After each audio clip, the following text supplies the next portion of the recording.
Hello, welcome to Alan Wake Remastered. Going to be playing through the game with the original 2010 video commentary. This is part of celebrating the game's 15th anniversary, but also the first game for October Horror Month.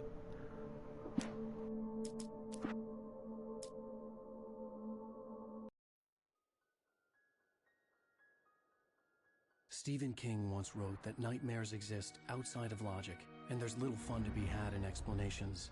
They're antithetical to the poetry of fear. In a horror story, the victim keeps asking why, but there can be no explanation, and there shouldn't be one. The unanswered mystery is what stays with us the longest, and it's what we'll remember in the end. My name is Alan Wake. I'm a writer.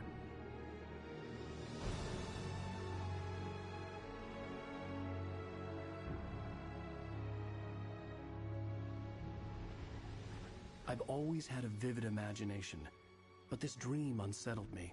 It was wild and dark and weird, even by my standards. So yes, it began with a dream. Following a typical nightmare pattern, I was late, desperately trying to reach my destination, a lighthouse. For some urgent reason, I couldn't remember. I'd been driving too fast down a coastal road to get there.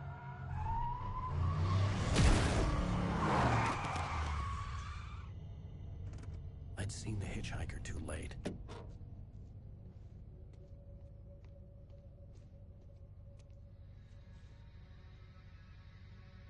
He was dead. I was convinced they'd put me in jail and I would never see Alice again.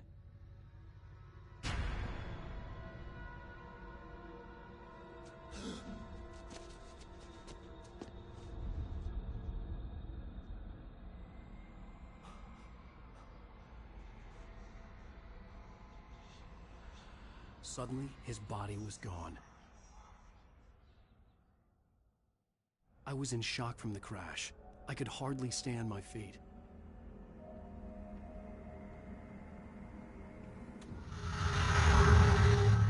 Hello, my name is Mikael Kasurinen and I'm the lead game designer of Alan Wake. This is a video game commentary that spans throughout the whole game. Commentators will appear like this on the screen every time there's something that we like to talk about. But be aware that this commentary is full of spoilers. If you haven't played the game yet and you want to experience it as it was meant to be played, stop now, go back to the option screen and turn off the commentary. You can always come back later. This commentary is location based, so every time you hear a commentary that you want to listen to, stop moving and don't try to advance to the next location. Feel free to look around, but moving forward in the level might actually override the existing commentary. The only way to replay a comment is to restart the last checkpoint. Now, enjoy the commentary and have fun. Hi, my name is Tim Lundqvist. I'm one of the level designers of Alan Wake. Hello, my name is Tero Tosa. I'm a senior environment artist at Remedy. Hi, I'm Mikko Rautalahti and I'm a writer here at Remedy.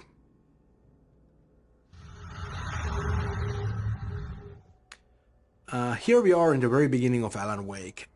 Since dreams and dreamlike states are a big deal for us, it's kind of fitting that we start things off with a good old-fashioned nightmare. We also do a couple of other things here though. For example, we introduced Thomas Zane. We don't call him that yet, but that's what the big floating ball of light is. And we also do a tutorial here, and that was actually kind of challenging because it's not very easy to marry the idea of a story introduction and a tutorial together, but you know, I think we did an okay job with that.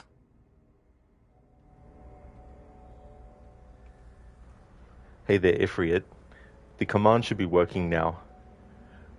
I just realized I hadn't actually turned it on. How's things? This guy seems cool. Yeah, the last time I played this with this commentary on was when this remaster came out, actually. This video commentary was on the PC version of the original, but it wasn't on the Xbox 360 version that I would play. So when they added it on the remastered version, I thought, oh, that's great as well. And there's also a new one that they recorded for this remaster also. But because the original is celebrating its 15th anniversary this year, I thought it'd be good to actually have a playthrough with the original video commentary. Yeah, I thought it was pretty cool. I love commentaries with movies, and I also like them with games as well. Unfortunately, there's no subtitles for the commentary that they provide, unfortunately, and the volume of it. That's you'll know when it's about to appear because you'll hear this roaring of the sound coming on.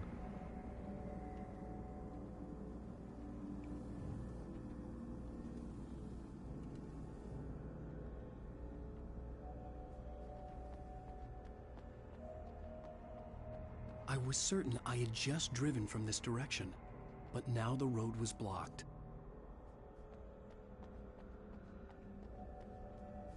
The radiator had broken when I hit the hitchhiker. The car wasn't going anywhere. Yeah, Free Valve I had good had to go dev to the commentaries lighthouse. I knew there was something important waiting for me there. for Half-Life 2 and Portal 2. Not sure if you've tried them. Never have, no. Yeah, I haven't actually played Half-Life 2 before. The first game I played that had commentary was Tomb Raider Anniversary, actually.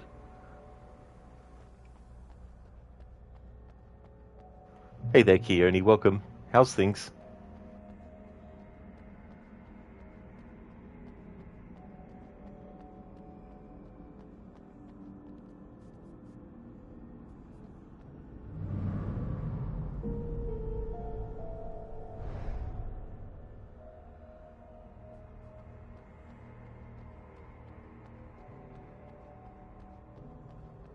The bridge had collapsed.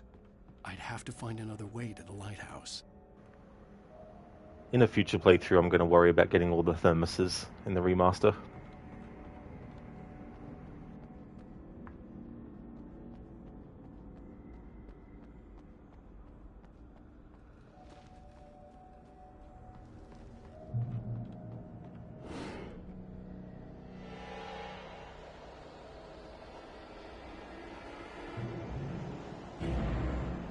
You don't even recognize me, do you, Ryder?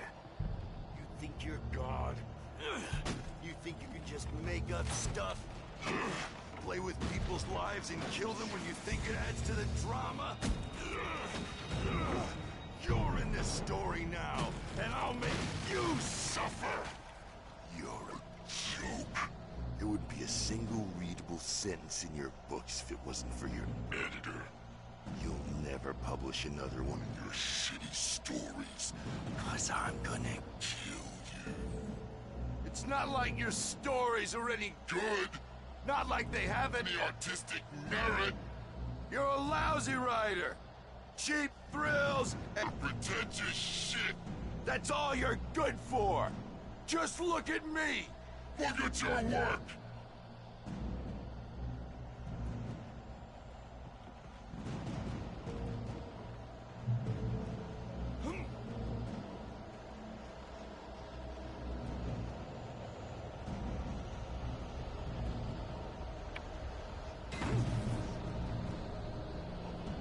You missed your deadline!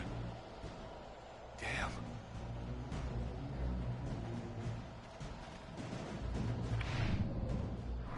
You can't stop me!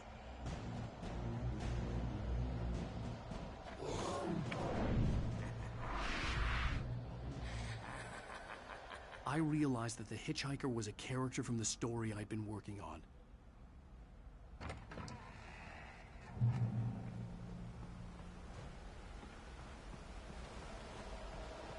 How does it feel to die by the hands of your own creation?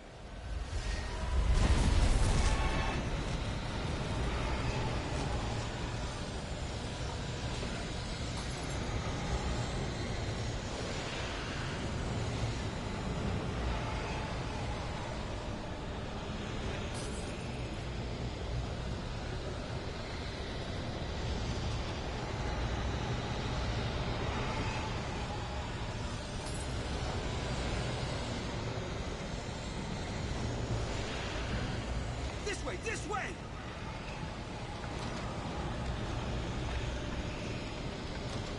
Hurry!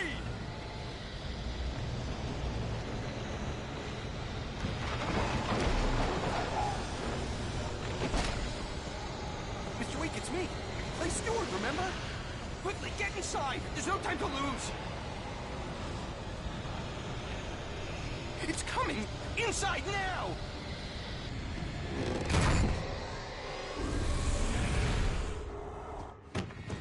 Oh no! Stop! No! Damn it, die! No! No! No!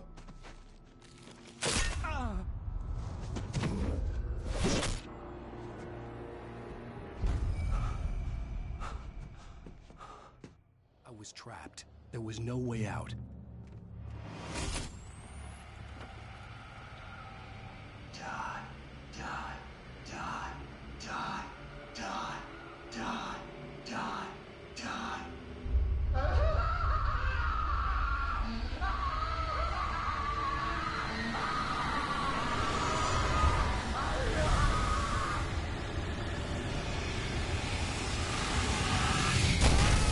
The cabin was a death trap.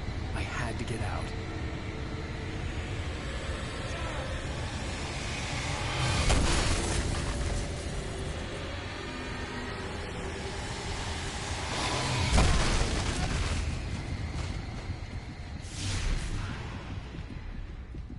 Follow the light.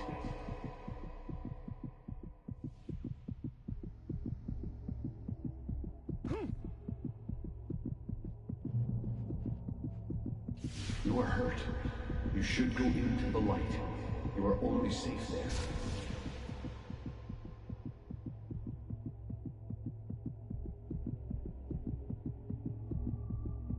You must go into the light. The light pole that you see in front of you is a crucial piece in the gameplay of Alan Wake. We call them safe haven. It's a spot of light in the midst of darkness. It provides you safety. While the enemies actually don't want to go into light, they also heal the player faster and acts as guidance for the player. Every time you see light in front of you, that's usually a good direction to take. As a result of the commentary, there will be some dialogue from the game itself that gets overwritten. But for this playthrough, that's something that we have to have. I've already done 2 playthroughs this year of the game, the original version, that don't have this, so on my YouTube channel.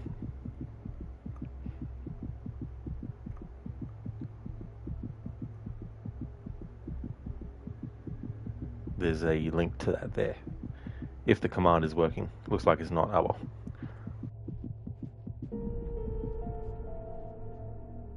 Okay, it is. It's just very slow. Well done. I have something important to tell you. It goes like this. For he did not know that beyond the lake he called home lies a deeper, darker ocean green, where waves are both wilder and more serene. To its ports I've been. To its ports I've been. Do you understand? No. Follow my light.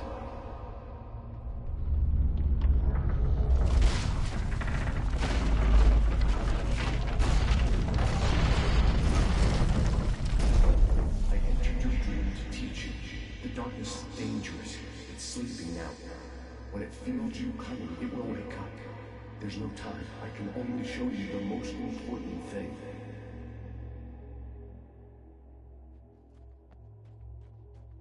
This way. There's no time.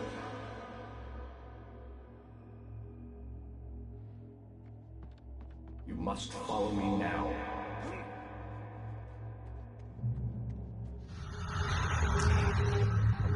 In this scene, the diver takes control over Wake's dream to teach him how to fight the forces of darkness. The basic concept is simple. You turn the light on top of Taken and you can see the darkness burning away. After that, you are able to defeat Taken with your revolver. This is a good opportunity to see how the light mechanics work. Turn the light on top of him and you can actually see a small halo forming around him. The halo gets smaller, the less darkness there's left. And you can clearly see a light effect when the shield is burned away. The combat mechanics were always designed around the idea that you face multiple enemies at once. In this tutorial you only get 1 enemy at a time, but in the field that comes after this you get 2 or 3 enemies at the same time. Then you get the proper feel of how the combat works.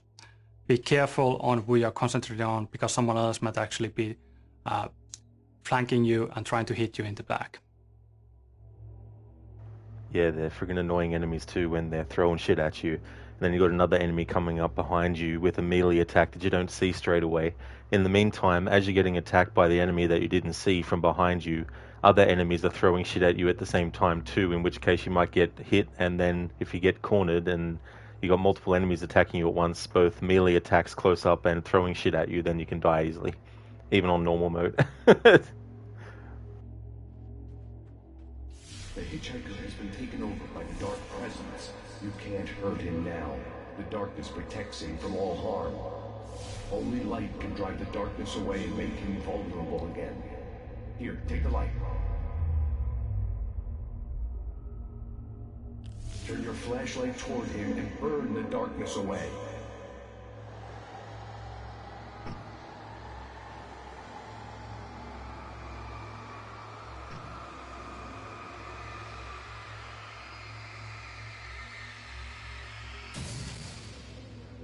You did it.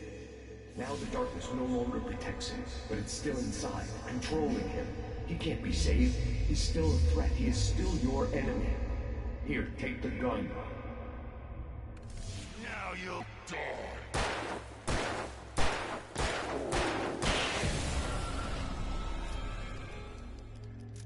Good. You've done well. Remember what I've taught you. That is all. I will give you back your dream now. In the nightmare, a terrible darkness was taking over the world. The lighthouse was the last safe place on Earth.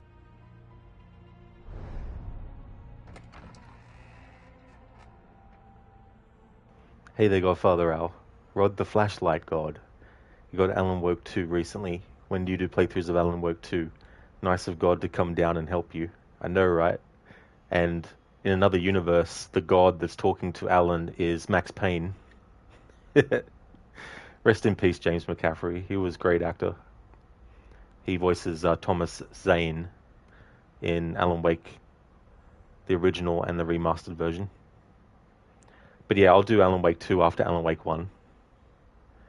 I'm doing what I call an extended edition, in keeping in line with how they call The Lord of the Rings, the extended edition, closer to the book.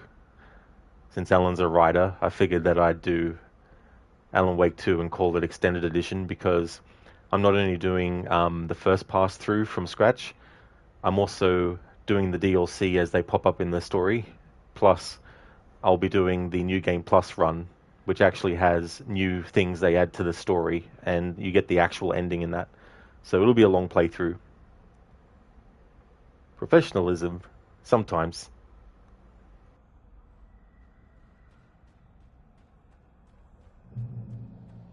You made me this way, and now I'm gonna kill you.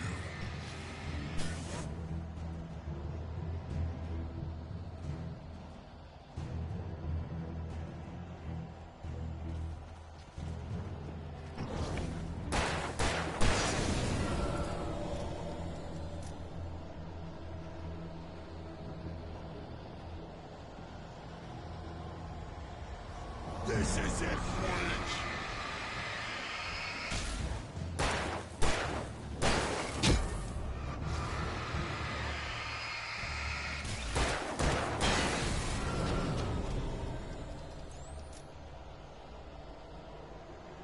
Godfather Al. Alan Wake 2 looks insane on PC, fidelity-wise. Oh, I imagine. All the different options you could choose on PC versions of stuff.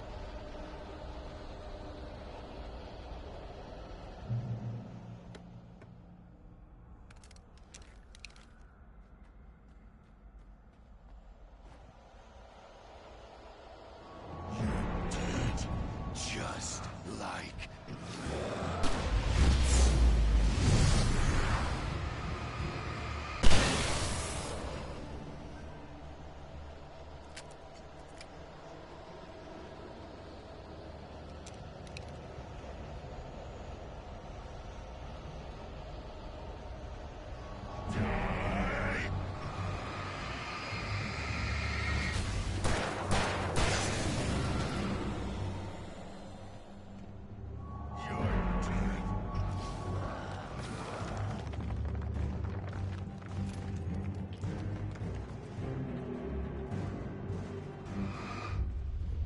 can keep this up forever!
Shh, baby. Just another nightmare.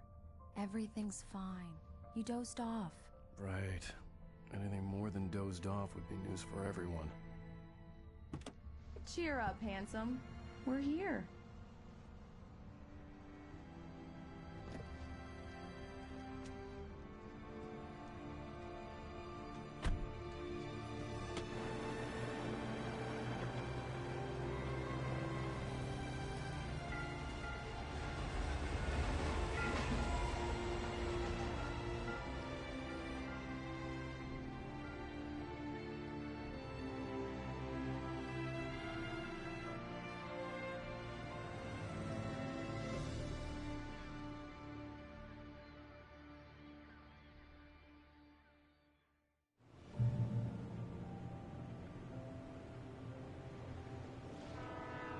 Let's act like we're on vacation.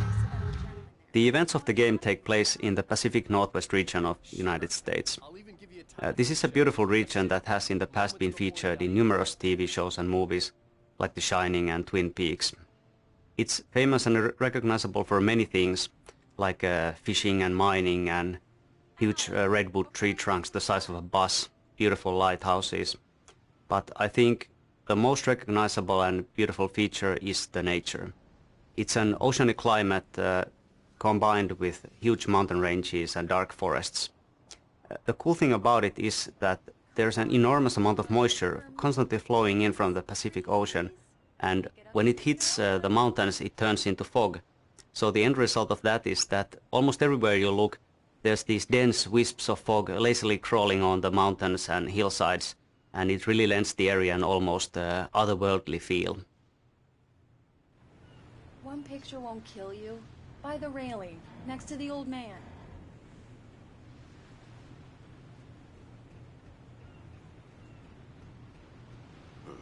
Damn yuppies. Hey there, Dr. Darling. Welcome on in. It's Alan Wake Day, and there is a general strike today, which means no work. So no work on Alan Wake Day. Nice. You win this round. No tour shots on the ferry. Bet I'll get one of you yet. Yeah? Hey, bestseller. How's my favorite writer? Are you there yet? Barry. Yeah. We just got here. Are the locals giving you trouble? Just say the word and I'll hop on a plane and come make sure that you're left alone, Al. No, Barry, we're fine. Great. Just want to make sure you can relax and recharge. So, how is the place? Has it gotten your creative juices flowing? Barry, we're just settling in. Okay, Al. I'll call back later to make sure you're doing okay. And you call me if there's a problem, okay? Okay. Just looking out for you, buddy. Talk to you later. I love you too, Barry. You know he's going to be calling you every 5 minutes. Barry is Barry. I can always turn off the phone. What did I tell you? Text message from Barry. He says hi to you too. That's right, Godfather Al, yeah. The PC Al, version. we're here. Come on, let's get back to the car. the PC version of the original had the video commentary, but the Xbox 360 version didn't. However, for this remastered version on consoles, they also included it as a feature, but they also recorded a new one, a different one, for the remastered version as well. But since the original is celebrating its 15th anniversary, I thought that with the remastered version, I'd have the original video commentary. Hey there, Digital. How's things? Come on, Slowpoke. You get the full service here. I've made all the arrangements. I drive the car. I'll even carry the bags. All you have to do is drag your cute butt into the car and enjoy the ride.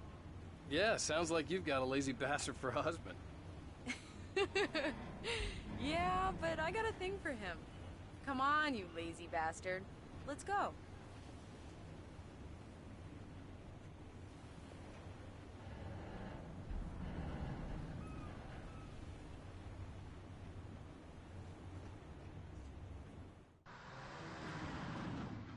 We need to stop at the local diner to get the cabin key from the landlord, a Mr. Carl Stuckey. He's waiting for us. I'll go fill her up while you get the key. I'll pick you up here in, say, 15 minutes? Sure. Alan, thank you for coming here with me. I love you too. Go on. I'll promise to behave.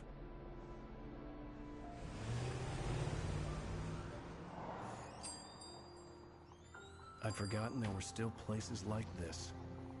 Towns where everybody knew everybody.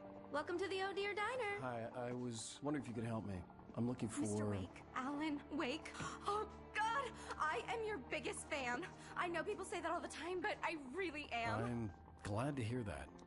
Rose. Rose, I'm looking for Mr. Stuckey. Carl Stuckey? Carl? Oh, of course, Mr. Wake. He must have gone to visit the restroom. He'll be back in a moment. Diners are the very essence of traditional Americana and the hearts of small-town communities, such as Bright Falls. There being so many of them, and many of them looking very much like each other, source material for this location was always going to be plentiful. But even so, from the start, we had a certain one in mind. If you can remember a certain black tie-wearing, pie-munching FBI agent who likes a damn fine cup of coffee, you'll know the one I'm talking about. Yeah, that makes two of us.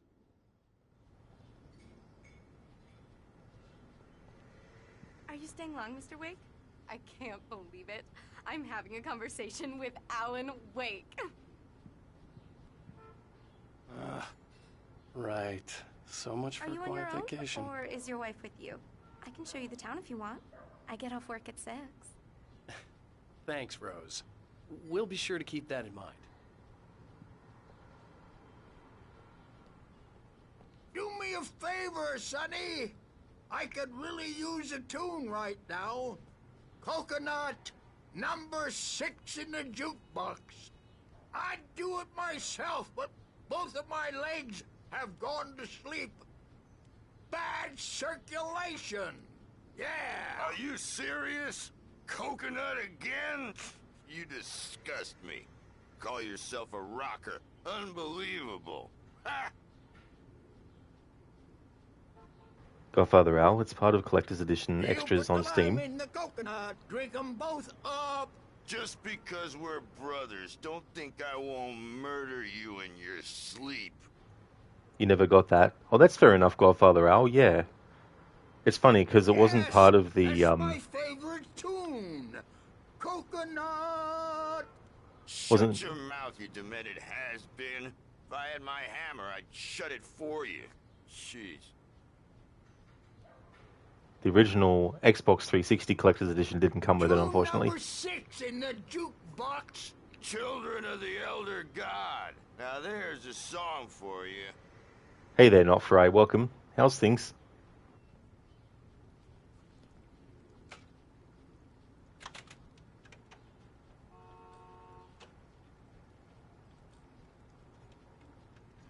It does that. Get stuck.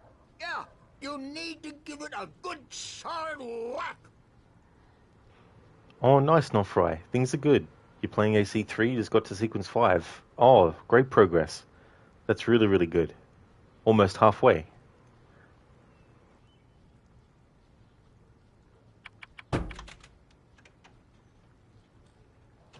Now that's what I'm talking about, yes! This is it. I've died and gone to hell.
How you can actually have a look more clearly at the songs in the jukebox, and the Coconut song, the panel for it has some kind of message related to it being out of order or something like that. There's a message with it too, but I can't remember what the message exactly says. But when we get to Alan Wake 2, I'll point it out. Yeah, Dr. Darling, Coconut. Play it. Already did. You missed it. Hey there, Jerry's. Is this a walkthrough you're doing of Alan Wake, or you're watching someone else's video on a tutorial? Sorry, you're confused. Oh no, that's all right to ask that question. Yeah. Yeah, so the original version of Alan Wake came with a video commentary by the developers. And so for this playthrough, I wanted to have that active. This is the remastered version. And so I wanted to have the original video commentary active, because the original game is celebrating its 15th anniversary as well. So yeah, I'm doing a playthrough of it, but I've got that commentary active. Dr. Darling, do it. It's right there. Do it. Do it now. I know, but I already played it. I'm not going to play it twice. Don't go in there, young man. You can hurt yourself in the dark. I think I can handle it, ma'am. I didn't want to wait. I wanted to find You don't Stucky, wanna die, to get the do key you? and get out as soon as Worse. possible. The waitress was giving me a headache. but he Overeager didn't fans listen. always did.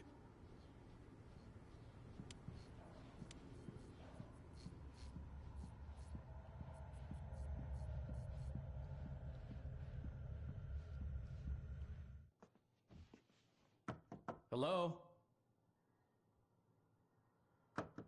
Mr. Stucky? Carl couldn't make it. Unfortunately, he was taken ill. But I have the key for you and instructions on how to get to the lake. Okay. I wish you a good stay in my cabin. I'll come by later to check how you've settled in. And to meet your wife. I insist. Thanks.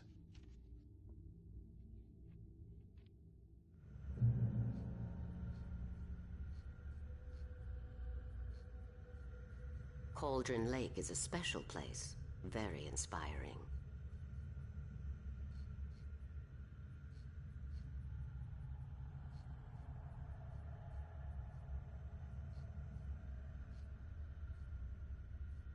I am so happy this could be arranged.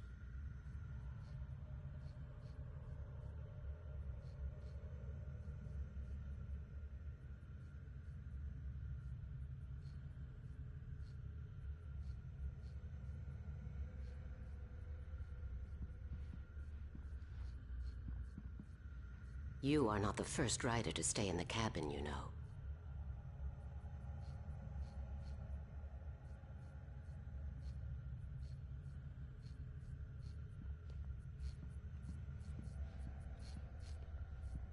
You got lucky this time, young man. You can hurt yourself in the dark. This really ought to be fixed, and then I must remind Sarah to change the lights at the station. It's been too long already.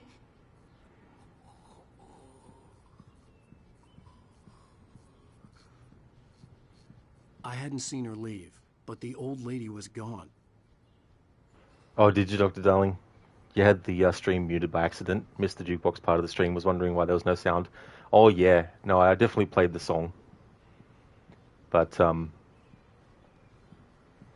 you can't even check the VOD later because that'll be muted. Sorry, dude, about the timing on that.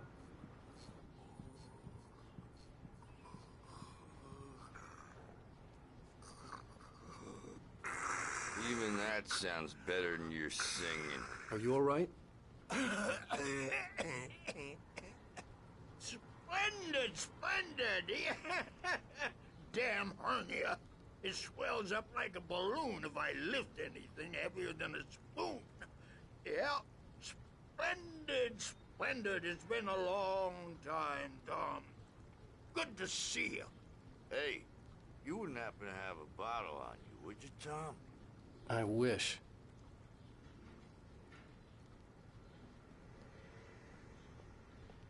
The Andersons, they're, local musicians. We're waiting for Dr. Hartman to come pick them up. They wandered off from his clinic at the Cauldron Lake Lodge.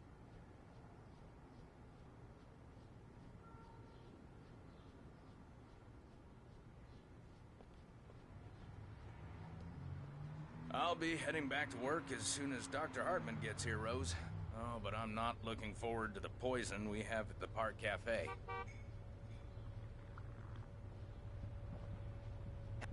Bye, Mr. Wake.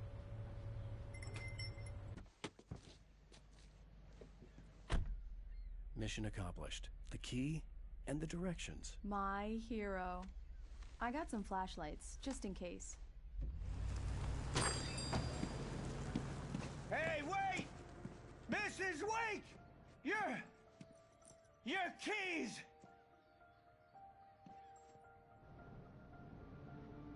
That diner was a real nut house.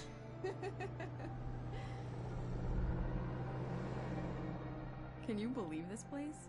This would make a wonderful setting for a book. We're supposed to be on vacation, Alice. I'll figure it out when we get back home. Okay? Okay. We can talk about this later. Padman here. on KBFF. I didn't want to talk about it. I wanted to bury my head in sand. Here's another one of my favorites to go with it. Once upon a time, I was a successful writer, but that was a long time ago. I hadn't been able to write a word in 2 years, not since my last book. And now the weather. It's gonna be a clear night, so you folks in the big city might want to look up every once in a while. See those stars winking down at you? It gets pretty dark out here, but they'll light your way.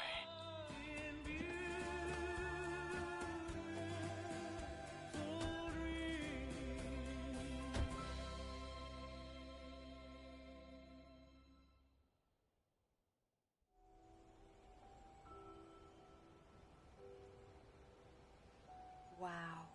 It's gorgeous, Alan. It's something, all right. Don't worry, honey. I'll get you inside safe and sound before it gets dark. And I've got the flashlight. I know. I'm okay. Alice had a phobia.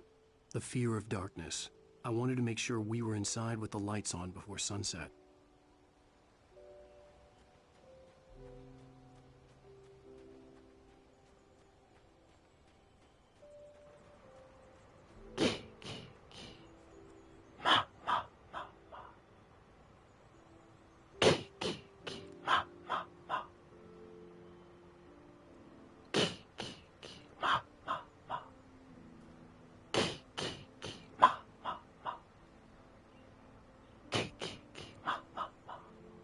Thank you, Keone, for redeeming that.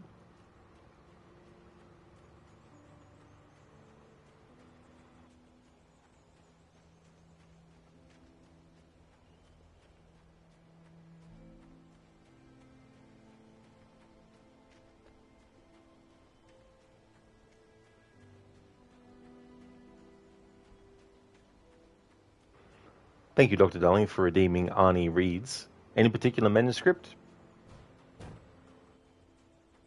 Gonna get these thermoses in the future playthrough. The cabin obviously got its name from the shape of the island.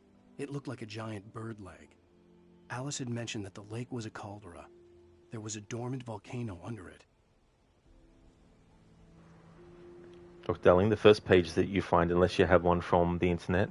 Oh no, I've already played this game on this version before, so I already have access to manuscripts and stuff. I can just go into the manuscript page. Menu. I've even got the nightmare mode pages too. Then I can choose? Okay, cool.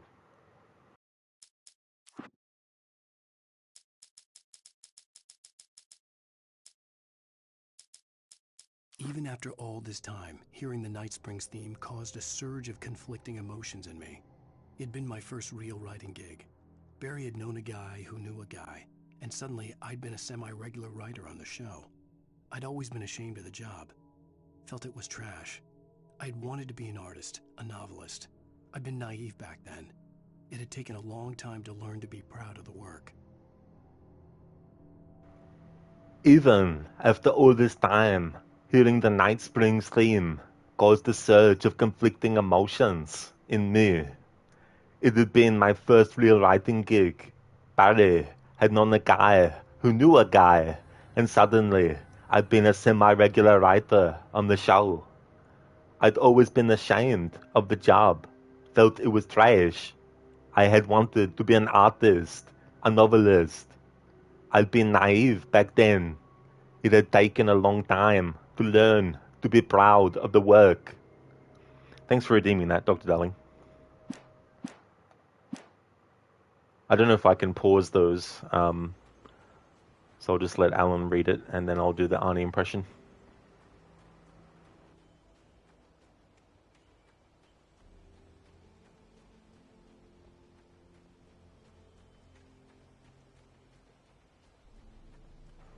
Something I like to do sometimes in this game is show what happens if you go straight into the cabin first before actually starting the generator.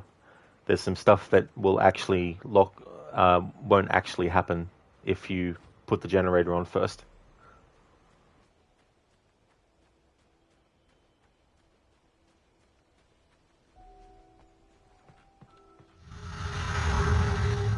Birdleg Cabin is an idyllic, a little rundown but nevertheless beautiful cabin nestled in a small island on the Cauldron Lake. But not all about it is as it seems. You see, in the 70s there was a big eruption and the whole island sank and it took down the cabin with it. So it shouldn't really exist. Yet somehow it does. The original idea for the Birdleg Cabin was that it was actually alive, that it would roam about in the forests at night, rising onto its legs that would at daytime look like bird-leg-shaped roots sticking out from under it. In the end, the story evolved into having the name of Birdleg Cabin simply derive from the peculiar shape of the island and also from the frontal facade of the building, where a chimney, which looks like a beak, and two round windows looked like its face, and two porches, one on either side, looked like its wings. That would have been interesting, actually. And it would have tied into the myth of Baba Yaga, which the character Barbara Yaga, Barbara, Baba, Yaga, Baba Yaga. I like that kind of stuff.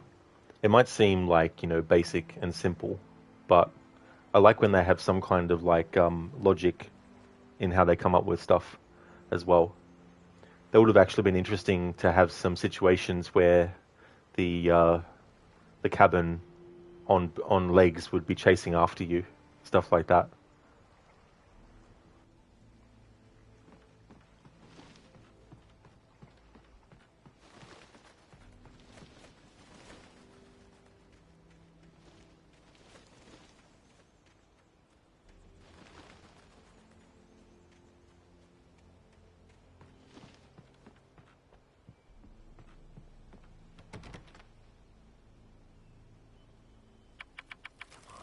Here we go. Let's take a look inside. It's dark in there. We need lights. Can you figure out how to get the power on, honey? Sure thing. I'm on it.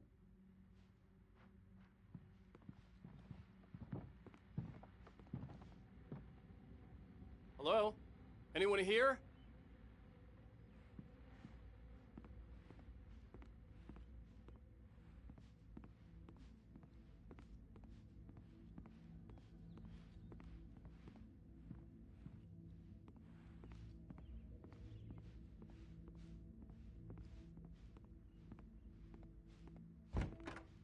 The cabin looked like a time capsule from the 60s, or even earlier.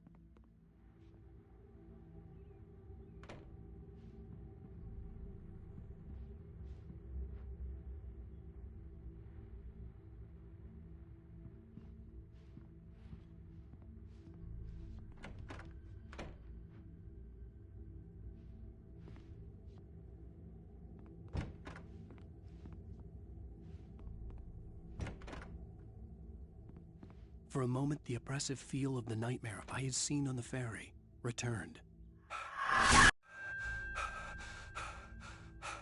Damn.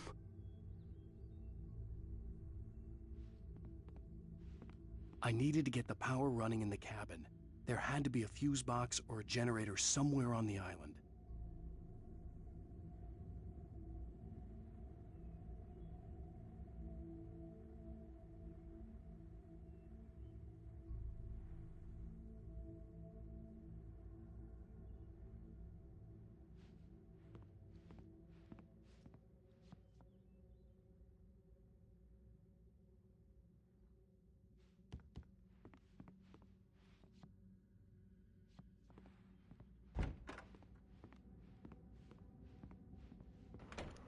All this stuff can be missed if you put the generator on first.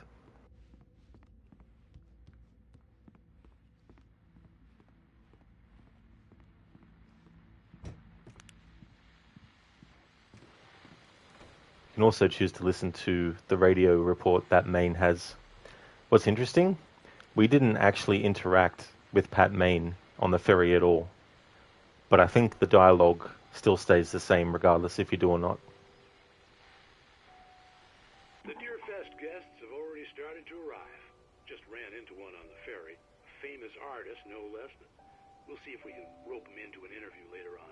Now let's go to the phones. Caller, you're on KBF-FM. Hi, Pat. It's Rose. Why, hello, Rose. What's on your mind? I know who that famous artist was. It was Alan Wake, wasn't it? He's my favorite writer. Well, Rose, I just saw him at the diner. Oh, I am so excited he's here. I'm sure he's glad to be here, too. Well, folks, I guess the secret's out. This is Pat Maine on KBF-FM. And now, some music. Great. So much for keeping a low profile. Yeah, I know, right, Alan? Stealth failed.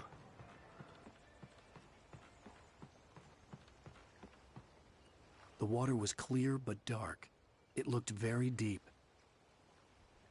Oh, Alan, you don't know yet how deep the water actually is. And how long you'll be inside it for.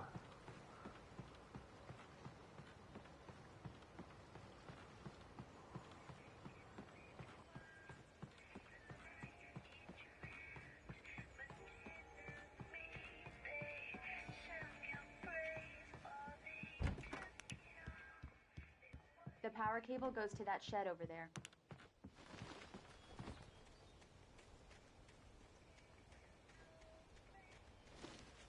The island had once been the site for a love story. Maybe it would be that again. No, sorry, Alan. This is a horror story.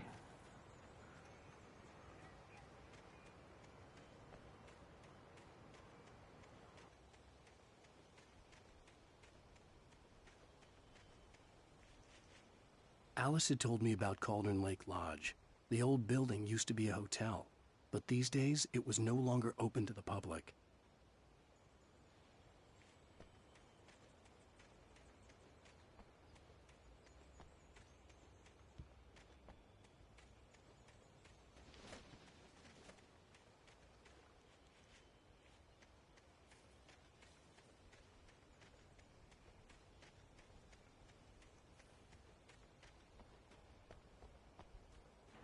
Hey there, Noble. Dr. Darling, you bet Rod has a paper figure of Alan next to his streaming room like Barry does. Sorry to disappoint, but no. I don't actually have any Alan Wake memorabilia or anything like that. I mean, I've still got the Alan Wake Files book from the collector's edition of Xbox 360 that I got, but I don't have any like thermoses or anything like that. Oh no, Noble. Yeah, this is an A100% playthrough. I've done really deep dives on this game in the past, where I try to get all the dialogue and all that kind of stuff, which I might do in some cases in this playthrough, but there's an original video commentary that was done. So for this playthrough, I've got that active. So every so often, it'll pop up with a developer talking about some stuff. They also did a new one for the remaster as well, which I've actually played the game with in the past, back when the remaster came out. I think I did a playthrough with that new commentary. But for this playthrough, it's just the old commentary. There's probably a fuse box or a generator in the shed. I need to play Control, since this and Control is the same universe. Oh, Control's great. It really is a good game. I've been feeling like playing it, but I've already done my playthrough for this year, and I won't be able to fit another one in. But it is a great game, though. It's another game I like to play at least once a year now. An old generator had been connected to the power cable.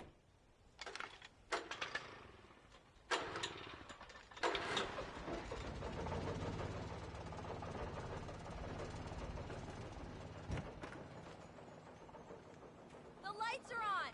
Good work, honey. I'll freshen up a bit and start settling in. Okay, I'll look around a bit. Sure thing. Have fun.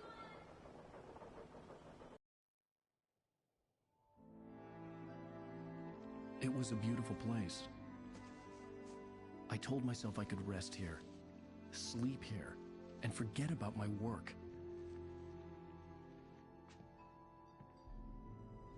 I thought we could be happy here.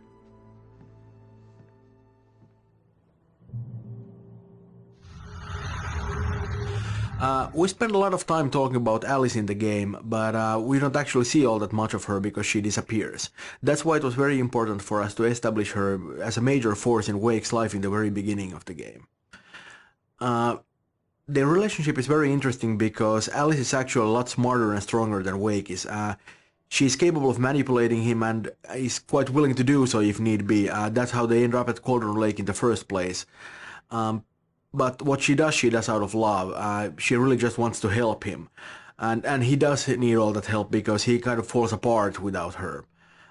She's a lot stronger than that. She could survive without him, but I'm not sure if Wake could ever live without Alice.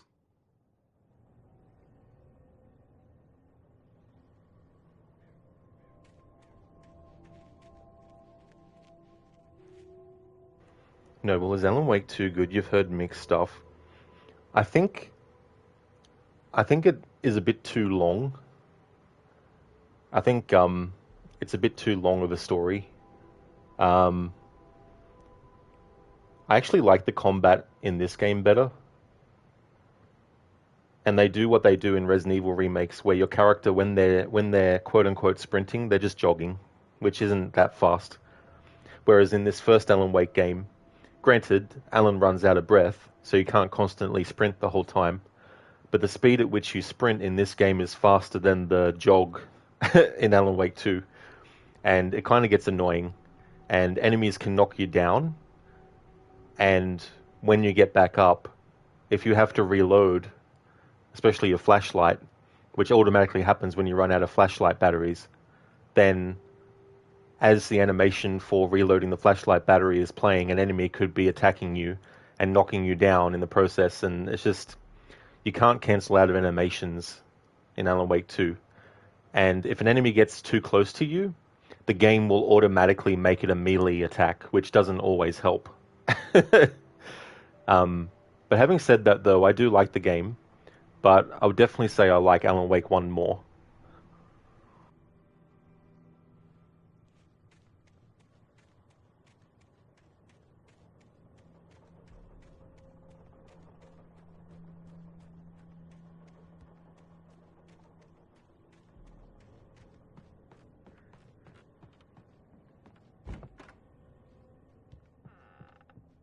Alice?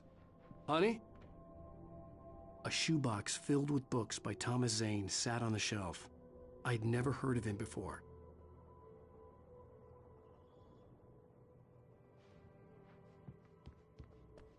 Alan, I'm upstairs. I have a surprise for you. Well, hello there. I'm not the surprise. It's in the study. Go take a look. Okay.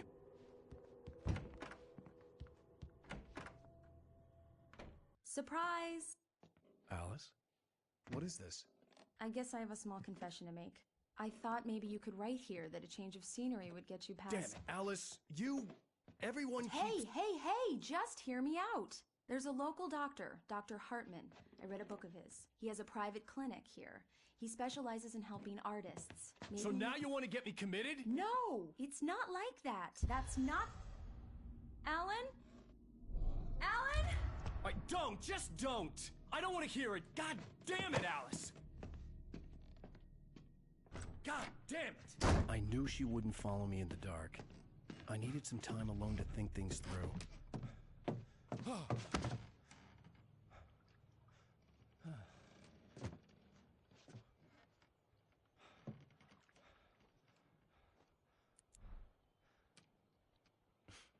Damn it.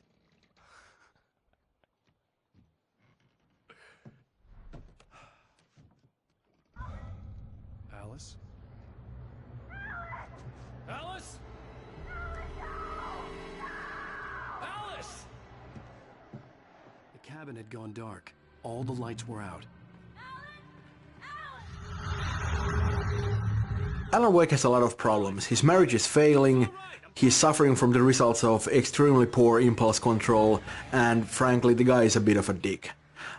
He's not a bad writer, he's definitely a decent one, and obviously he's been very successful, but you know, it's probably not a coincidence that the moment he sets out to write this really good novel, he's not actually capable of even starting it.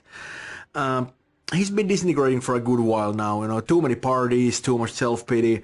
He's just really not handling the situation well at all, and it doesn't help at all that he's using Alice as his muse without realizing that this actually places a great deal of pressure on her, because it kind of makes her responsible for his success as a writer, which is very unfair. Wake is definitely a flawed character, but I think he kind of grows on you. We wanted to avoid the video game stereotype. He's a writer, not a space marine. And it's kind of ironic, I think, that he really stands out from the crowd just by being pretty ordinary. Wearing a jacket with patches on the elbows as well.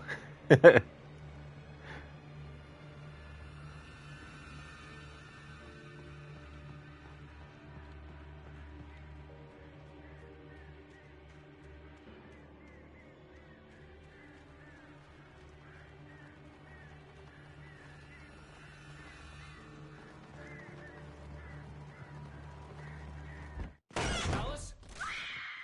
Alice?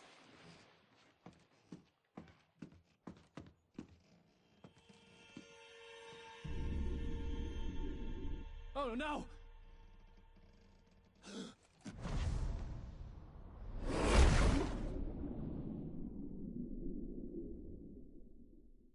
Keep going, Alan. Wake up. Alice?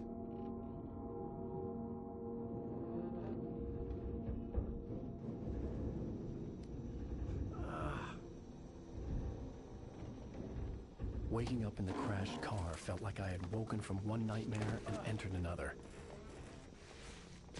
I couldn't remember how I got there. All I knew was that something terrible had happened to Alice. The phone was dead. I'd have to find help on foot.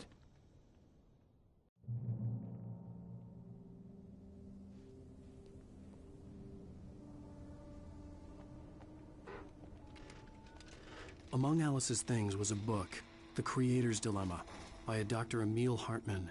Seeing the book brought back my fight with Alice. I didn't like it, and I didn't like the guy's smug face on the cover either.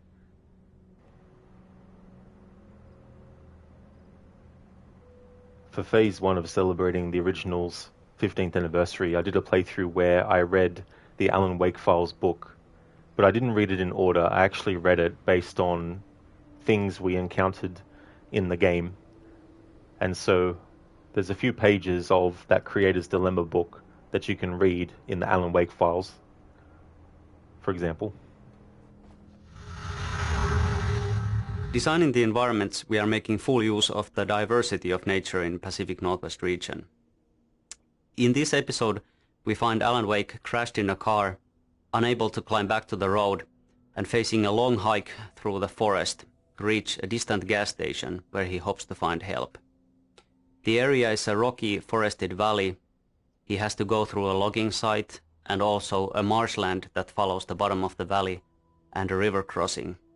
In the end, there is a vintage old gas station to explore, so really it's a visually very interesting location.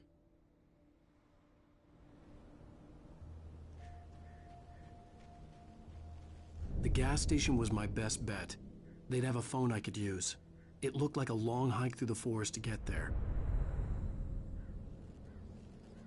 Yeah, digital. Smug face on Emil Hartmann. Unfortunately, there's a few actors from Alan Wake that passed away. The actor for Emil Hartmann passed away.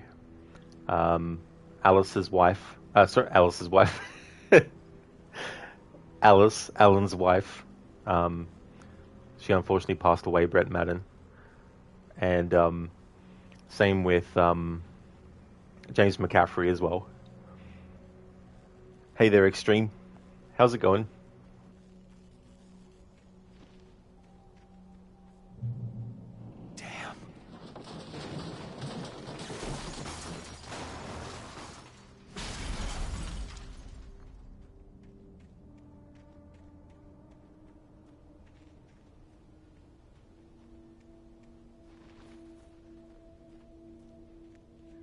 Trying to wake up, Extreme?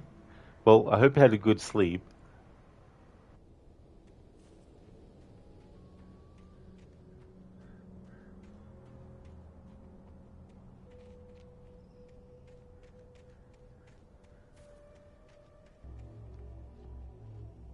Hello?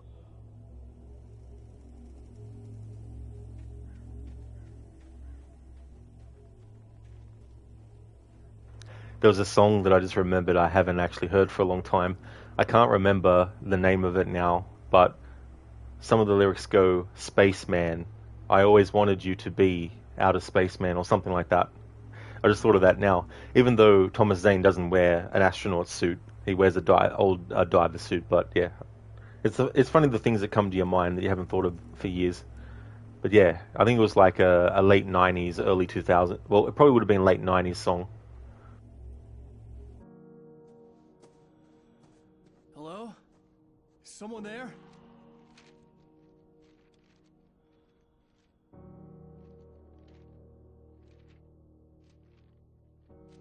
The loose sheets of paper were pages from a manuscript entitled Departure. That was the name I planned to use for the next novel I had never gotten started. I was named the author. I hadn't written it. I couldn't remember writing it. In the scene on the page, the hero was attacked by an axe murderer in the woods at night.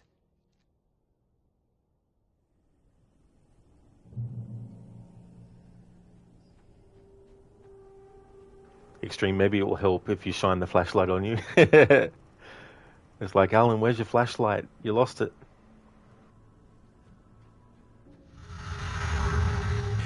Well, as you can see, Wake has just found his first manuscript pages. They just sort of floated down from an unearthly light.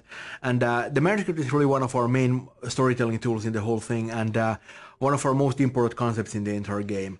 And that stuff was actually really difficult to write because, you know, you don't have a lot of space there. You have a couple of paragraphs, and you kind of need to be able to tell a little story there. Yeah, and I also think that manuscript pages are a big part of the whole Alan Wake experience. While it also tells a lot about the world itself, it also gives you a really deep history of different characters in the game.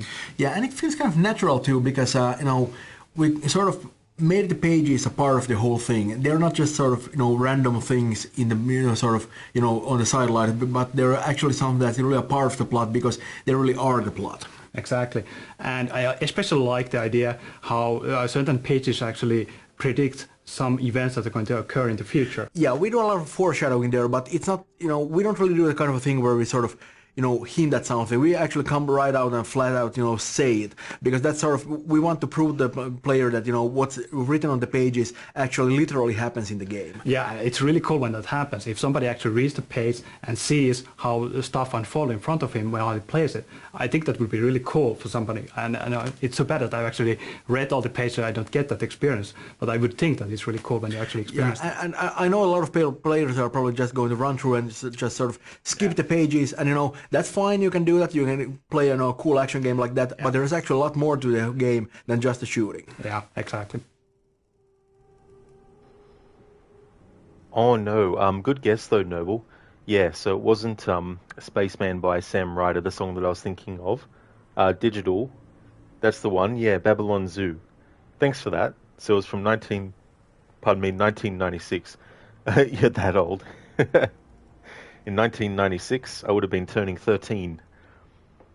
It's so funny, a lot of the stuff from the 90s as well, and it has its own charm, you know, looking back at a lot of stuff. What I like about the manuscript pages as well, they're talking about how it doesn't just give you subtle hints for what's coming up, it actually will tell you straight up what's going to happen. And the other thing I like is the fact that they're pages of a story that Alan doesn't remember writing, but this part that we're playing through is actually part of the story. So he, at some point, writes himself into the story, and he writes that he has, you know, a loss of a week's worth of events, you know, and all that kind of stuff. So everything in this game, it feels like you're actually, in some ways, audio-wise, you're listening to a audiobook version. So if Alan thinks of something, then you'll hear his thoughts. If he says something out loud, you'll hear him say it. If you go the wrong way, the game won't just put up some message saying, you can't go this way. And Alan won't just say, I can't go this way. There'll actually be something that he says as part of the storytelling, where, let's say, for example, there was an edge of a cliff, right? And you decided to go near it. and you're not supposed to go that way. Alan would be like, I looked over the edge and I saw how far it would be if I fell. I didn't feel like doing that, so I walked the other way. Not that that's something that he would say, but I'm just saying that instead of it just being nothing or just a generic line, it would be some kind of observation and stuff. And you would imagine if you were listening to an audiobook or you were reading a book yourself that there'd be those moments where the character's describing something.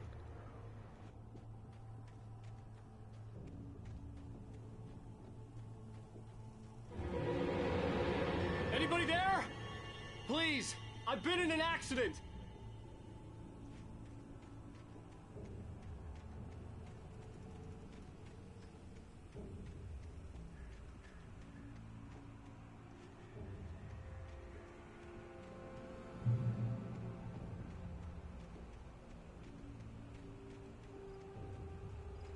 The lights up ahead were a good sign. Maybe I wouldn't have to hike all the way down to the gas station to find a phone.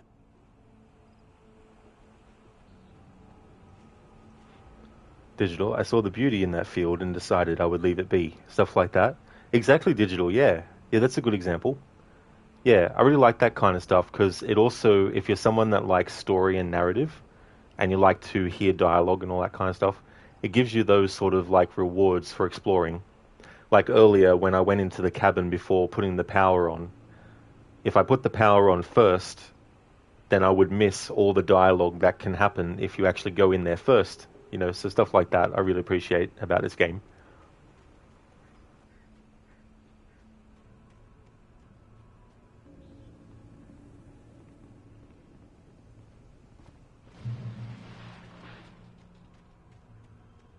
Anybody there?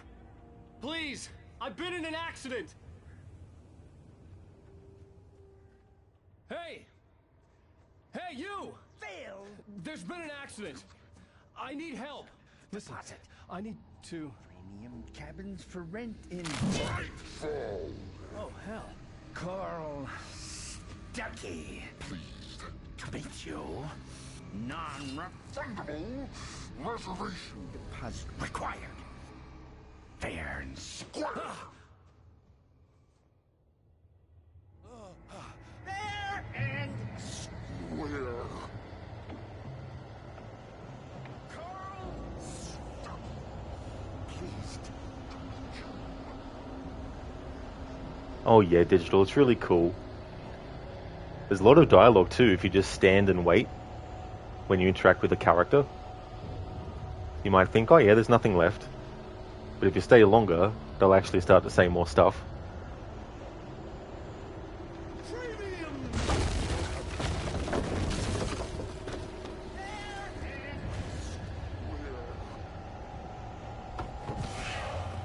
In Bright Falls, you to arrive. You lose. Shit. The deposit. It's the latest thing. Kill two birds. Incontestably proven health benefits. See the sights. Keep those cholesterol levels down.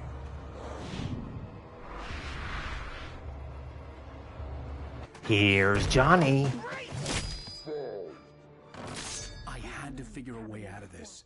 Any second now, and Stuckey would be knocking on the door with his axe like Nicholson in The Shining.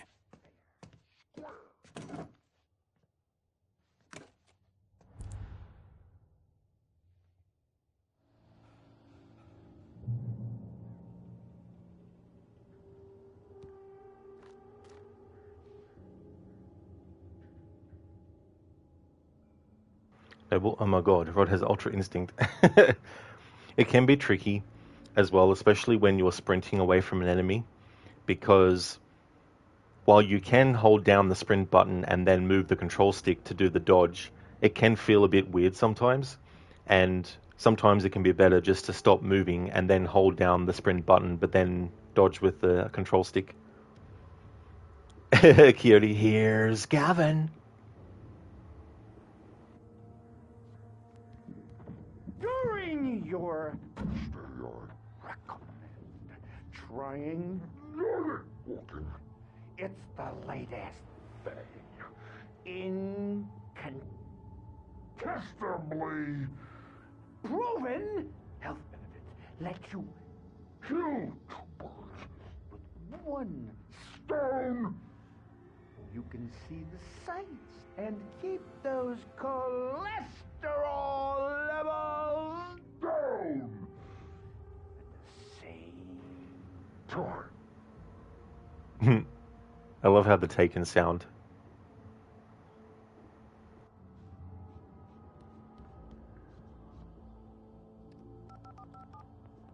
Yes. Bright Falls Sheriff Station. Homie, Hello? Hello?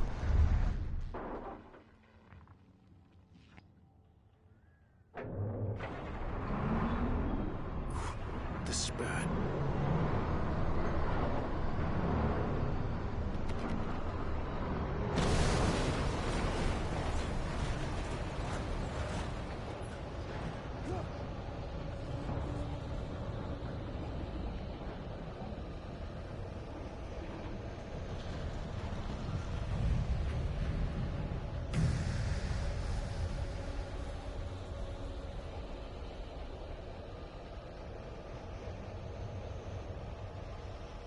The bulldozer had gone over the cliff with the office. I hoped Stucky had suffered the same fate, but I wasn't planning on staying to find out. No, well, does that mean that Plague Tale also has a documentary version? A documentary version? I don't know, actually. Probably not. I wish more games actually had that. It's very interesting to hear about behind-the-scenes stuff, if you're into that kind of thing. I mean, the actress who plays Amicia and the actress who plays Sophia in A Plague Tale Requiem, they actually streamed the first two games together, did a playthrough on YouTube as well. And I can't remember her last name, but Anna, who plays Sophia in A Plague Tale Requiem, she actually streams games. Which is also cool to see too. I love how a lot of actors in video games have become streamers as well.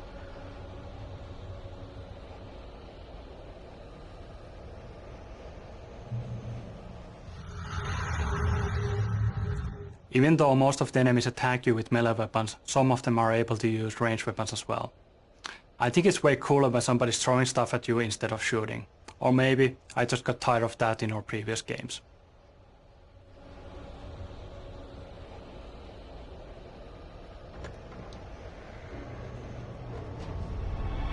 More of them.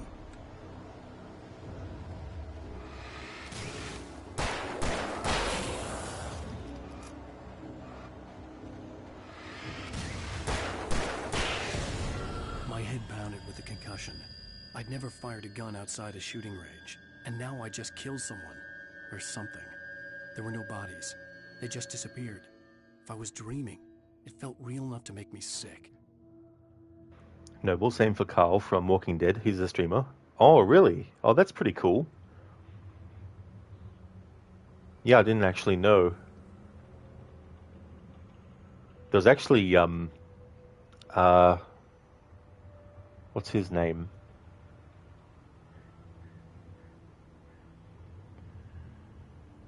I'm trying to think of his name, but his father is an actor too, but I keep on thinking of his father's first name.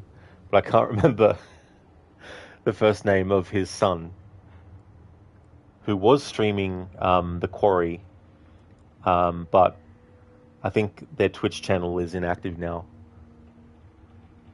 Oh man, I can't believe I can't remember his first name.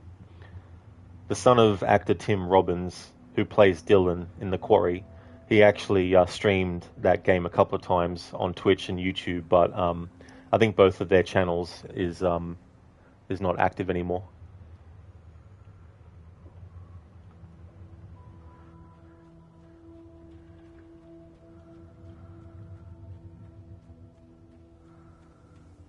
Eerie hand-painted graffiti was revealed by my flashlight. Someone had hidden a chest of supplies near it.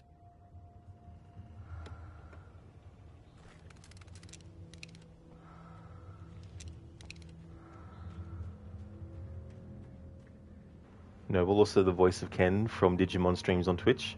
Oh, okay. Yeah, I'm not too familiar with that franchise. But yeah, it's great to see, because when they're playing things that they were in, it's really cool to hear some behind-the-scenes stories and stuff. But also, if they play other games, they might have some really cool information about, the acting process, if they're an actor, and things like that too. I'm always interested in seeing people, and it doesn't have to be video games either, like, those videos where you have, like, someone who works in a certain industry, watches scenes from movies and games and analyzes them and says what the movie got right and things that they got wrong and all that kind of stuff.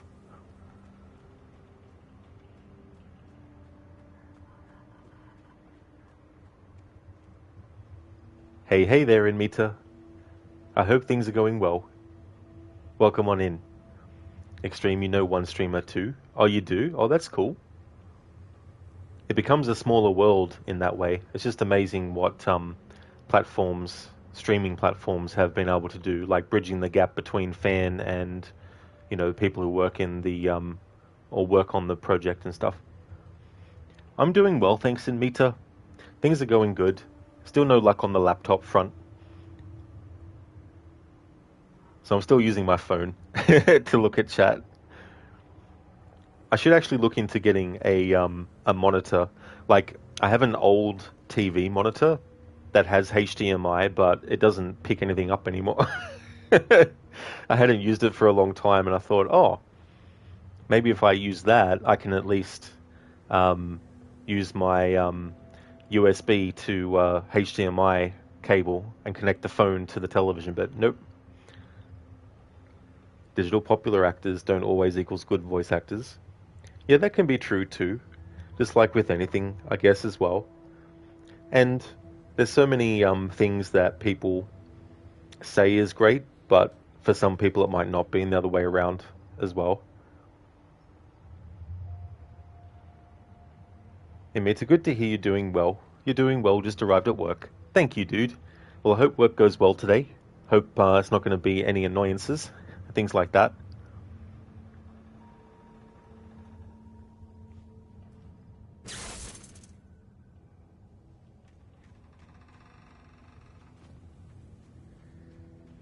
The Dark Forest was the last place I wanted to go, but I had no choice. I had to get to the gas station. It's rabbit season. Duck season.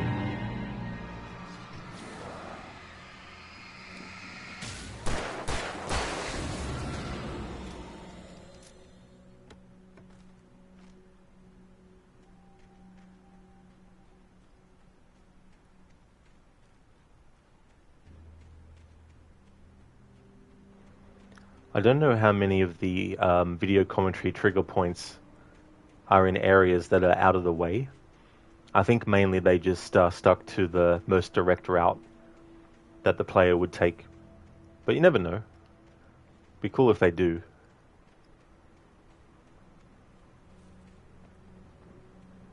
I've played this once before with the original audio video commentary on, but I can't remember if I actually tried to see if there were any that were triggered in areas off the beaten path.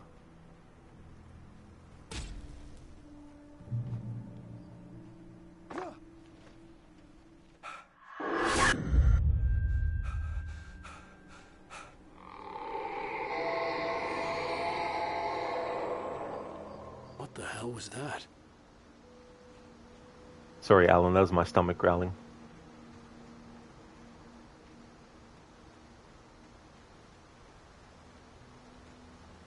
When I saw the river below, something uncoiled itself inside my head.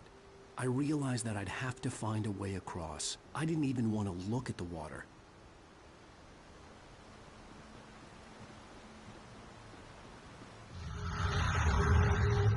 Wake's newfound fear of water is a result of his plunge into Cauldron Lake.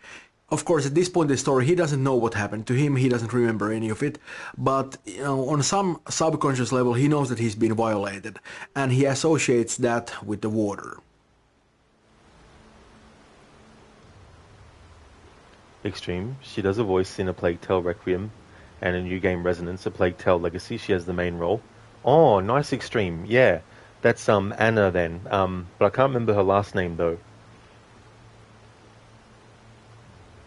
There was actually a game she was streaming that I wasn't aware of, and I put it on my wish list. It's like an isometric top-down perspective game, but it's also a stealth game as well.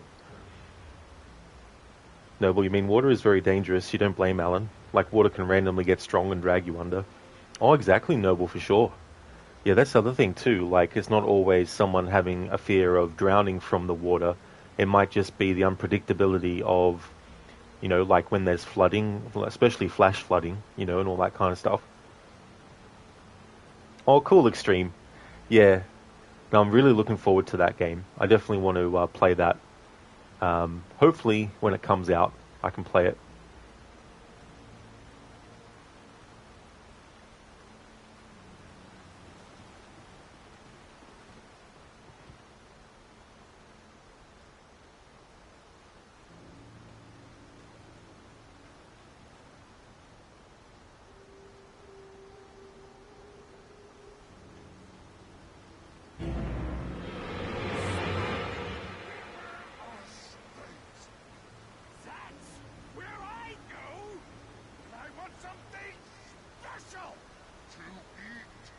Stucky was still out there, in the dark, stalking me. Stucky. Noble, like when you were in the sea, you were out a bit and it took you a while to get back to shore since the current was strong. Oh, that would have been frightening to have to go through that. It's good that you're able to get back to shore. Extreme, yeah, you have that one on your, that one too on your list. Yeah, I thought it was quite interesting. Like, I'm not a major fan of isometric top-down perspective games, but there have been some games like that in the past that I've liked, like Shadowrun on the Super Nintendo. It's also on the Sega Genesis as well.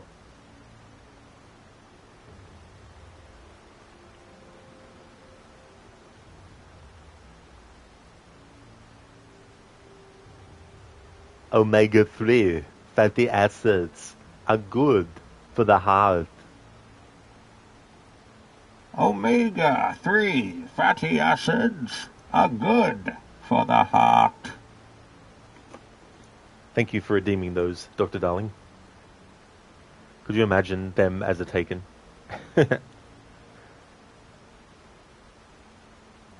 Extreme Resonance, A Plague Tale Legacy you have on your list. Oh, that game. Yeah. Yeah, definitely looking forward to that one as well. It's going to be interesting to see some of the things that get referenced in A Plague Tale Requiem, to see the origin of how things came to be with Sophia. Dr. Darling, you're going to go straight to Alan Wake 2 after Alan Wake 1. Well, when I finish this game, I'm planning to do 3 episodes today, and then the next 3 tomorrow, which would then mean Friday would be Until Dawn. And then I think Saturday would be Alan Wake 2.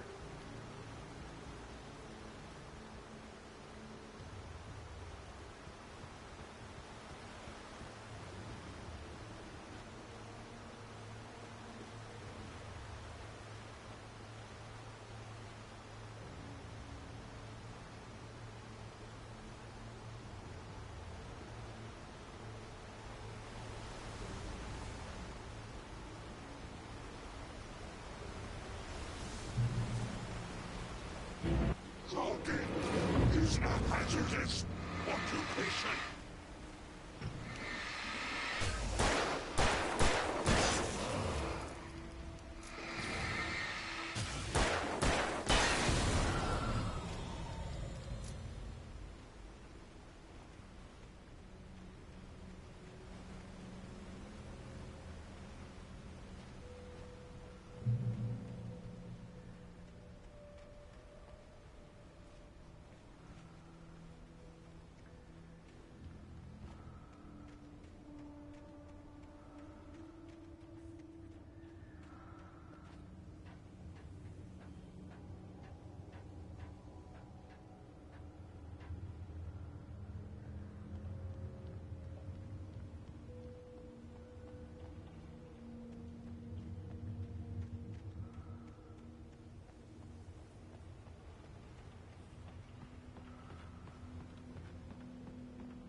Extreme.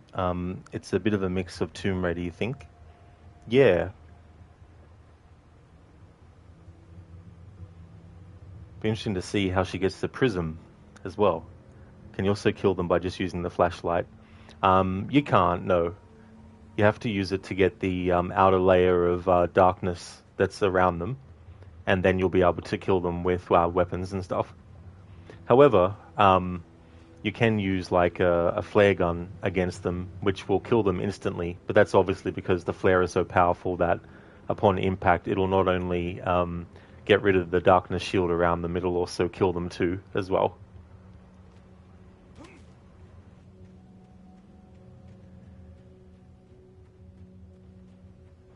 You can also lure them into wires that are swinging around that are electrified as well. That'll instantly kill them too if you manage to get to hit them.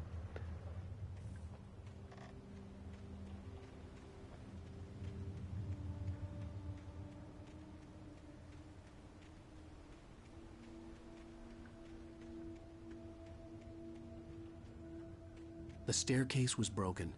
I had to make my way up some other way.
You gotta be kidding me.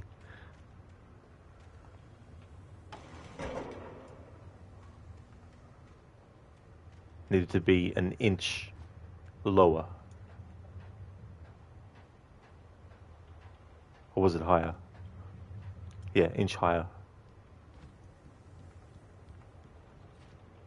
Yeah, extreme bit of an oops. There we go.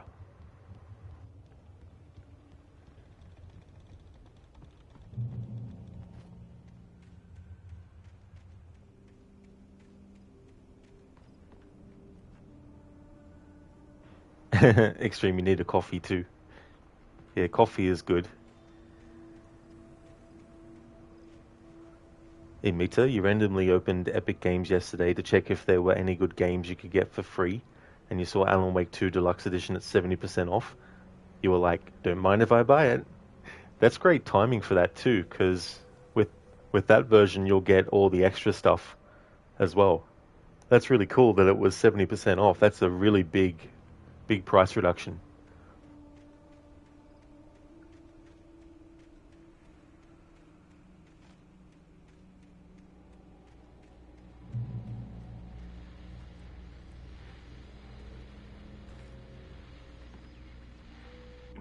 Well, I was just outside for a breath of fresh air, and what a night.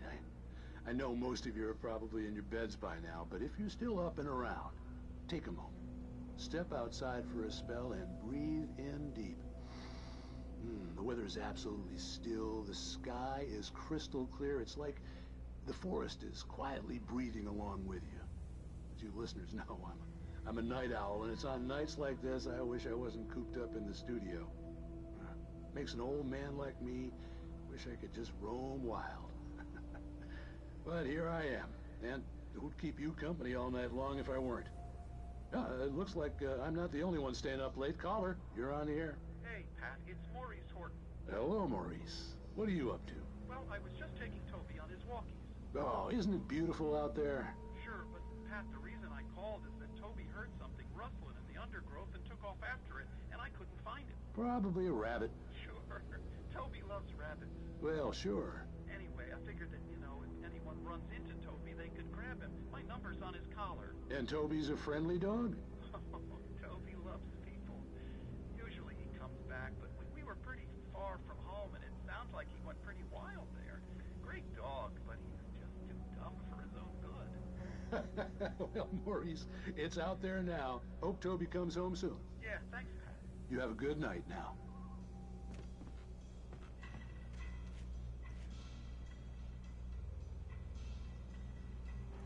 Noble, even though it wasn't like scary, it was an interesting game.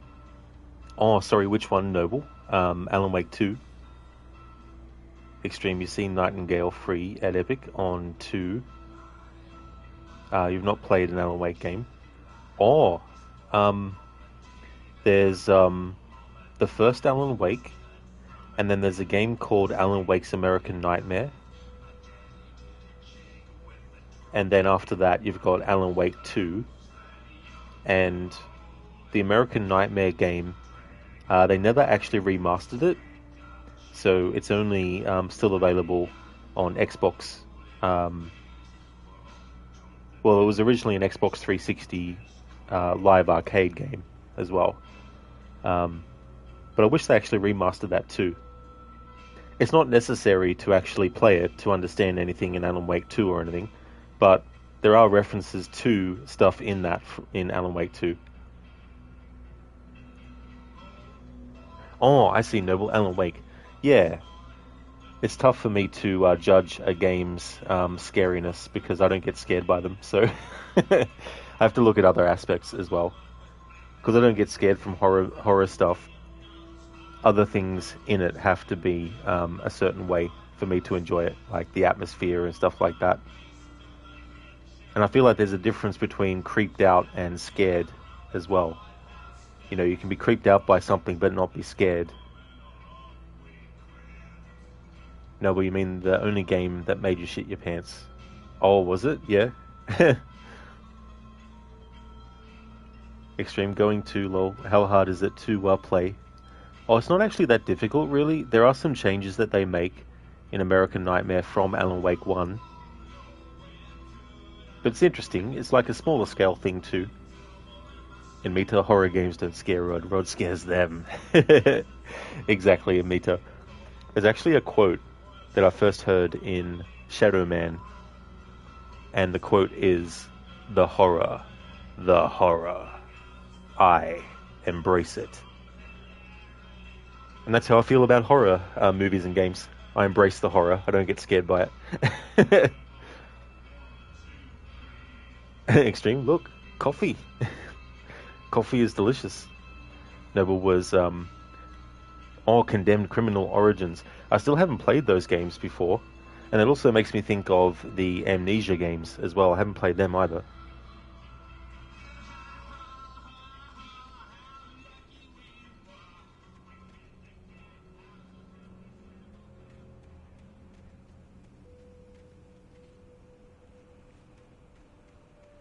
I've already got all the manuscript pages from a previous playthrough, so won't be worried about getting...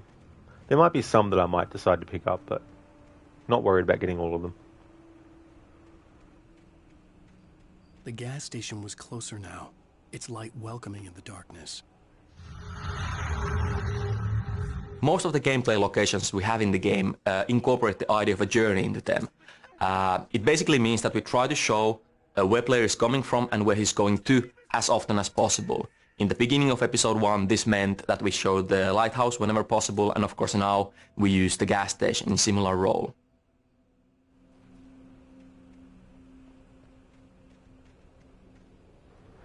Once an audio, I keep on wanting to say audio commentary. Once a video commentary pops up, you have to just basically not move too far away from the spot, otherwise it'll automatically turn off.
Noble, you wish they would make a remake for Rayman 1?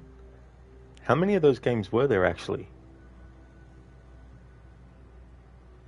Admit you're more or less the same, but also depends on the game. Alien Isolation, for example, didn't scare you at all. Oh yeah.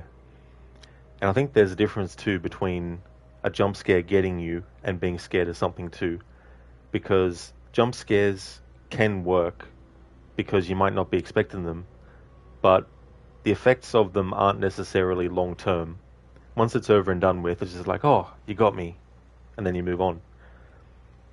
But being scared of something sort of has a longer lasting effect.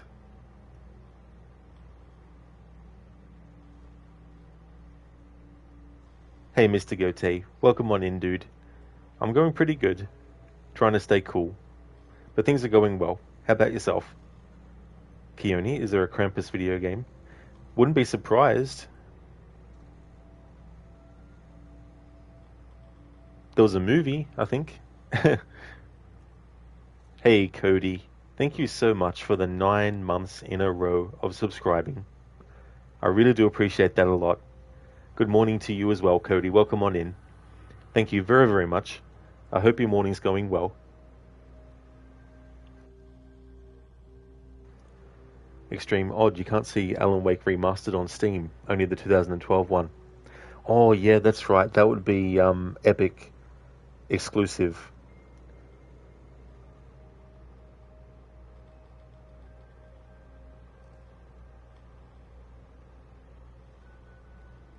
In Mita, yeah, the only thing that might scare you are jump scares, like you said, mostly because you're not paying too much attention and it gets you by surprise.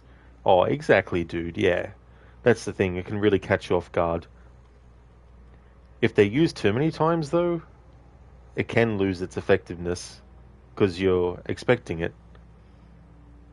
Mr. Gote, good. Got gym and heavy training today, relaxing tomorrow, so more Hades and Legend of Zelda for you. Very, very nice. That's really, really cool, dude. Glad to hear that things are going well. That Hades game, I wouldn't mind actually playing it myself. I don't know if I'd stream it. But when I saw Lucinda play it, I liked the art style and everything, and the music seemed pretty cool. Yeah, Extreme. Yeah, it's unfortunate. It'd be good if it was available on Steam.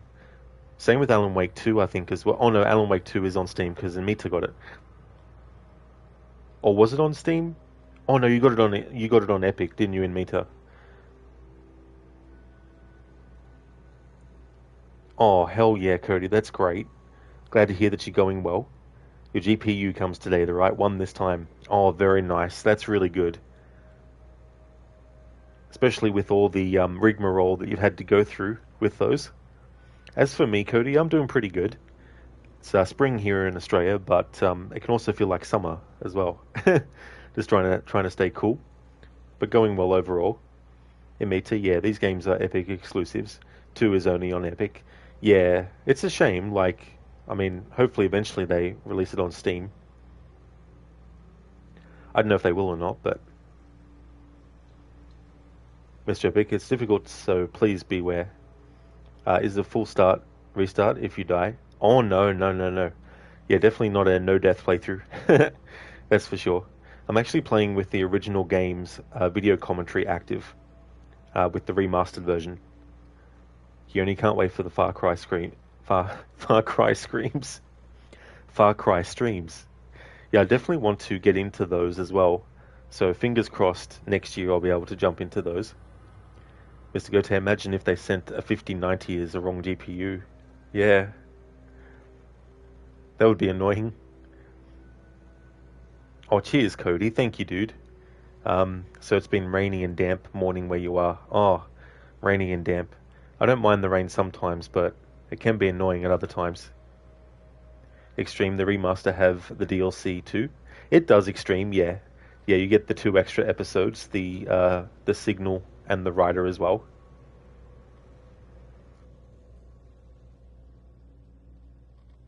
Oh, did I call you Mr. Epic, Mr. Gote? Sorry.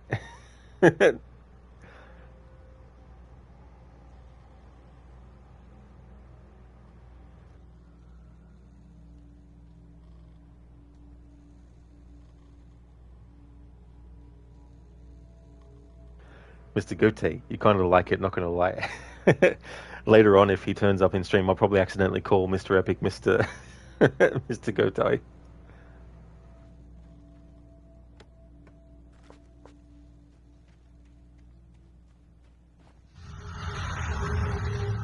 Here we can see some of the nasty names that we have. We call them flankers because they try to circle around you and stab you in the back. Though they are quite easy to take out.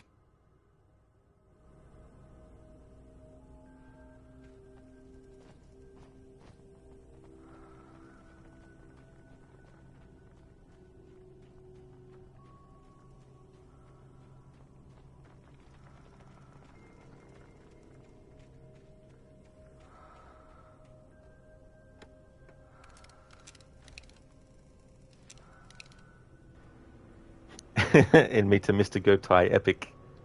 Mr. Gotai, Mr. Enmita.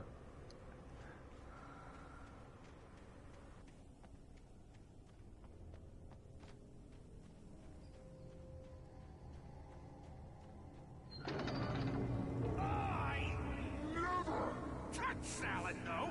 A man like me needs a hefty meal. That's for today.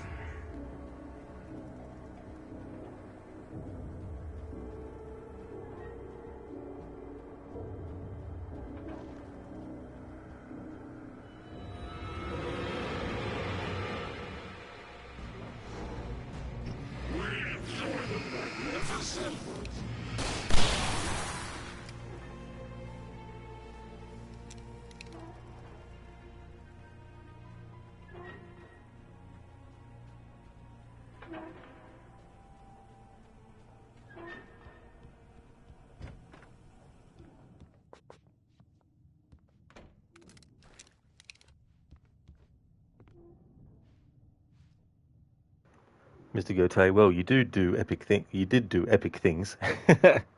Very fitting then. Dr. Darling, aha, you found another one. How exciting. A letter for me. Uh-huh.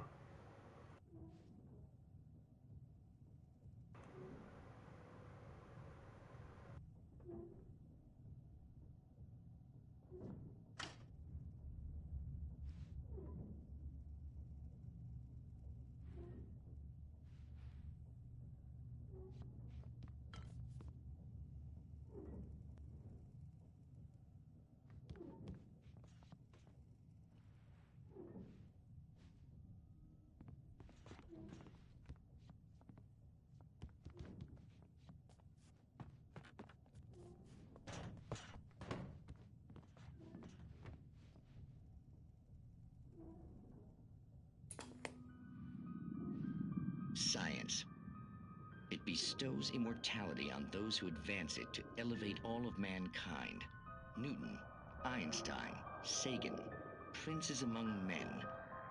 But the price for such a legacy is steep indeed.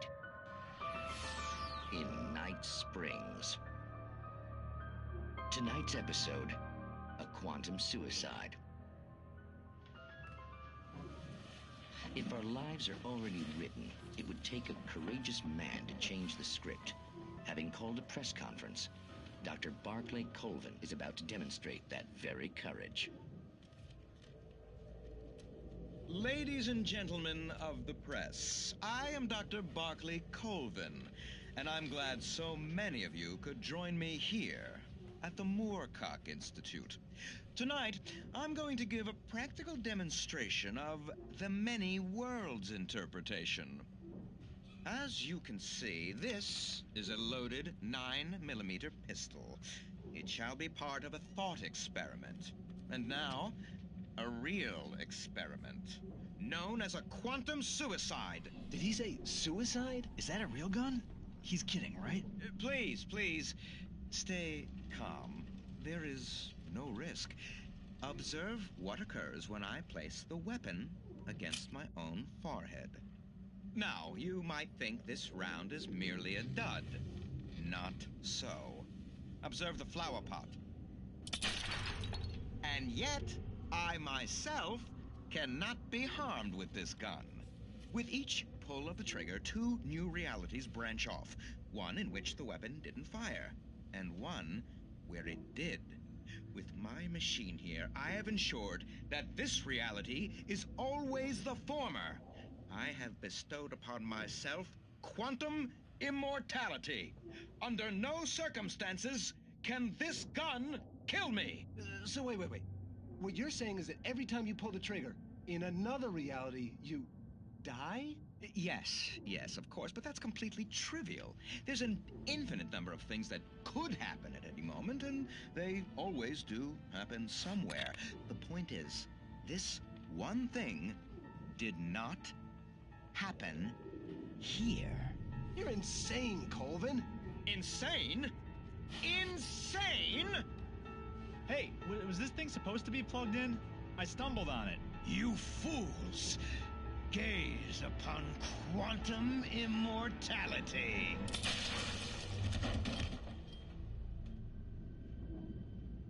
Poor Dr. Colvin, felled by his own hubris or the ignorance of the masses.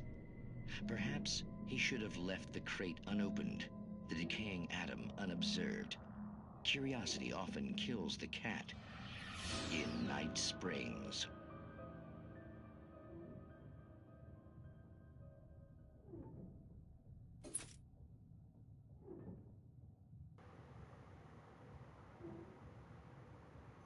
I guess Dr. Colvin didn't consider that he was living in the reality in which someone accidentally kicked the plug that the machine needed electricity to work.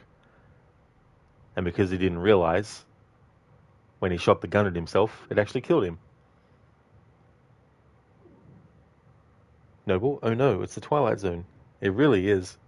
I really like the Night Springs episodes. In the remastered version, there's actually two that they added back in, which weren't in the original game.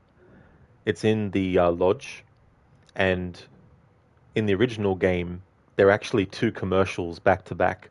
But of course, in the remastered version, those commercials aren't current or, they're not relevant anymore. So instead of just not having anything or adding new commercials, they decided to put the two extra episodes that weren't in the original.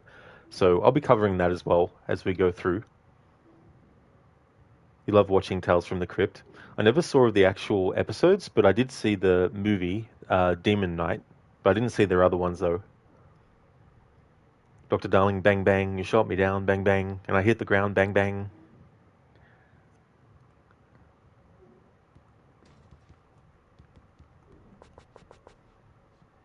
I have no idea who sang that song, but I know the one you mean, though.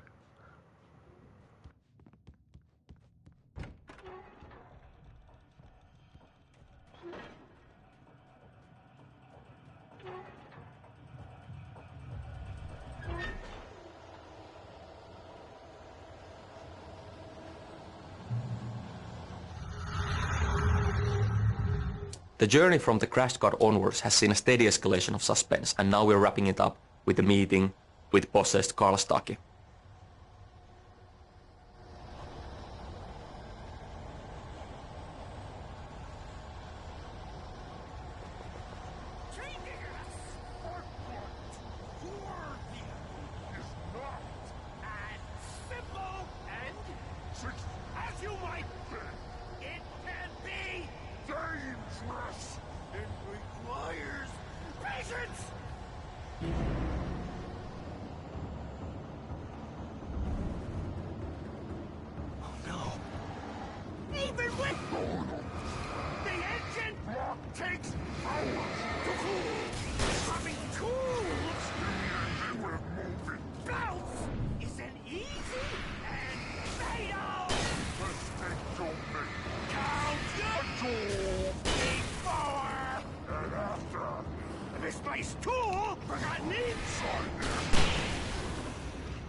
Stucky's body vanished, leaving behind only a lifetime of nightmares to come, assuming I'd reach the lights of the gas station alive.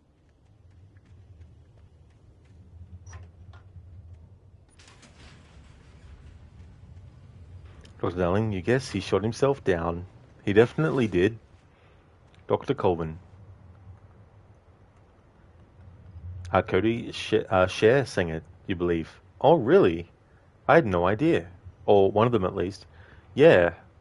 I mean, not that I've heard much of her music, but that's interesting that she's the one that sang that song.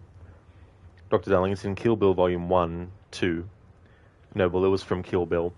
Yeah, I was actually trying to think of which Tarantino movie it was that it was in. But yeah, the original release of the song, I didn't realize it was Cher. Or Cher. Keone, have you seen the video of a squirrel yelling, Alan, Alan, Alan? It's hilarious. I have. Yeah, that was really, really funny, that.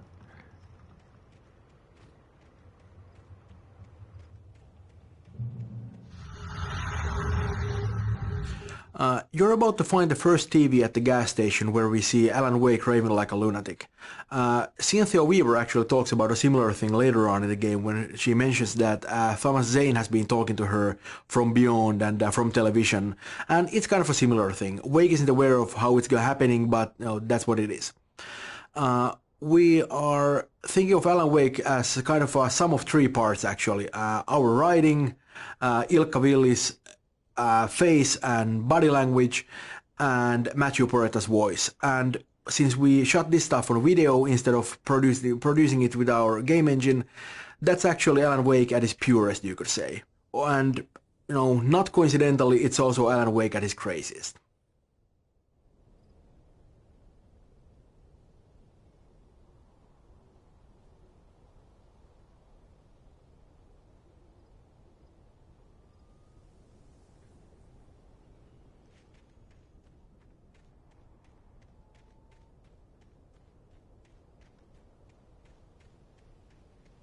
I recognized the parade float I had seen in Bright Falls when I first arrived with Alice.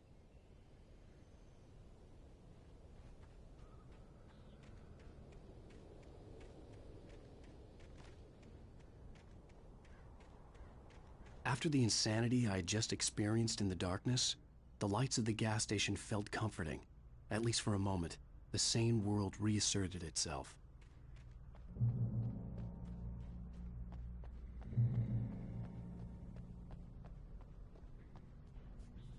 The Deer Fest had been 2 weeks away when we arrived. If the day count on the banner was right, I was missing a whole week between the night we got here and now.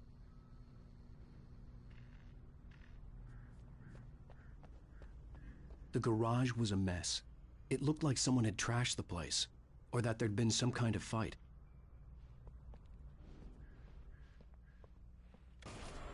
I'll write. I'll keep writing. Outside there's only darkness. Outside the cabin, outside the story, there's only darkness. I can feel her presence in the dark. Just now, I could smell her perfume in the room. I'll reach her, I'll fix it up. I'll bring her back. The story will come true. If I stop, she's lost. I don't believe this. It'd been me on the TV, talking crazy. Was I losing my mind?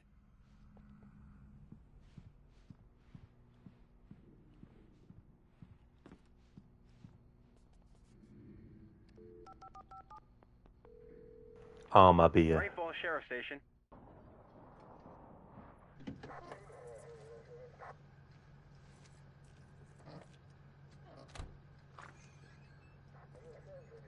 Oh, thank God, Sheriff. Sheriff Sarah Breaker. You are... I'm Alan Wake, but listen. I was in a car crash. My wife, Alice, she's missing. Calm down, Mr. Wake. We were staying in a cabin on the island, on Cauldron Lake. There's no island on Cauldron Lake, not since the big eruption in the 70s. Please, I can take you there, okay? You look like you've taken a pretty bad knock to the head. Are you okay? Listen. We'll figure this out. Please get in the car. We'll swing by the lake and then we'll go to the station, okay? Mr. Wake, have you seen Stucky, the guy who owns this place? I realized I couldn't tell her what had happened in the forest. She wouldn't have believed me. And then she wouldn't have helped me with Alice.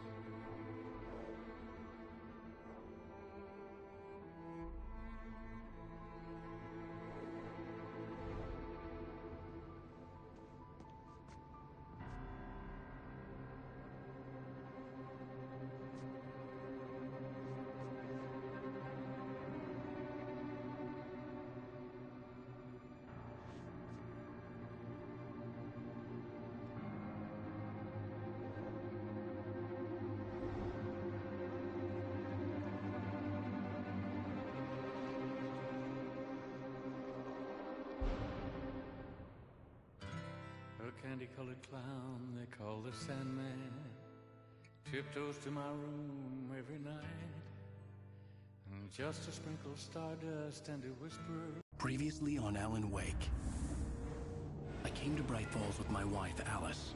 Thank you for coming here with me. I thought maybe you could write here. I don't want to hear it! God damn it, Alice! Now, she's missing. Alice? Alice? I woke up behind the wheel of a crashed car. I'm missing a week. I was attacked by shadowy men straight from a nightmare. The sheriff took me to the lake Alice and I had stayed at. But the cabin had disappeared.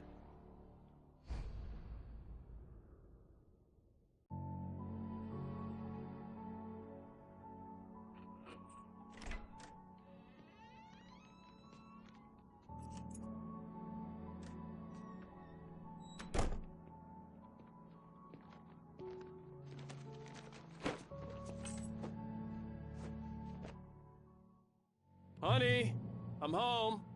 Back here, sweetie. How was it? We have two of these New York flashback scenes in the game, and actually we almost cut them out. And I'm very glad that we were able to keep them in because they are very important to the story that we're telling here. These are the days when the Wakes were actually happy. And we spent so much of the game in danger and in darkness, running around with guns blazing. And also, when we see Wake and Alice together, most of the time they're arguing or at least, not being very happy. But these are the days when they were both very, very happy together, and these are the days they long for. In the second flashback sequence, towards the end of the game, you can see the cracks there. They aren't really doing very well anymore. But right now, this one, it was good.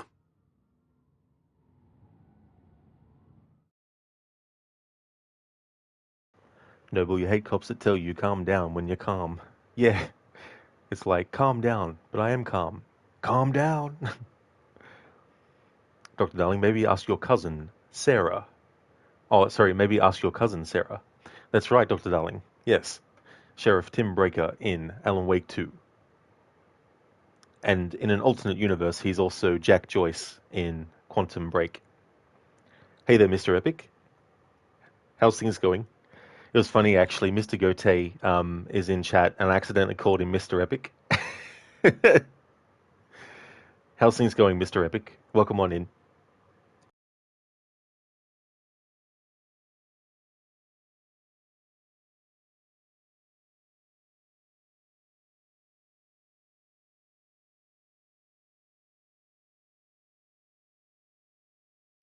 Mr. Epic, nice. So, to do the reverse, I should just call you Mr. Gote for a second.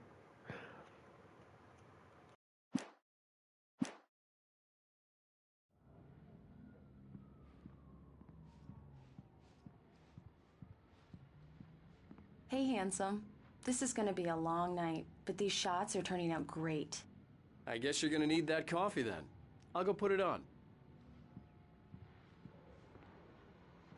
Collecting these in another playthrough.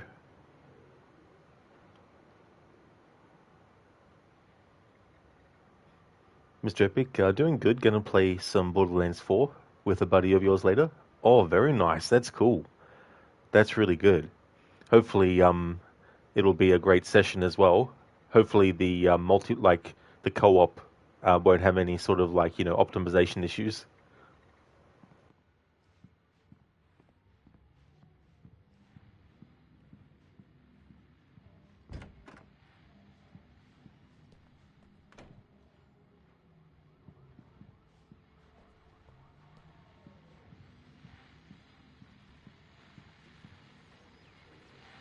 The continuing freezing rain and heavy snowfall have necessitated a winter storm warning in the entire tri-state area.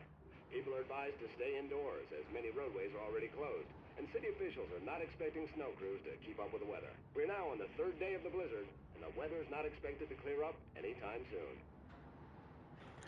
In other news, there was a shootout today. There was a certain police detective that was involved. Some witnesses say they saw him go in very, very slow motion, even though everything else was moving around normally. We don't know what this phenomenon is, but there be some crazy people out there.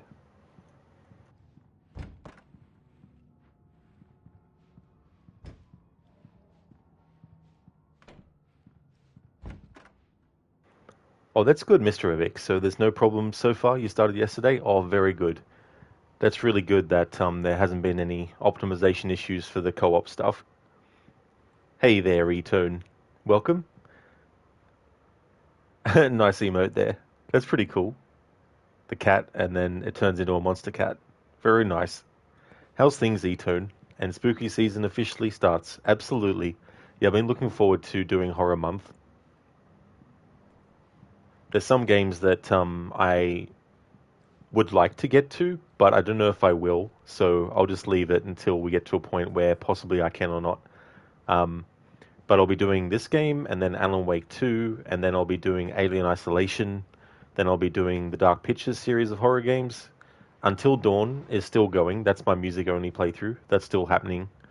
And then The Quarry and Red Dead Redemption Undead Nightmare as well.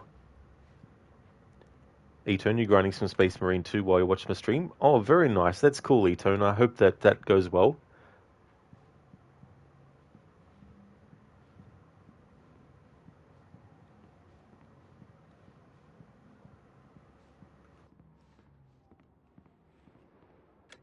Coffee's on. Great, thanks. I'll need it if I'm gonna finish this by tomorrow.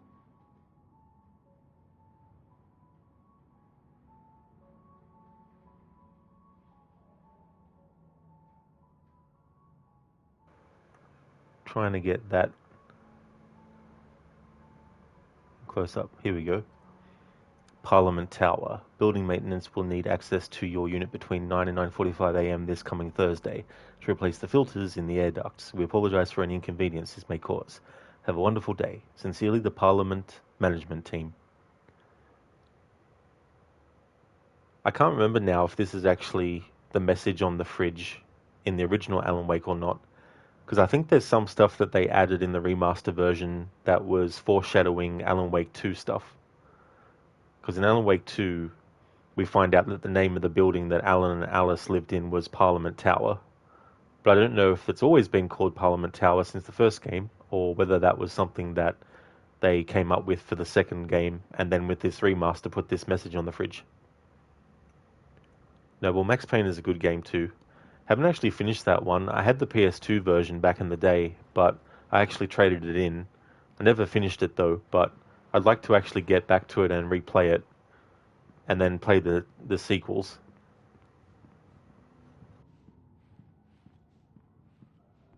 Oh, Oh, hey, I just finished those cover mock-ups. They're on your desk. Tell me what you think.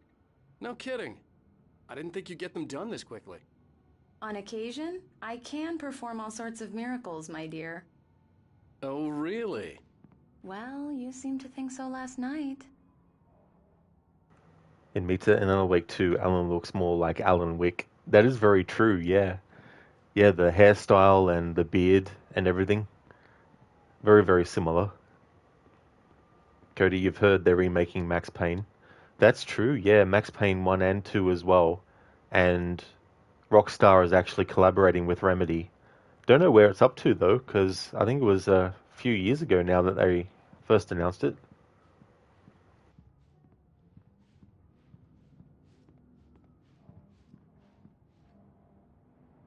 These look really good.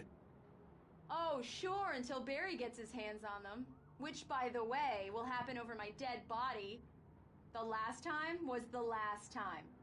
Oh, and speaking of Barry, he called. Alan! Alan, please check the fuse box. I'm right here. I'm on it, honey. Please hurry.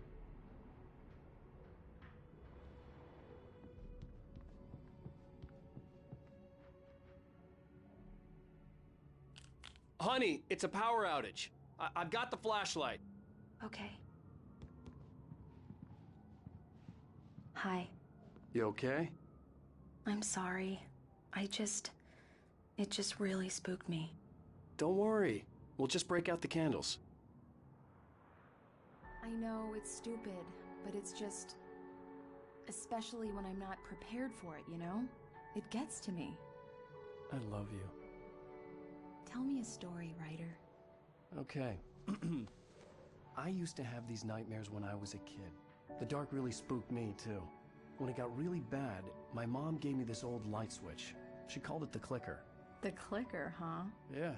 If I ever got scared of the dark, I could just flip the switch and a magic light would scare the monsters away. Oh, sure. Here it is. Alan. Maybe it'll help you, too. Yeah, nice story, writer boy. You made that up right now, didn't you? No. Seriously.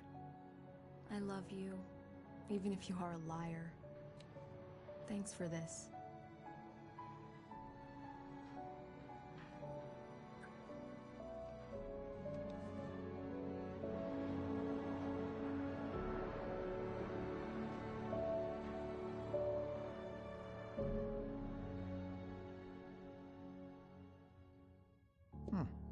How do you feel, Mr. Wake? Any nausea, disorientation, anything like that? Mr. Wake, how are you feeling? I'm okay. My head's fine. I had to lie about my headache and memory loss. He'd send me to a hospital for tests. I couldn't leave without Alice. Very well. I don't think you have a concussion, but you've obviously been through quite a shock. You should take it easy for a couple of days. Thanks. Well then, Mr. Wake, we're done here. If the pain gets any worse or you experience any other symptoms, you should come see me. I'll let you get on with it then. Sarah, Sheriff Breaker, is waiting for you. She's very good at her job. I'm sure she can locate your wife in no time. Doc Nelson was the image of a small-town doctor. Sheriff Breaker had called him to the station to take a look at the cut in my head.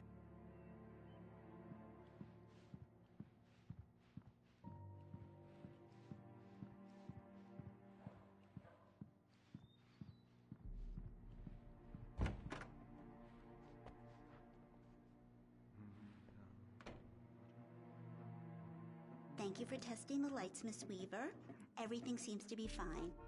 I don't have the luxury of being complacent, Deputy Grant. The bulbs will need changing soon. You can't change them in the dark. I'll be sure to take care of it, Miss Weaver. Have a nice day now. Very good. I'll come back later on to remind you, just in case.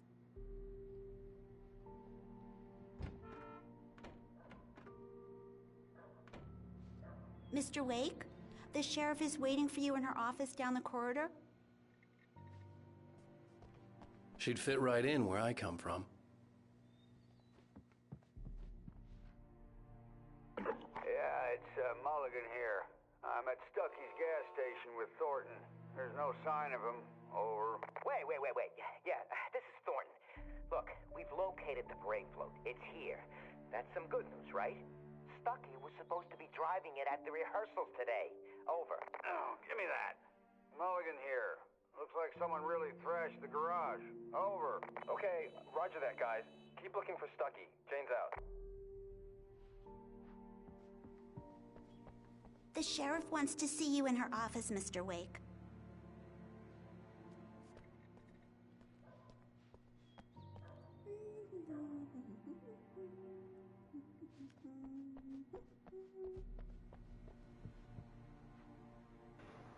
While in Watery, try Armor, the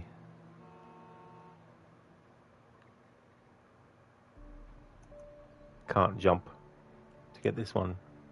The Finnish style lager. Sheriff Breaker is waiting for you down the corridor in her office. In Alan Wake 2, you have the Koskela brothers who do ads, and one of the ads they do is for Armor beer.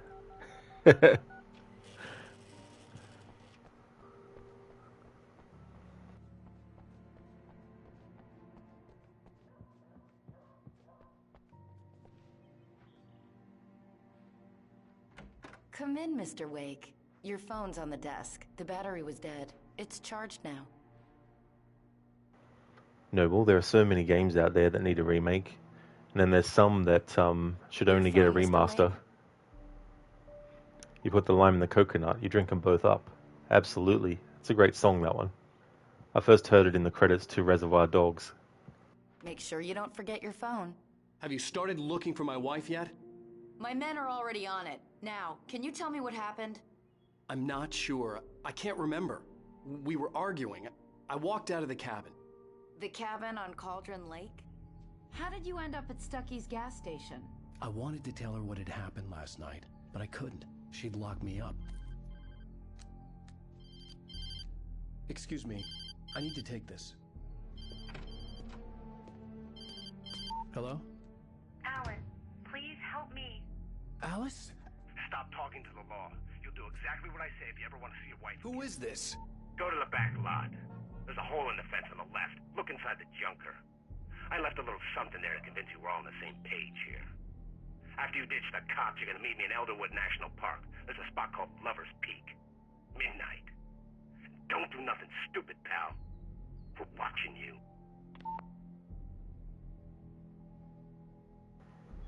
That's right, Noble. It is in this diner. We listened to it earlier.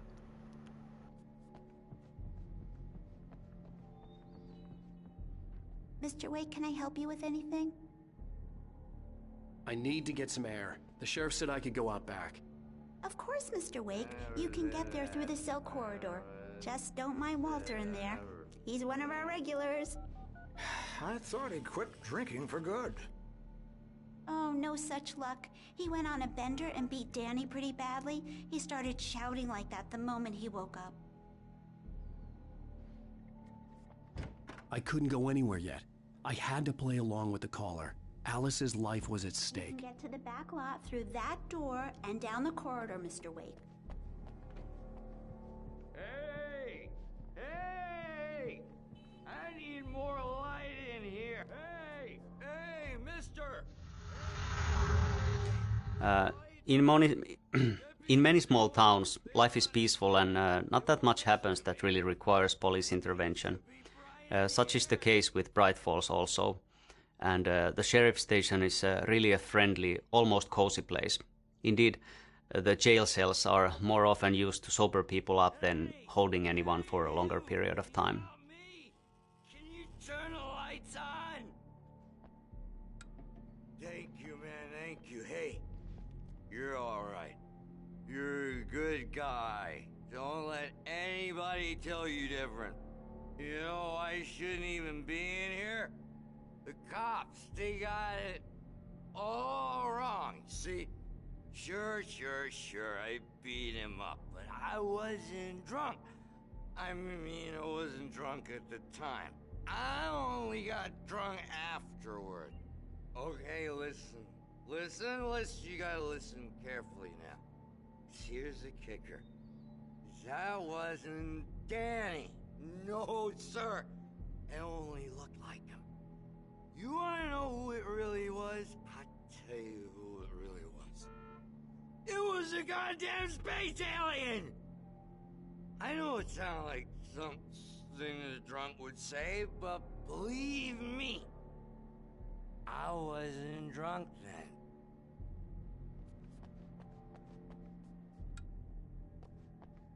Oh, why'd you do that for? You're with them, aren't you? You're those space aliens! You think you got me right where you want? Will you just wait? You just wait! I told him, oh yeah, well, I don't hear who he is. Indeed, Dr. Darling.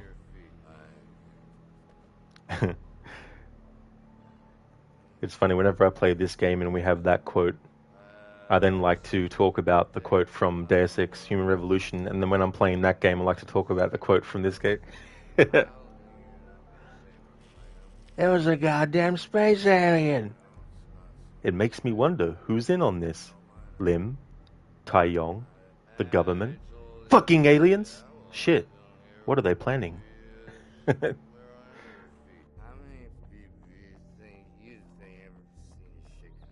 The early morning light hurt my eyes and made my head ache. The man on the phone had said, go through the fence on the left.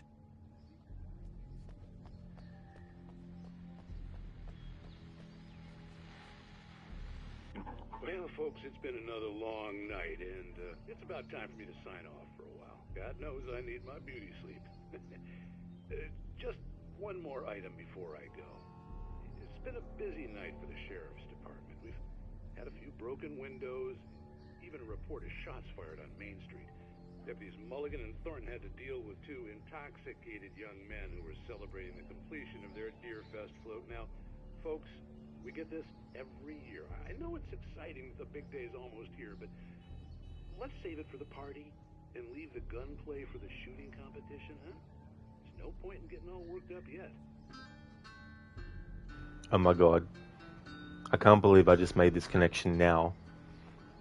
Pat Main on the radio there mentions two young men who finished their deer float and got so excited about it. Find a hole in the fence behind the police station. There was something for me in an abandoned car. They're not named in this game, but I'm pretty sure that they're the Koskela brothers that we meet in Alan Wake 2, because they one of their businesses they have is creating floats for Deerfest.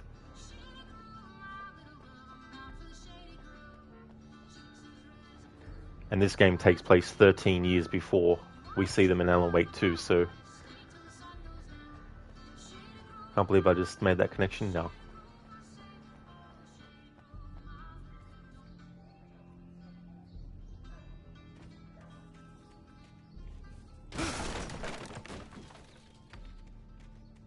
Alice's driver's license had been placed on the front seat. The caller meant business. Barry? Ow! Ow! Thank God! Where the hell have you been? I've been trying to reach you for a week, you and Alice. Oh, I've been worried sick. I flew out yesterday. I'm here in Bright Falls. Barry, listen to me. I'm at the sheriff's station. Come and get me. I can't talk now. Al, what the hell is going on? I had to get the sheriff to let me go. I needed to get to Elderwood National Park to meet Alice's kidnappers.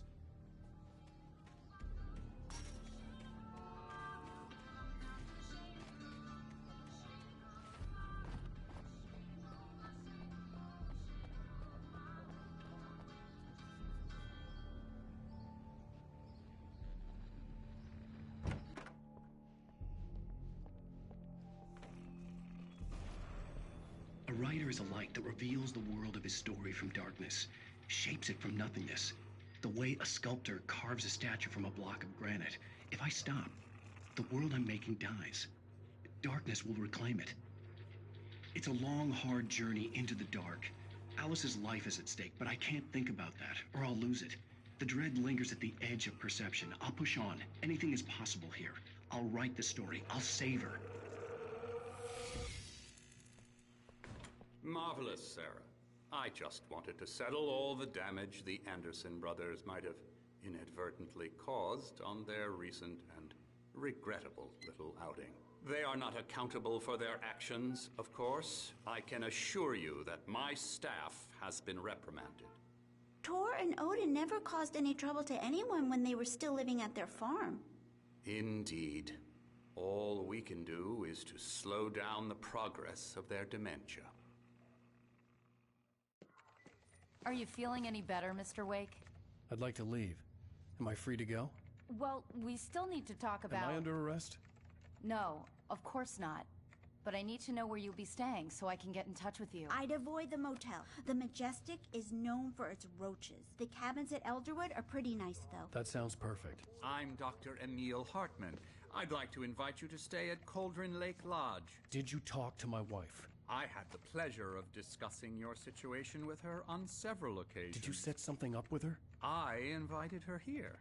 My clinic is a place where... Oh, hey! Oh, my! Take it easy. Hey, nobody move! Get your hands off of my client! Who are you? I'm Barry Wheeler, his agent. If you have business with Mr. Wake, you talk to me. You yokels won't know what hit you once I sick my lawyers on your asses. No harm done, Sarah. I'm all right. I don't want to press charges. Mr. Wake, my offer still stands. Get me out of here. What the hell was that about, Al? We don't need a replay of that thing with the paparazzi. I thought they were gonna lock you up. I had to talk to someone. I told Barry everything. He thought I was certifiable, but when he heard about the manuscript, I had him. The fact that I'd written something, even if I couldn't remember it, was enough for him. He smelled money. And he believed that Alice had been kidnapped. Anything beyond that was another story. I had a midnight appointment with the kidnapper in a place called Lover's Peak, somewhere in Elderwood National Park. The plan was to rent a cabin. I don't like it, Al. I don't like any of it. It's not good. In fact, it's the absolute opposite of good. Mr. Wake! Barry, you found him! Hi, Rose. Oh, wow. I was just thinking about you, too. Great. I was just bringing Rusty some coffee. He's on the balcony, looking after Max. Poor thing. I really need to go. Great to see you again, Mr. Wake. Later! Who's Max? He's in pain. What an airhead. Jeez, Mr. Takes a swing at everybody. This is not her fault. She's a very nice girl and, more importantly, a fan.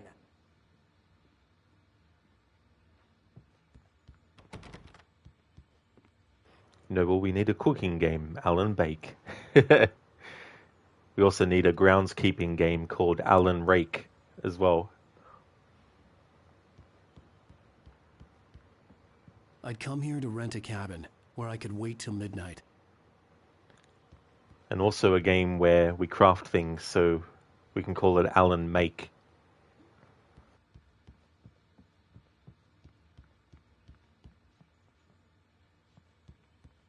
A game where you have to spot who is real and who isn't, called Alan Fake.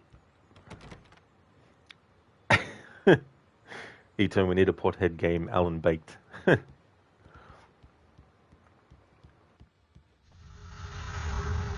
The visitor center is the hub of Elderwood National Park area. It's a place where you can get information about the local wildlife, directions if you are going out hiking in the forest, or keys if you are renting one of the cabins in the area. It also has a nice cafeteria which looks out into the forest. It's a bright and beautiful place to stop for a while and have a cup of coffee, but it's also filled with lots of stuffed animals and mammoth skeletons and so forth. So it's not really a place that you'd want to visit at nighttime, which is what you will be doing. I like that. It's not a place you'd like to visit at nighttime. But you'll be doing that later. E-turn, plot twist, he was just too high the whole time. They would definitely still fit.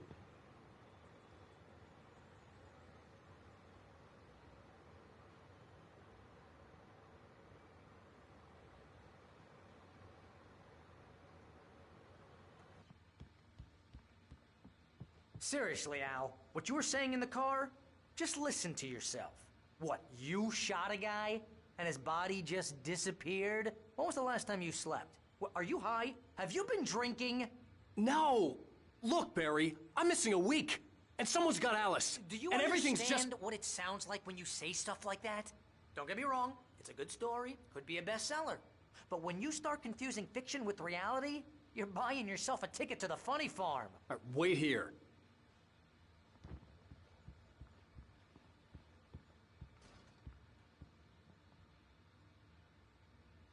Here's the cafeteria that was mentioned.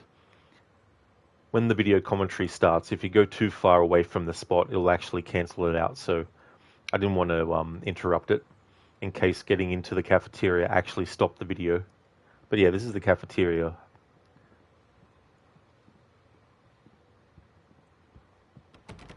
I'll be getting the thermoses in another playthrough at a later date. Not this year though.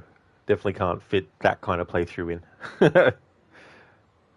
It's basically only 2 months until 2026.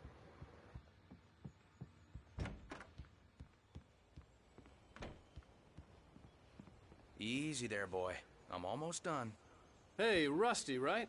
You rent cabins. Oh, Mr. Wake. I'd shake your hand, but mine are kind of full here. Actually, I'm sorry about this. Would you mind grabbing the registration form from the desk? It's just across from Bucktooth Charlie. Okay, sure. What happened?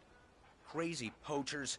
Max here got his foot caught in a trap. They're illegal to use here. Hell, you're not supposed to hunt within the park at all. But that doesn't stop some lowlifes. Well, at least Max is gonna be okay. He got lucky. Max is still groggy from the shot I gave him, and I'd rather not leave him alone just yet. The form's on the desk across from the mammoth skeleton.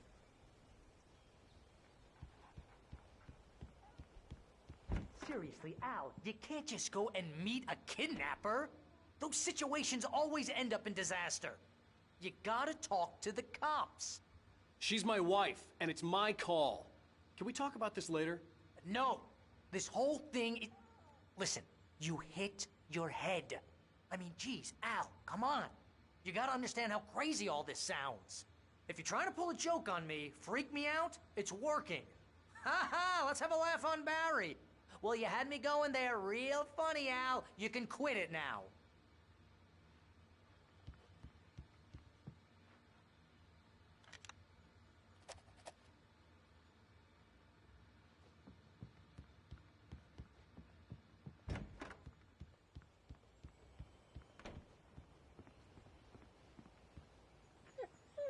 I think this is the form you wanted. And here are the keys. Okay, you're all set, Mr. Wake. Glad to have you staying here. Thanks. Can you tell me how to get to Lover's Peak? Oh, sure. It's at the end of the nature trail. Just follow the paths, you'll get to it eventually. It's an easy walk. Nice spot, too.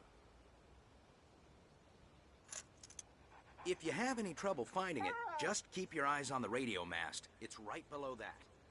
Oh, and hey, if you take a walk in the woods, watch your steps so you don't end up like Max. I guess I'm a little worried. We got a bunch of campers out there we haven't heard from. It's not like these people are on a schedule, but with the traps, well, you know. I just don't want any trouble. Right, thanks.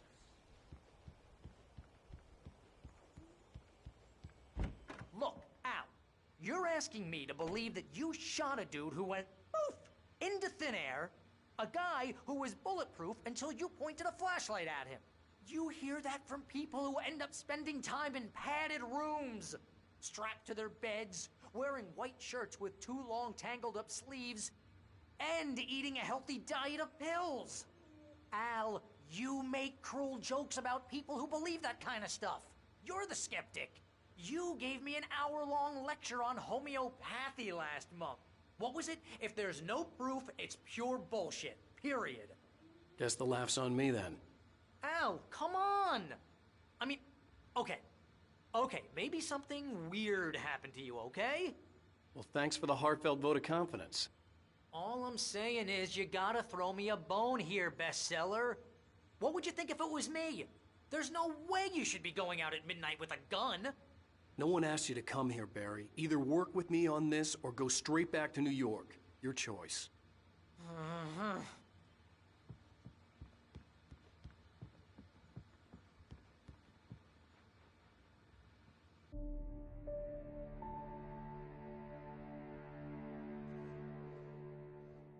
just crazy talk, Al. Al! Al? We should go to the sheriff or call the FBI. Damn it, Barry, they'll kill her! This is not a goddamn debate, Barry. I'm going to Lover's Peak. He said to come alone. Okay then. I understand. You're my best friend, and I'm worried that you're not right in the head. Tell me what to do to help, and I'll do it. You stay here, and if I'm not back by morning, call the cavalry.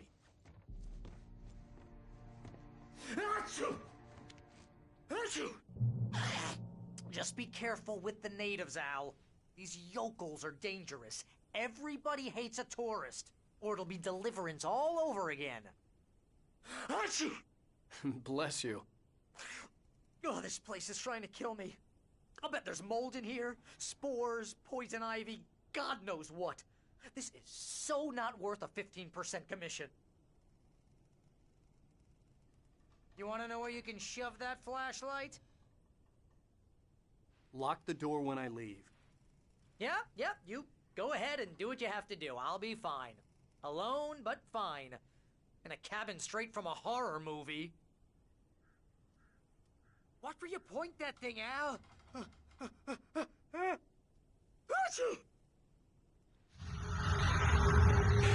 Barry is a very fun character to write, and frankly, a big part of that is Fred Berman, who does Barry's voice. And he's a cool guy because it doesn't matter how stupid the thing I write is, he actually always makes it sound good. He would just always find the right tone for Barry and sort of make him human even though he's saying something completely idiotic. Barry's a clown, of course, and you could call him a greedy little weasel and you wouldn't be far off from the truth. But at the same time, he's a loyal friend and he's smarter than he lets on. And, he's got the flaming eye of Mordor, so, that goes a long way. Exactly. He's got the flaming eye of Mordor. Stop it, Al! Stop it!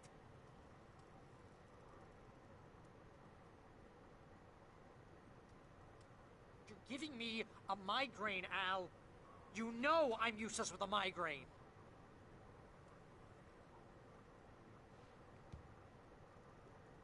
I did in Mita, yeah. I got the 100% checklist completed as well. It turns out that I had to actually get the outfit, the US Marshal outfit, and you had to defeat all the US gang hideouts in 24-hour in-game period. So that meant I couldn't save or fast travel. So I got that done, so that was good. But yeah, that playthrough's all finished. No, well, he reminds you of that nerd from Jurassic Park. Oh yeah, Dennis Nedry. Yeah.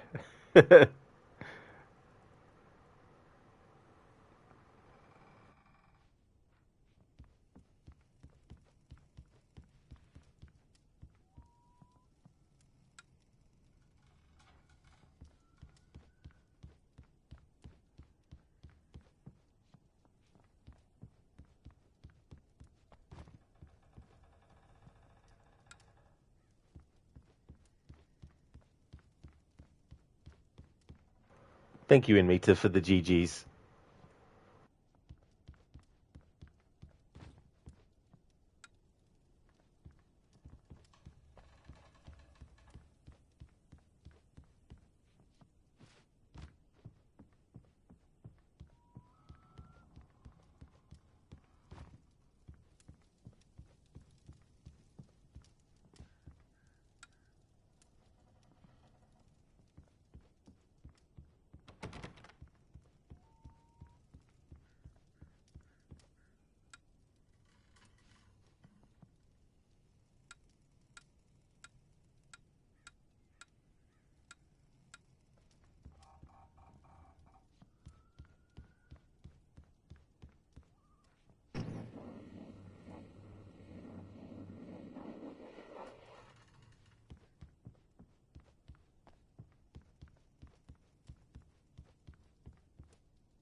There's some dialogue that I haven't figured out how to trigger since the last time I got it to trigger.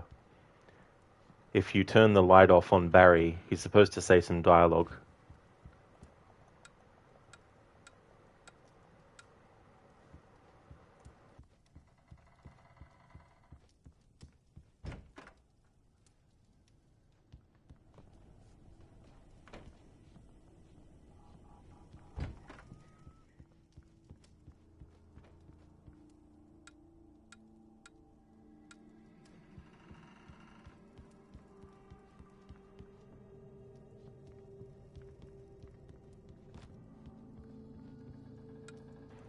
Maybe you need to do it before shining the flashlight in his face.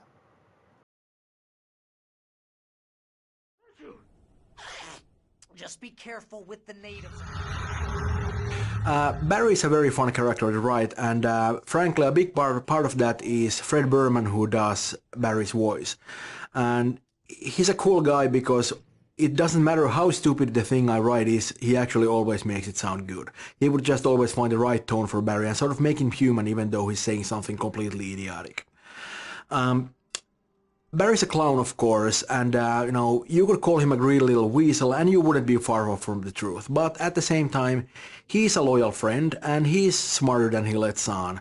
And, he's got the flaming eye of Mordor, so, that goes a long way.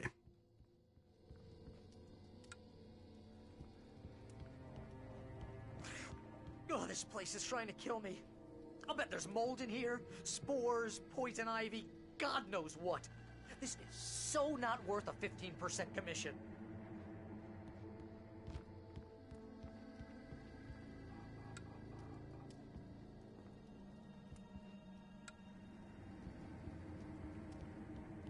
Lock the door when I leave. Yeah, you go ahead and do what you have to do. I'll be fine. Alone, but fine. In a cabin straight from a horror movie.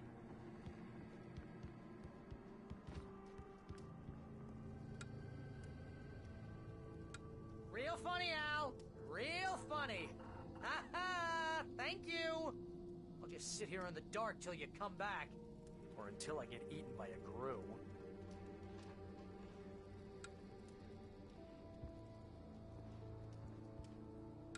I didn't realize we were back in the 3rd grade here.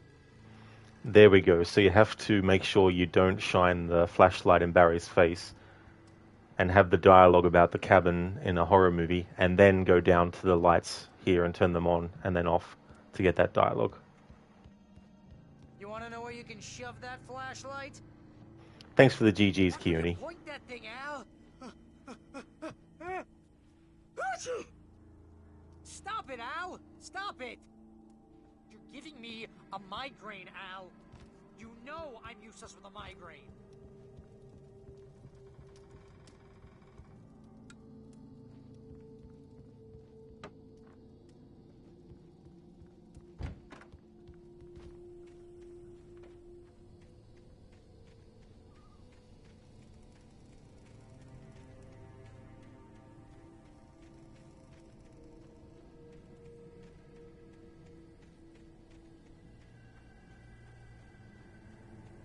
Thank you, Cody, for the GG's as well.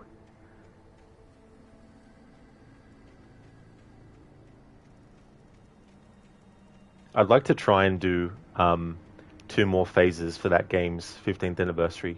One of them won't take as long as a regular playthrough because I'm not going to be playing through the game from start to finish. But there will be another phase where I do. Have to wait and see.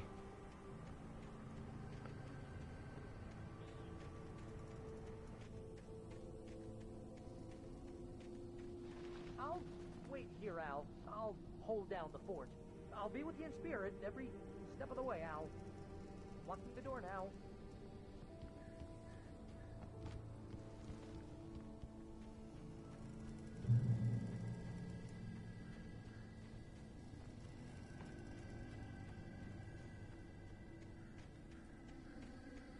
I knew I should have gone to the cops. This wasn't the smartest thing I'd ever done, but I was still angry with Barry for trying to talk me out of it. These people had called me right in the sheriff's station. The cops wouldn't scare them, and they had Alice.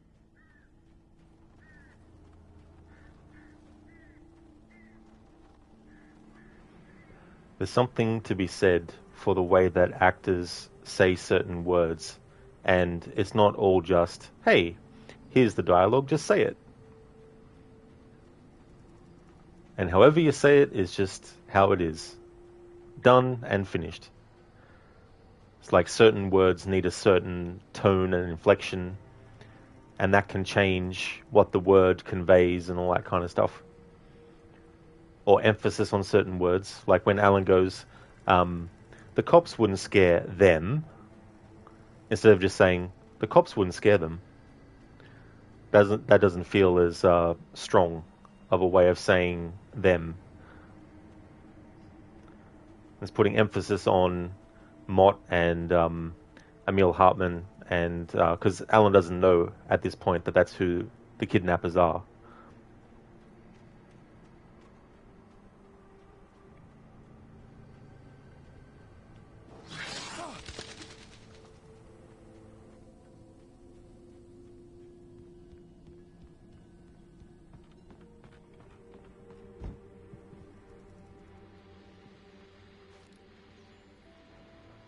It's not a loop. It's a spiral.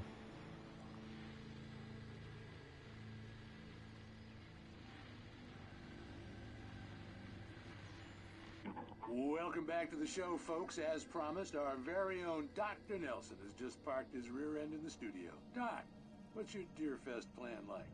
My plan? You make it sound a lot more organized than I ever seem to manage.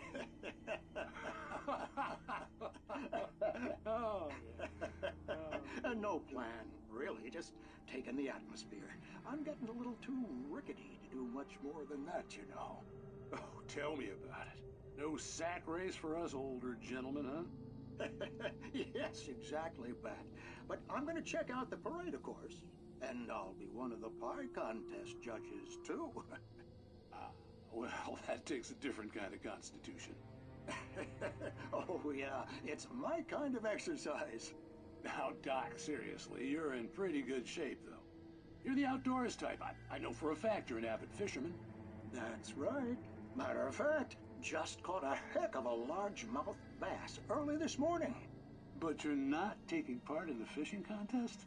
No, not this year. See, Pat, I'm just not that competitive anymore.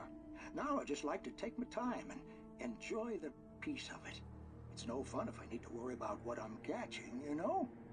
Well, considering your track record, the participants are probably pretty happy you feel that way. Well, Pat, that's kind of you to say. I didn't interact with it, but when you're in Dr. Nelson's office, you can actually see that fish that he's talking about on the table. And if you interact with it, there'll be a little exchange that him and Alan have about it.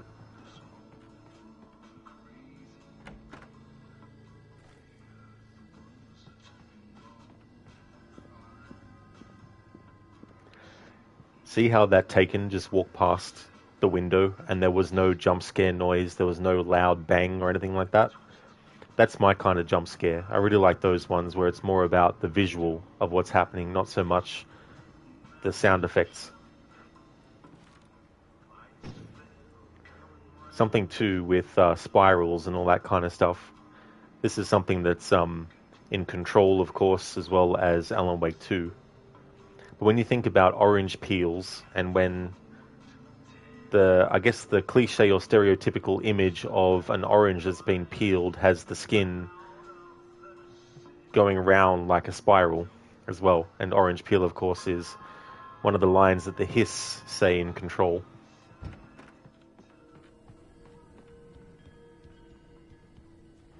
The tornadoes that the Dark Presence uses, that's also a spiral shape when you think about it. If you look down from the top and down into a tornado, it's like a spiral that keeps going down.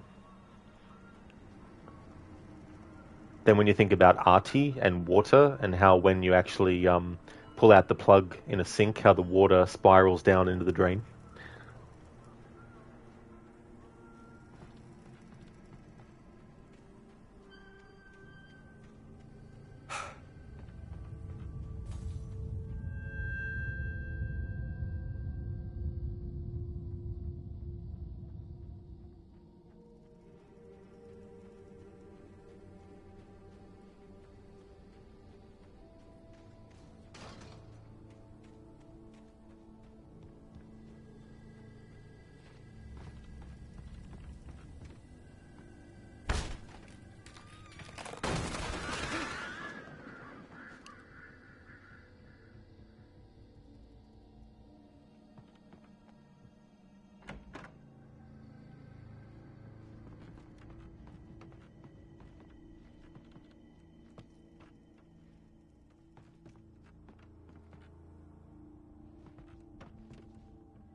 Crime and punishment.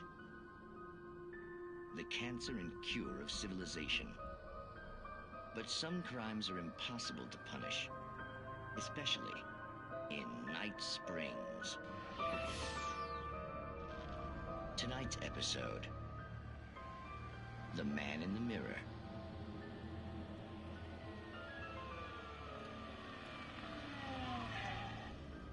He's inside, Agent. He's a weird one.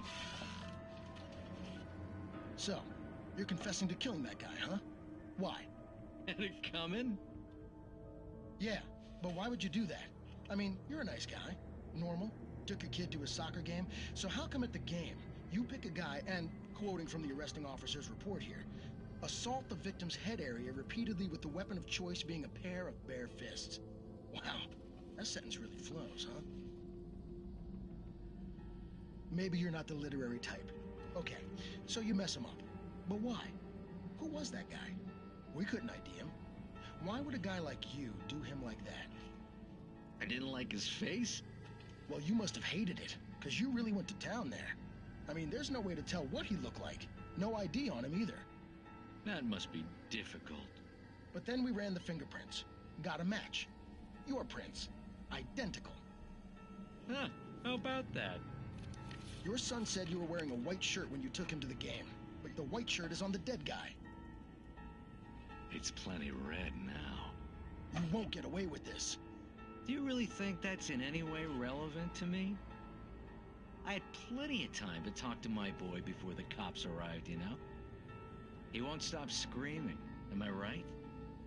You think he's ever gonna be okay? I left my mark, believe me. You bastard. What? You gonna shoot me? What's the point? I'm going to prison. You got me. I don't understand any of this. And you never will. Don't worry.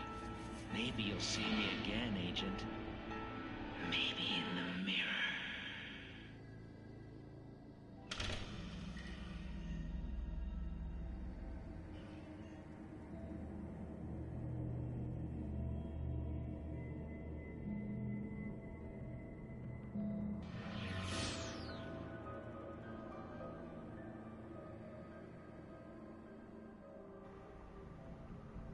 In this playthrough, I wanted to do all the Night Springs episodes because in Alan Wake 2, I'll be doing the DLC, which also includes Night Springs episodes that you play. I'll be including them in the playthrough, but I won't be doing them as a separate thing. I'll actually be doing them when they pop up in the main narrative to do. Hey there, Sheila. I'm going good, thank you, dude. Enjoying this replay of Alan Wake. Going through with the original game's video commentary. How's things going with you, dude?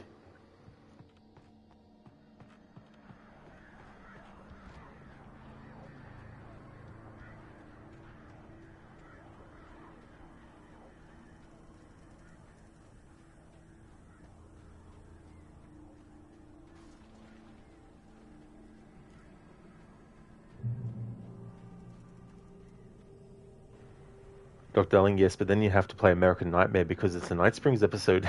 Well, I definitely won't be including that because I don't have time to.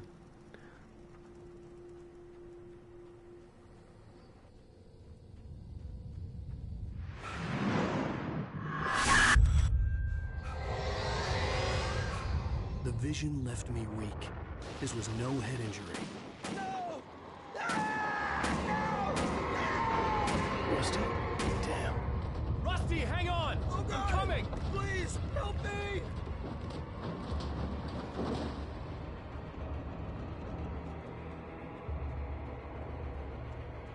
Anybody? Help me! Help me! Can you hear me? Anyone? Please help! Help me! The ranger's office was locked. I'd need a key to get in.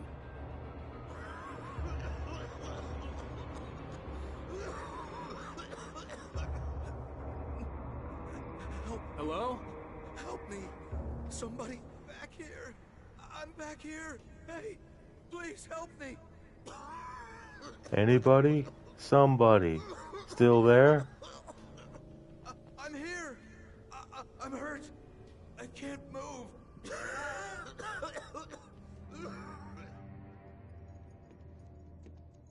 Mr. Wake?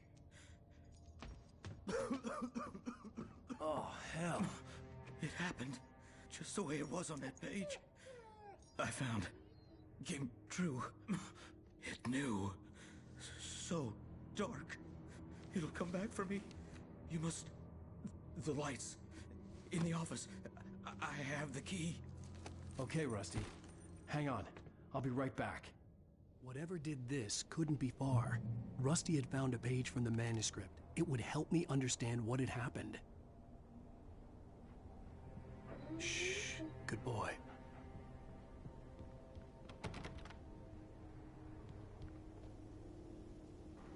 Sheila, you're good. A lot of work to do, but you're good. Glad to hear that, dude. Hopefully the work won't be as stressful or anything as it could be, you know. Hopefully everything will go well. Oh, how did you and Amita go with your co-op playthrough of... Were you still doing more of Man and Medan? Like, to get achievements and stuff?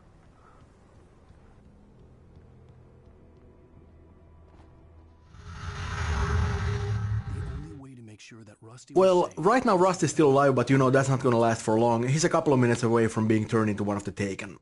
You know, and we worked on Taken for a long while, and when we initially started to build the concept, the basis was on serial killers from comics and movies. Right. We wanted to almost seem like immortal enemies, and they always turn up where you least expect them. Yeah, and they seem kind of mindless. Well, that's because the Dark Presence just sort of strips away everything away from them. It just leaves this empty shell and fills it with darkness and sort of throws them at you.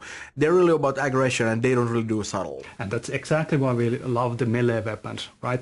And we actually considered giving them firearms at one point, but when we tried that, I think it took away something from the unique feel of combat. That because we kind of want them to come at you. Yeah, they need to be aggressive, right? And I think the melee weapons also represent something old and mythical, what the Dark Presence is, unlike the light, which is modern and technical. Yeah, and of course you probably noticed that they keep on babbling all the time. Well, you have, but no, yeah. I'm talking to a player here. That was actually kind of an experiment, because we just wrote some of that stuff on a whim for Stucky in the beginning, and when we got the lines back from the actor, it was creepy as hell. So we, of course, decided that we gotta have more of this stuff, and we just wrote more of it in. Yeah, exactly. It was excellent.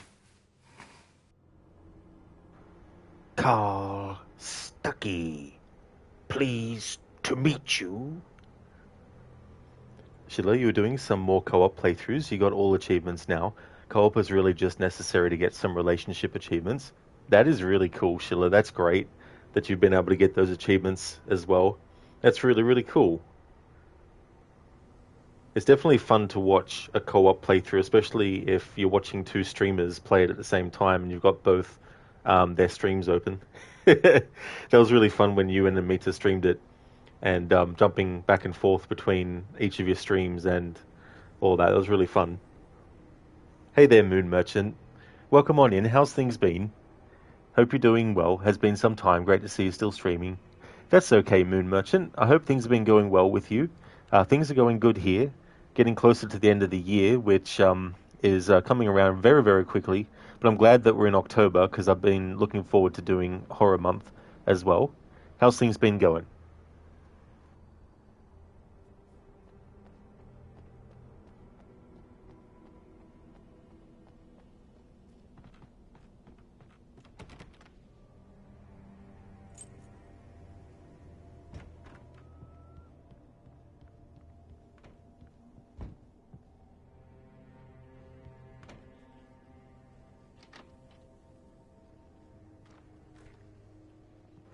Oh, nice, Moon Merchant. That's good.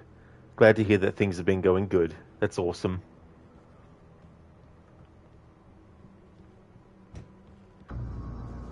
I was too late. Someone had destroyed the circuit breaker. There was no way to get the lights back on.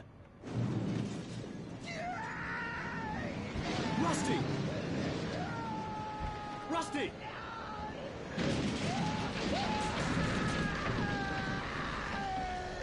The ground was covered with oily patches. that looked like liquid darkness.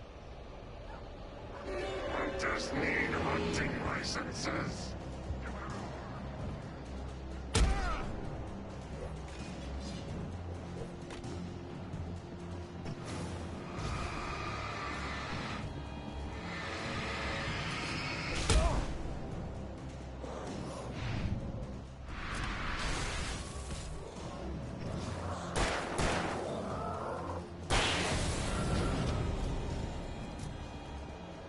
Dr. Darling, Rod's still streaming. He will be on Twitch for Alan Wake's 50th anniversary.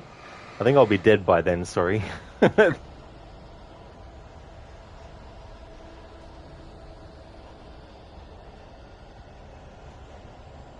Something had torn a mammoth-sized hole in the wall.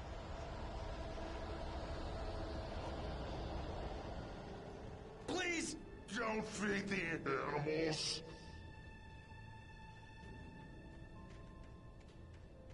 Fishing! For those visitors who purchase a park fishing license, obey the ranger's instructions. Rusty? Rusty, no! Never. No approach closer than 100 yards. Two bears and wolves never approach any other closer than 25 yards. Pets must be leashed. Fines. Never leave your Pet unattended. It is against the law to remove any natural objects or historical artifacts from the park.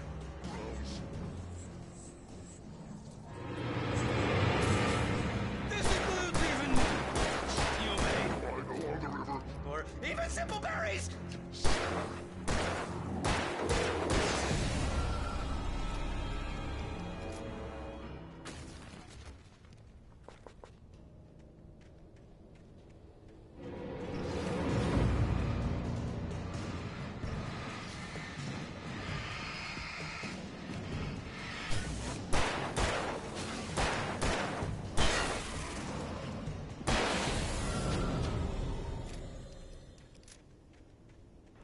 The only thing about this game that can be annoying is the camera keeps on shifting which side of Alan it's actually on. So if there's a particular side that you prefer the camera to be on, then it'll move to the opposite.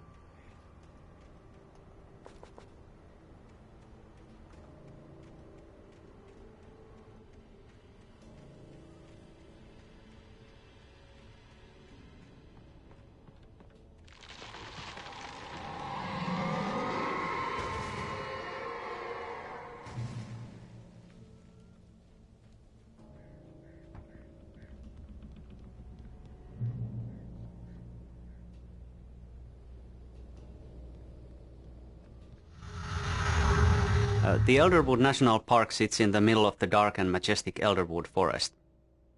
It's a place that features bare sun-bathed mountainsides and tall redwood forests and temperate rainforests and marshlands. Despite some hiking trails and friendly signs, it's nevertheless a wild place like nature is, and you shouldn't venture out too far into it after dusk. This place is inspired by the many beautiful nature preservation parks that are a staple of Pacific Northwest. And as we do like to throw the player out into the forest a lot at night time, this location really is in the essence of our gameplay.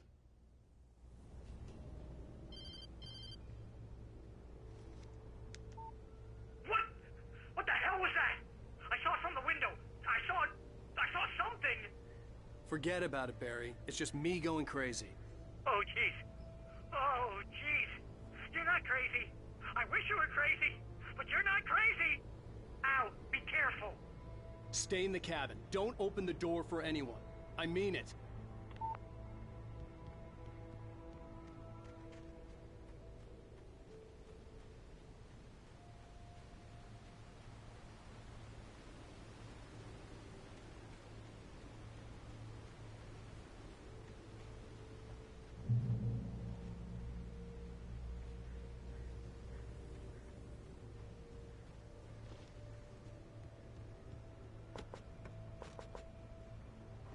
Originally, this game was supposed to be more like an open world game, And while you can still tell, and there's still a lot to explore, I think it actually works well in the way they ended up doing it, because with the forest and all the open spaces, it's that kind of thing where even though there's a lot of room to move, the threat of the Taken can come from anywhere.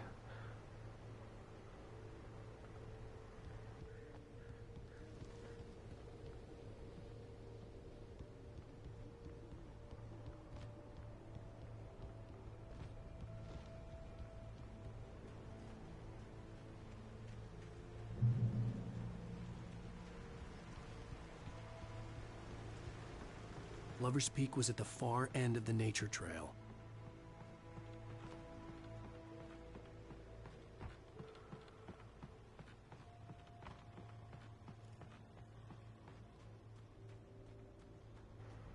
A movie I would recommend that also has a story about a writer whose fiction actually alters reality is In the Mouth of Madness, directed by John Carpenter.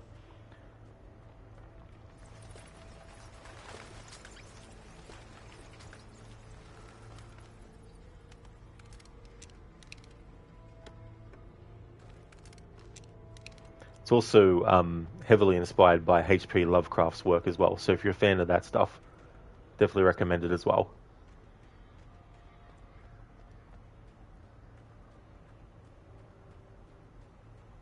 Came out, I think some places it was 1994, and other places it was 1995.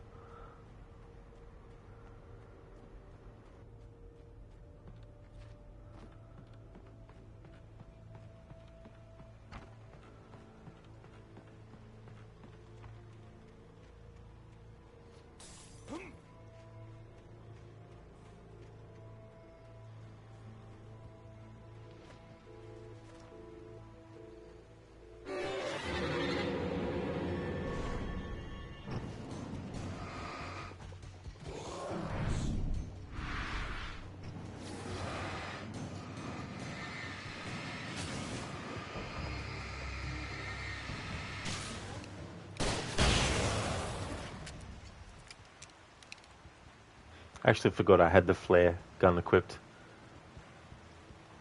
Whenever you pick up a weapon type you don't have yet, it'll automatically have that equipped.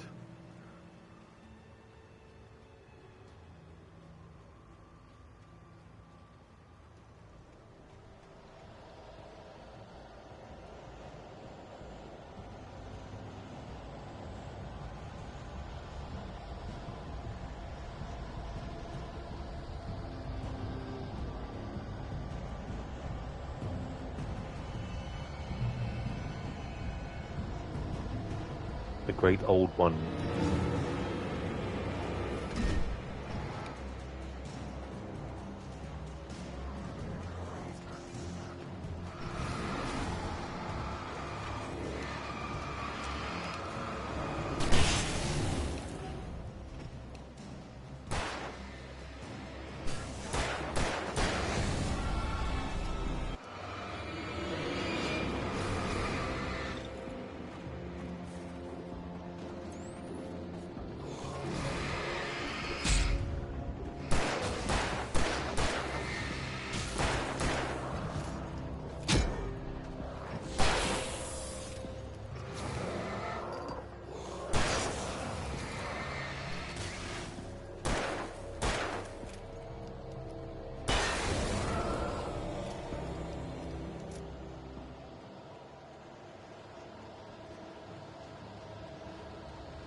Champion of Light.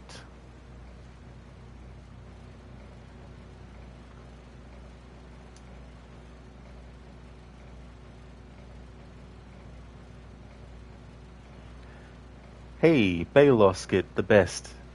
Welcome. How's things been? Thank you so very much for the 5 years, 6 months, 6 days, and 6 hours of followage. That's nice too. You got 666. Very fitting for Horror Month. Welcome on in. Thank you very much for that. Hope things have been going well.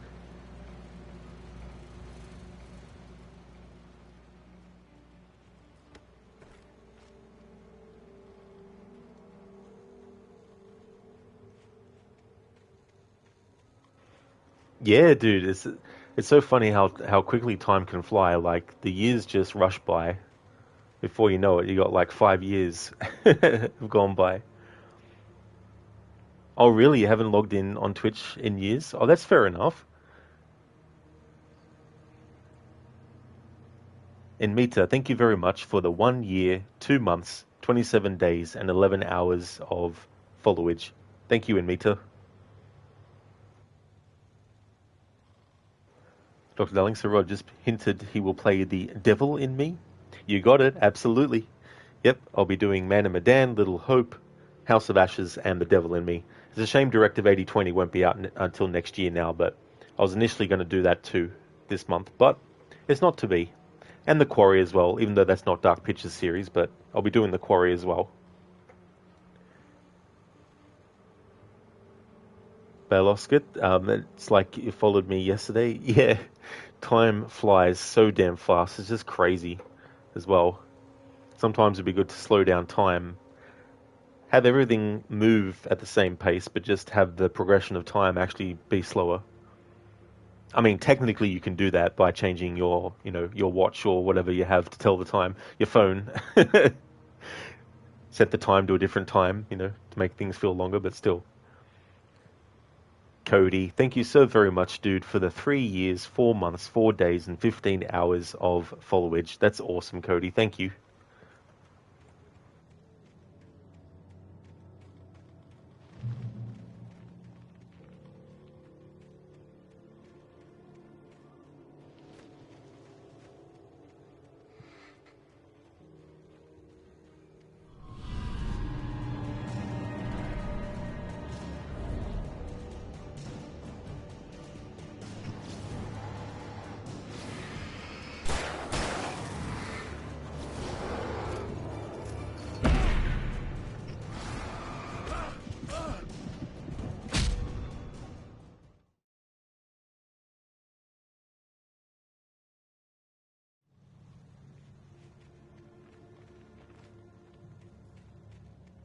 And Mita, thank you for the 1 month, 30 days, and 14 hours of watch time. Thank you, dude.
And Mitty, I guess for Twitch, all months are with 31 days. I guess so, yeah. It's funny how they register the time. Thank you, Bayless Good the Best, for the 0 seconds watching. That's funny, I've never seen that come up before. Well, thank you for watching.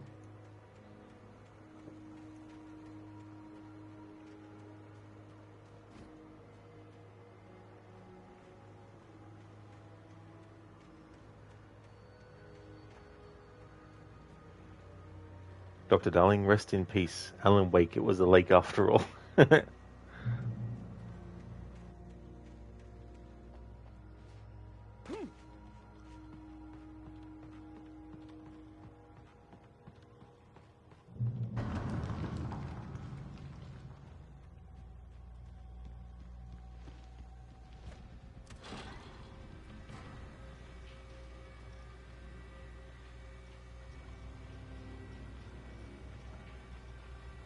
Oh yeah, Babasket, you remember me from Crocodiles and the Arnold impression? Oh yeah. Yeah, I still got those redeems available and stuff. Sometimes I'll do a different one in addition as well. Like I've got one for this playthrough with reading a manuscript page.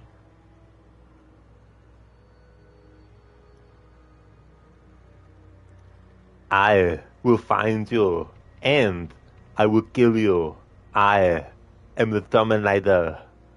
Thank you for redeeming that as an Arnie impression. Sorry about auto mod there, it just flagged the words, but I knew what context it was in.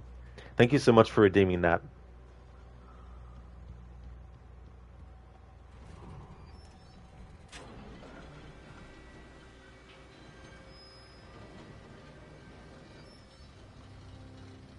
Shit.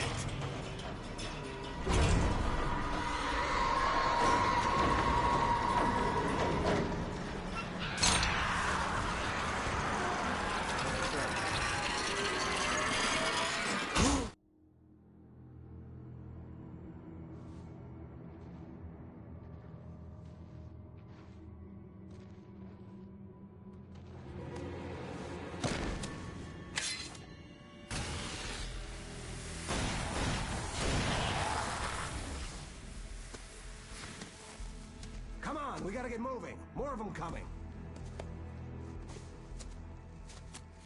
That flashlight's kid stuff.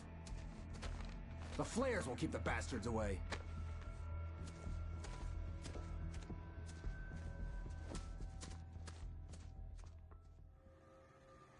You can see them too? Hell, of course I see them. Come on, we gotta move. Why? Because that's the way the story goes. Yeah, but... Let's move! I lost my gun back there. Oh, I've got a gun.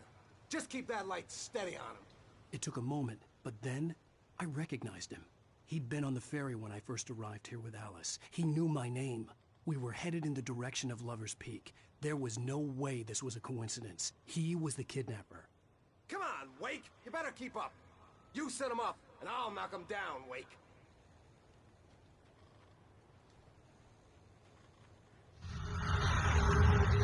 I love this scene. This is where we show the handheld flare for the first time. It's a really effective defensive weapon. It pushes the closest enemies away, drains their shields, and actually makes them retreat. It's really useful when many enemies are attacking you at the same time and you're really in trouble. We also have a twist in the gameplay here. We actually take away your gun, and you need to rely on a mod to be able to survive. You need to use the flashlight to keep the enemies away and stay close to mod.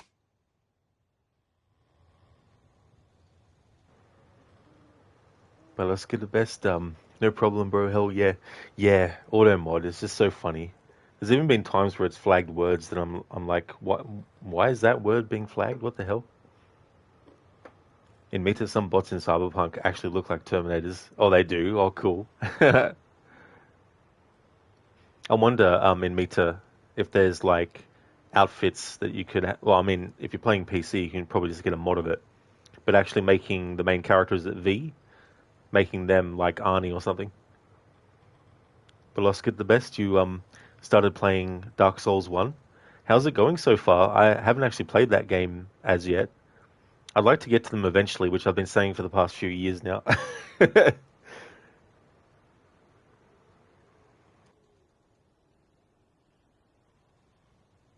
Asked what the Wi-Fi password was at a funeral. They said, "Have some respect for the dead." It was the wrong password. I mean, you know, that's the perfect time to ask what the Wi-Fi password is when you're at a funeral.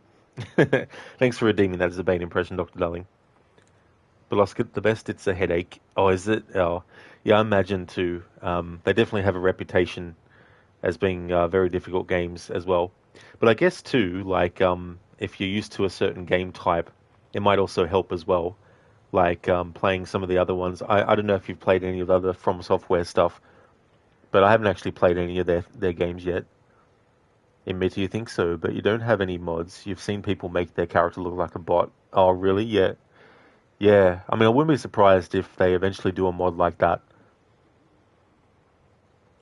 But Oscar, the best you drink tablets for headaches because of Dark Souls, because it makes you angry. Literally died 500 times. Damn, definitely sounds like an excruciating playthrough so far. Like, I don't blame you if you need to take breaks from it as well.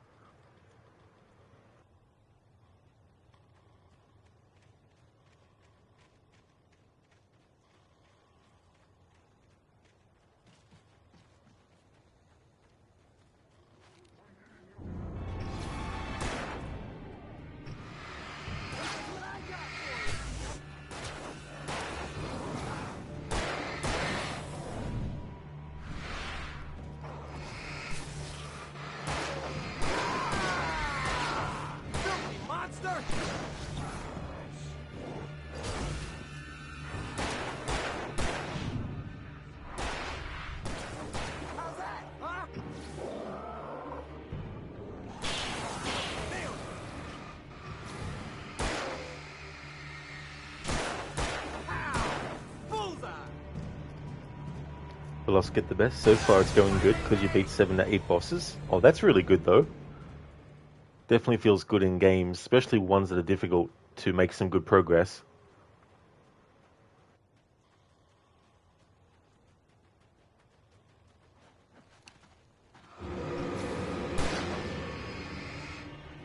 Like that, boy? Ah, get some! Yeah, that's right. Lover's Peak, right up these stairs, Wake. Use the flares from the emergency box to hold them off while I get these boards off. Give me the gun. Yeah, no can do, Wake. Are you kidding? Give me the gun! No time for back talk. Pull them off, damn it.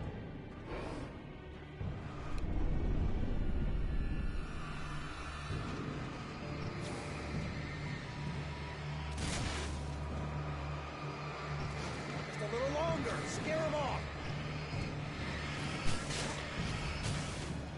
Get some light on those bastards. That'll keep them off us.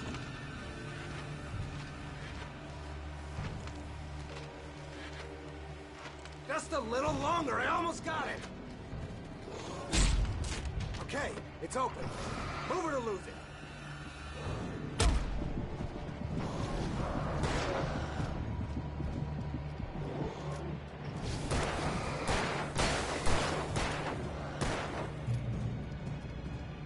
Oh, you feeling better now, Wake? All cozy and safe. Body blocking bitches. Friggin' Mott. Blocked me from getting up that way to get out of the Taken.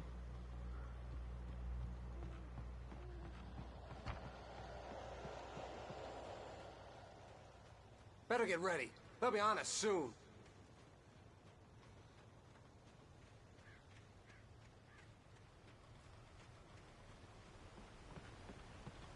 This is it, Wake. The last stand. There's more flares here. Get ready. We fight them as long as they keep coming. Give me the goddamn gun! They're coming! That's not how this goes. Get with the program, Wake.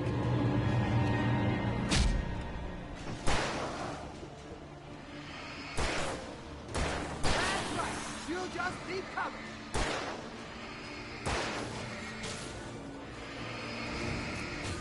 Just die already, die!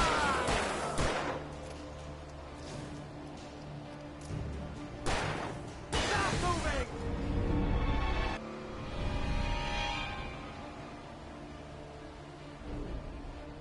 That's what I got for you!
Dallas, get the best. Thank you so very much for leaving the lurk. Really appreciate it. Let's cut the act now. Where's my wife? I knew you were going to say that. I read it all before. You're a hell of a writer. Congratulations. You're going to bring about something glorious and terrible once we get you some proper editorial control. What the hell are you talking about? Where's Alice? I want the entire manuscript, or she's gonna suffer bad. You touch her now.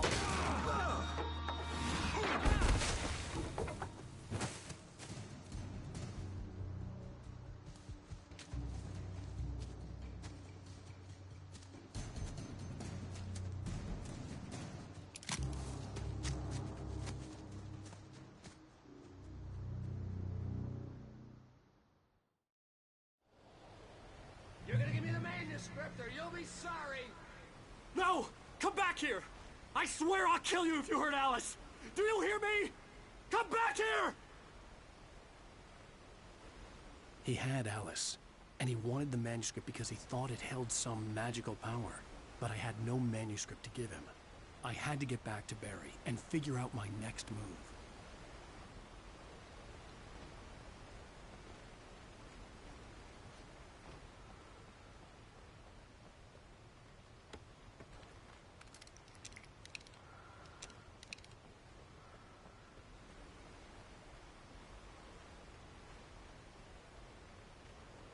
I won't be able to fit it in this year, but I was actually wanting at some point to do a no-death playthrough of this game, where if I die, I have to start the game all the way from the start again.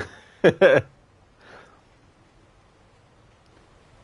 I feel like this is the game that I could definitely, while it would be frustrating to have to restart from the start, I feel like it's one that I could stand to spend the time it would take to actually do.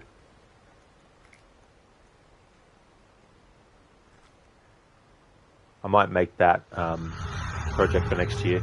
Shaping this area of dark foggy forest into a playable area has been challenging. We wanted to give the player the impression of being lost without making the navigation ever annoying. Also, we noticed that the journey has been quite long through the national park, and many players wanted to pick up the pace this far. This basically meant that we did have to close off some of the branches we originally thought would be great to explore here. Wonder what some of those branches were.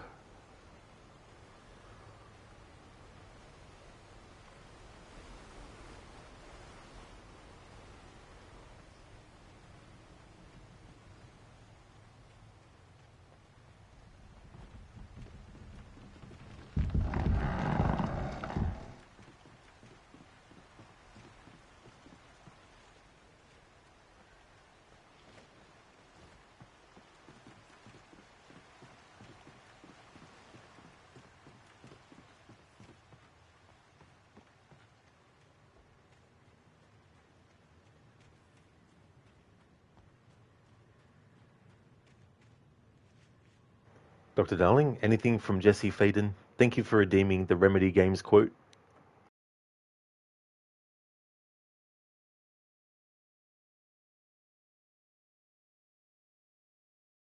Anything that includes Jesse Faden? No worries at all.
Okay, so I've got one.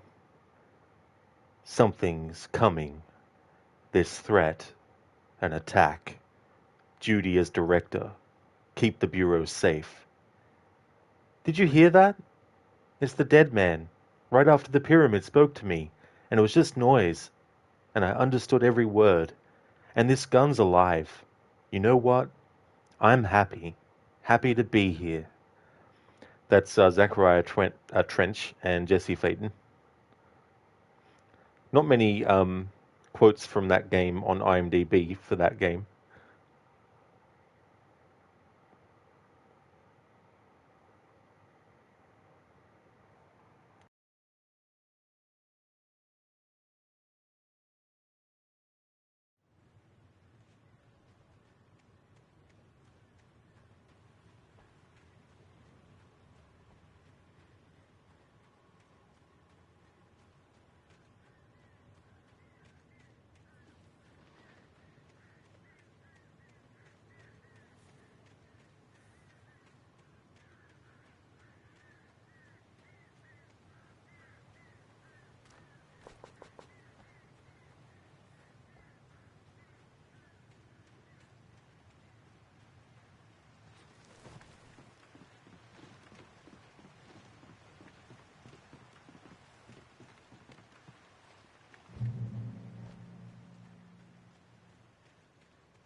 Getting those thermoses in a future playthrough at some point.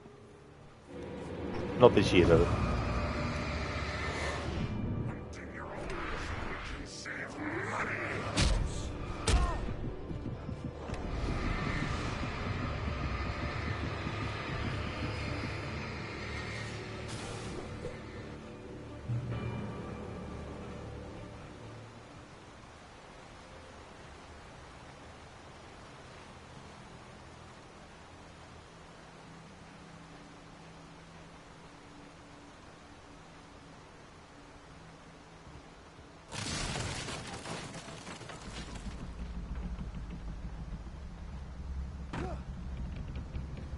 Fuck.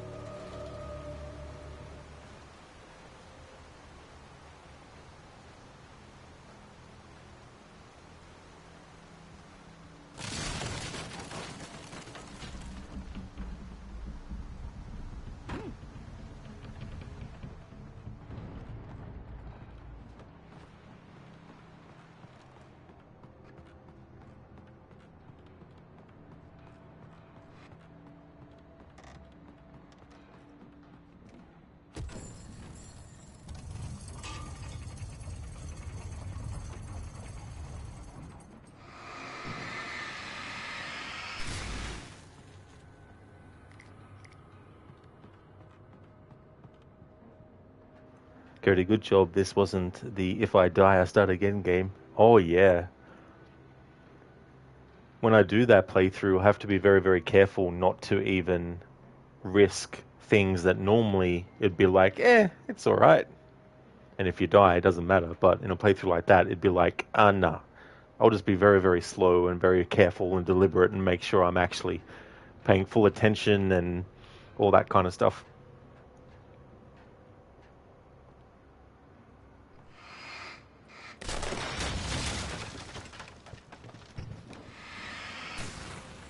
And the thing about those kinds of playthroughs is the further along the game you get into, that's great and all, but when you die and have to restart, you have to do all that again. And potentially, you could die earlier than that point in the next attempt. And if you're streaming it, a 6-hour stream to get to almost the end and then you die, well, you have to do those 6 hours again. And if you want to do them on the same day, that's 12 hours of attempts. And if you don't get it after those 12 hours of attempts, then you have to start again and then come back to it another time, you know. Keone permadeath is very stressful. It definitely can be, for sure. I've only done it with not even a handful of games, actually. I've done it with the Tomb Raider reboot trilogy, 2013, Rise and Shadow. Hey there, Bombo. Hello to you as well. How's your day going?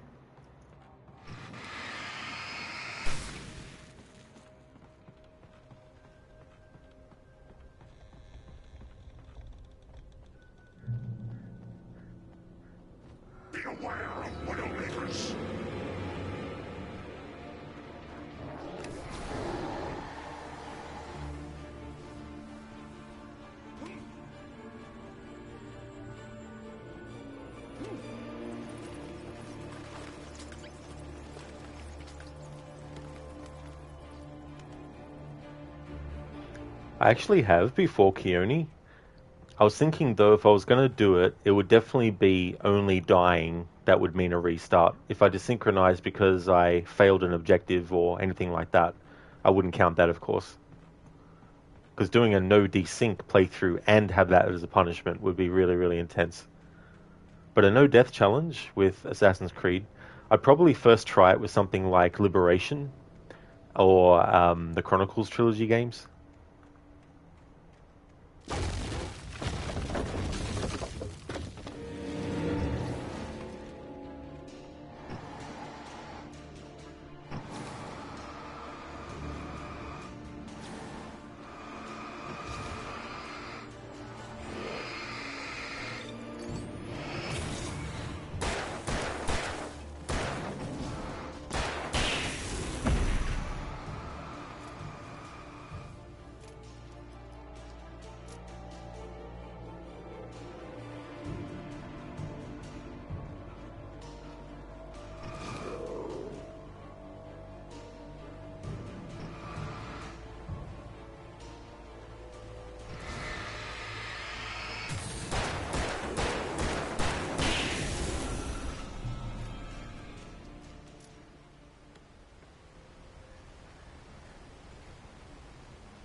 Oh, nice, Bomber. That's really good.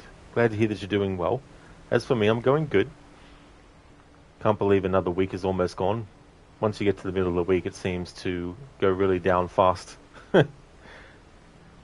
Sheila, no desync in AC2. It's doable.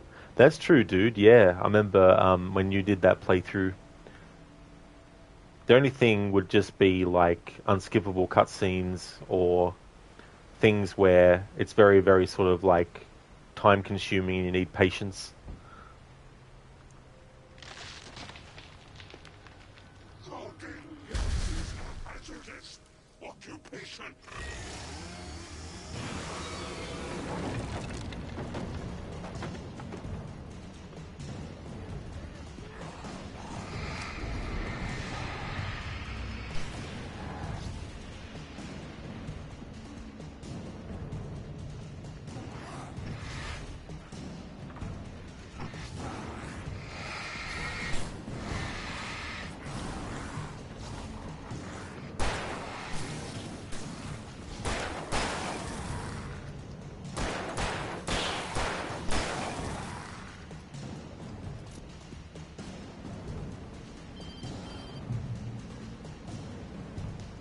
Barry? Ow! The porch is covered with birds. They've got all Hitchcock on me. Stay out of sight. I'm on my way. Don't open the door. What, am I crazy? Stay hidden.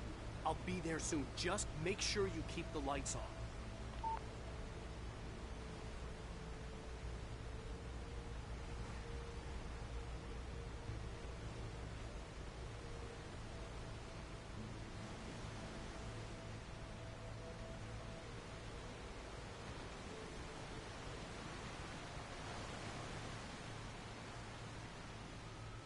I still had to reach Barry at the cabin, but at least I was out of the woods.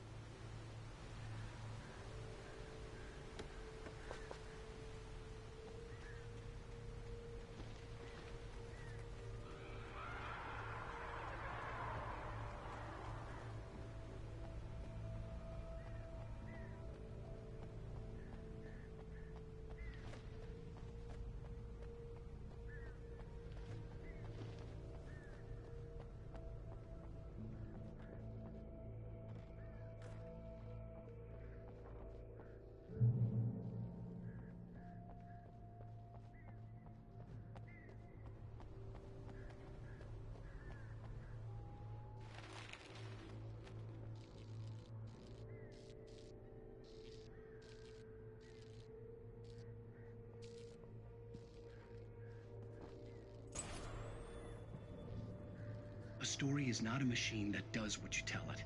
A story is a beast with a life of its own. You can create it, shape it, but as the story grows, it starts wanting things of its own. Change one thing and you set off a chain reaction of events that spreads through the whole thing. The characters have to be true to themselves. The events need to follow a logic that fits the story. A single flaw and the magic is gone. The story dies. Alice dies.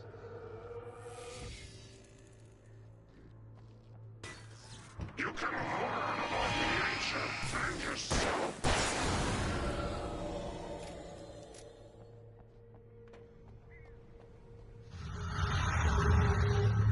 Here we have the first driving scene.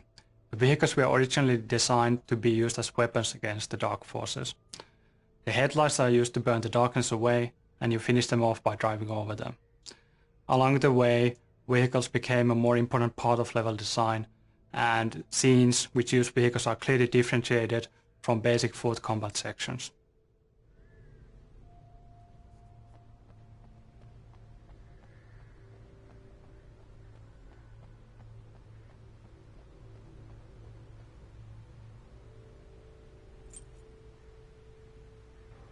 In Mitra, these dialogues only in the remastered version. They're in the original, but not the console version on Xbox 360. It's on the PC version, but I think it's the collector's edition version of that. But in the remaster, it's available on all platforms. They also did a new video commentary for the remastered version as well. But it's completely different though. Like they didn't just have the same one but upscale it or anything. It's a completely new video commentary.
And me too, I understand. Don't remember seeing them when you played the game before and you're wondering. Oh yeah, dude.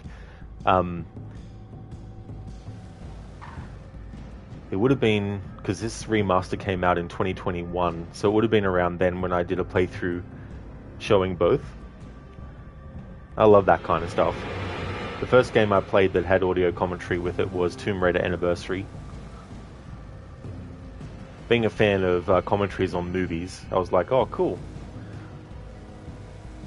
It's good to have in games as well.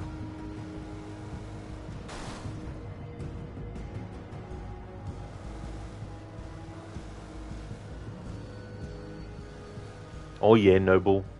It would be good if all games had that.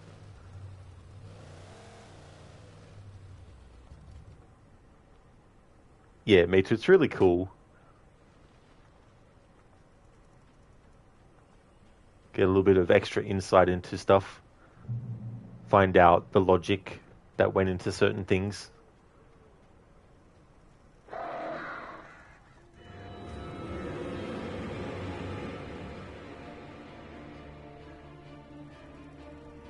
The flare gun was probably the best weapon I could imagine against the dark things I was facing.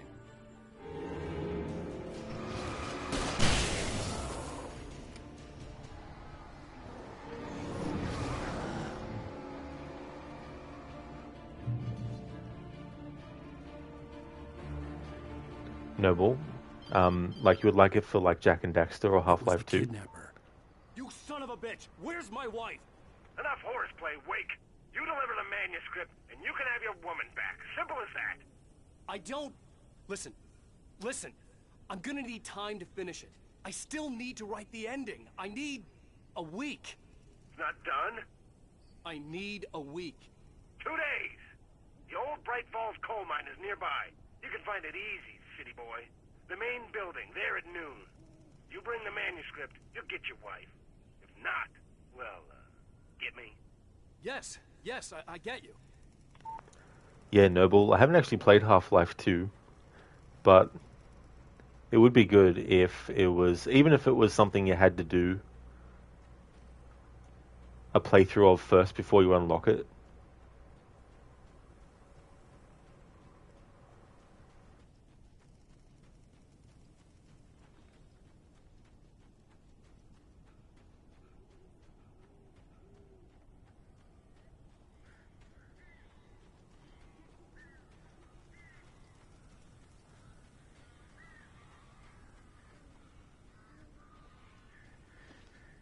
Barry had talked about birds over the phone. Ow!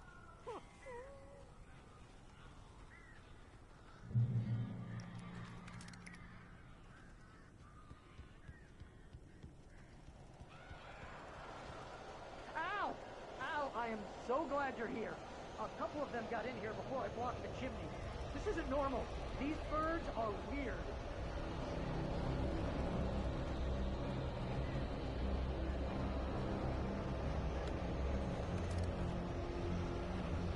In Meta, with Alan Wake 2, you now own 173 games across all platforms. You have played 82 of them so far. Still not 50% through, but getting there. That's a hell of a lot of games that you've got, but that's also a great number that you've already gone through too. That's definitely really cool. It's a good feeling too when you see that you start to have less and less left of a backlog as well.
We lose all our ammo anyway. So we can just use this, and also if Barry was annoyed by shining the flashlight in his face a few times before, he's going to be really annoyed when we shoot the flare gun at him. Hey, Al. I'm sorry for thinking you were a psychotic episode. Wouldn't let me directly at him. I sent Barry to the town to ask around about a man fitting the kidnapper's description. He'd go through the archives of the local paper. Perhaps he could learn something. Anything about the island and the cabin that had disappeared. The man wanted a manuscript. I had to try to write him one to get Alice back.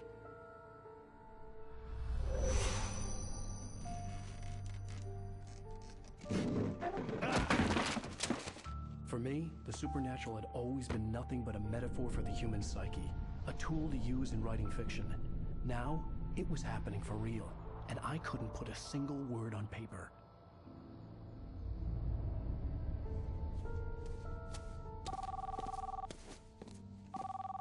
Barry Wheeler speaking. This is Rose. Rose? I found Mr. Wake's pages. Oh, you sweet, brilliant girl. Could you and Mr. Wake come get them? I live in the trailer park outside the town. We'll be there in less than an hour. I know. See you soon. Have a great day. Hope you come back soon. Welcome to the Oh Dear Diner. Good girl.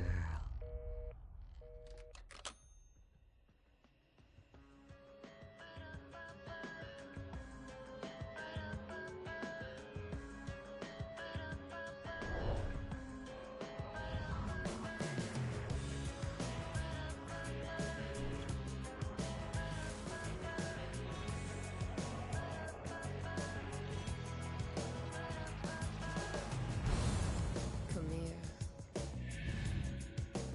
Pretty please. Can you tell me where I am? Going to take a break. Admit there are a few other games you want to buy as well, but for now you have more than enough games to play. Yeah, that's the other thing too. Like you see a game that's going to come out and you're like, oh, this looks great. Add it to the list of 500 other games. A lot of games too where you see the announcement and you sort of wonder when it's actually going to come out. There's a game called The Occultist, which actually has Doug Cockle, who voices Geralt. He's actually the main character in it. Very interested about it, but I don't know when it's coming out yet. Thank you, Cody, for the GGs. Thank you very much. Yeah, Mitch, is like a never-ending thing sometimes as well. Especially when there's sales on, because you're like, I can get these 10 games for the same amount I would have paid for just one at full price. So I'm going to take a break. I'll be back in roughly about 10 minutes, and then I'll continue on. The plan was to just do 3 episodes today and then 3 tomorrow, but it's still pretty early my time, so might even fit a 4th one in. But we'll just have to wait and see, though. But yeah, I'll be back in about 10 minutes.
Okay, back from my break.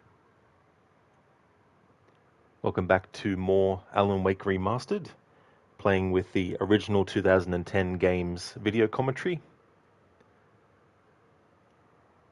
Thank you for the welcome back in Mita. Thank you, dude. Thank you as well, Schiller, for the welcome back too. Thank you very much. In Mita, every time a new game comes out, you're like, give me some time to play the games I already have. They're keeping an eye on your gameplay in Mita. They're like, okay, we need to drop the trailer now, while Mita's in the middle of finishing off one playthrough, so that they'll want to actually get this game as well. Hey there, Eric. I hope things are going well. We just finished episode 2, and we're going to go into episode 3. We'll see how we do. If I finish chapter 3 and I still feel like streaming and there's enough time to get episode 4 done, then we'll do that too.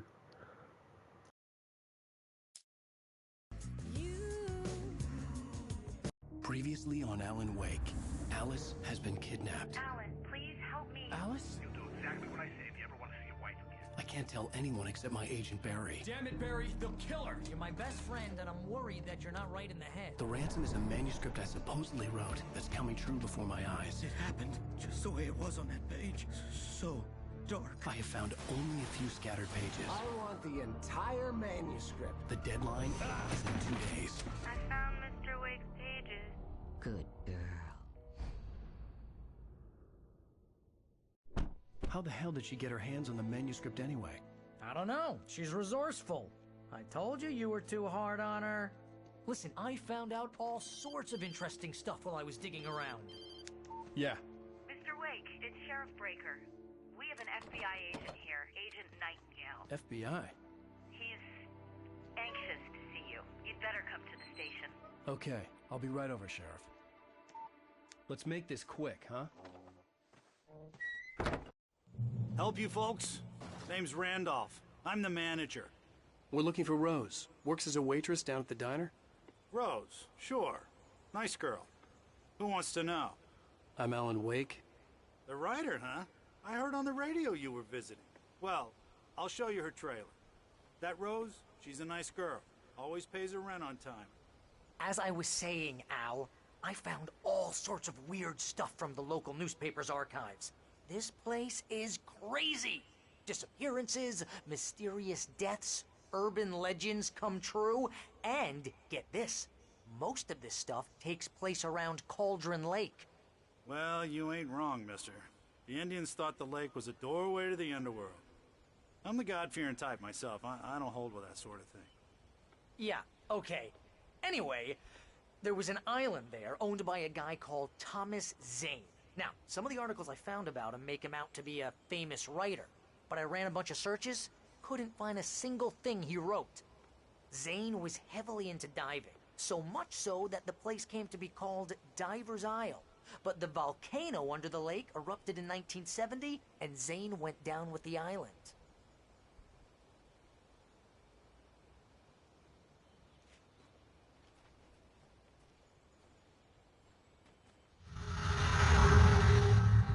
The trailer park where Rose lives is a cozy place that recently had a bit of a shock when a sailing boat picked up by a tornado crashed in the middle of 2 trailers.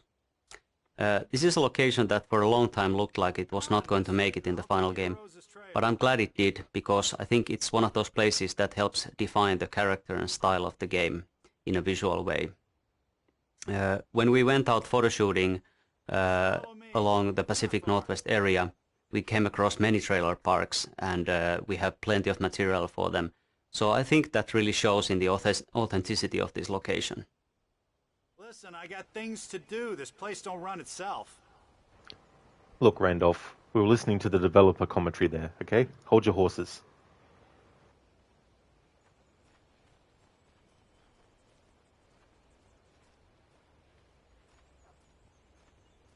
Thank you, Cody, for the welcome back.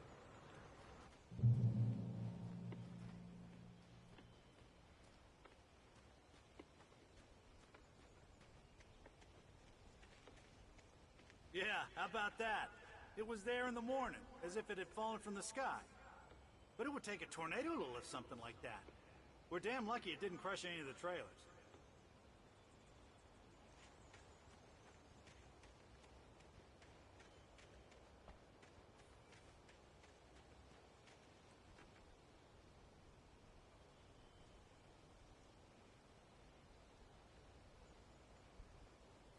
Nice.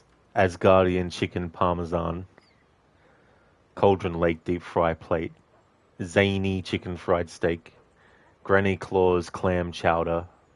Oh, give me a break, mister. Can we just get a move on? Oi! Stop backseating, Randolph.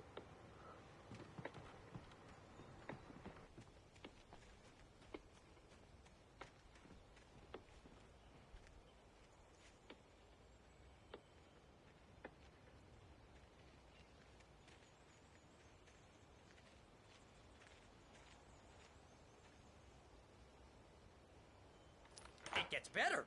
A local girl, Barbara Jagger, drowned in Cauldron Lake just a week earlier. They were lovers. Sure, Jagger's a local spook story. The Scratching Hag comes for you in the dark.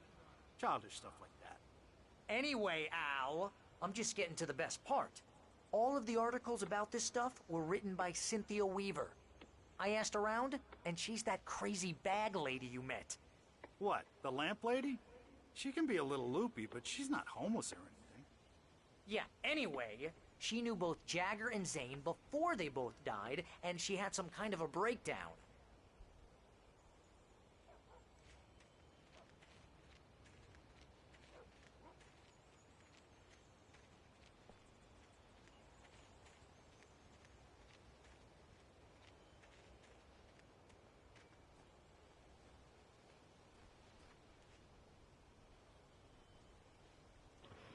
Ah, two crows, memory and thought.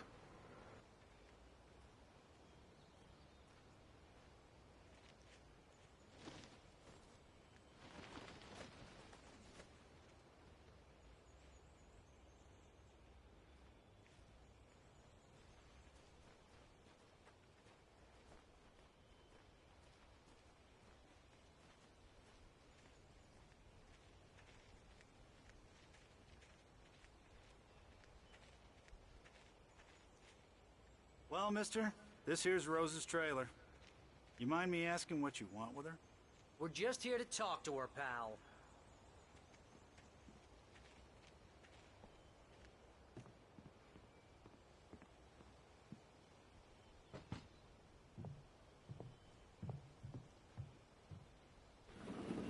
Welcome to... Oh dear, Mr. Wake. I'm so glad you're here. Rose, you have my manuscript? Oh. Oh, yes. Yes. Please, come in. Hey, this is really good. Rose, Yes, my manuscript. I really need it. I understand. I know what you need. A muse to inspire you. Oh, for Barry. She doesn't have anything. Yeah, hey, Al? Al, what's... Oh... Barry! What? What?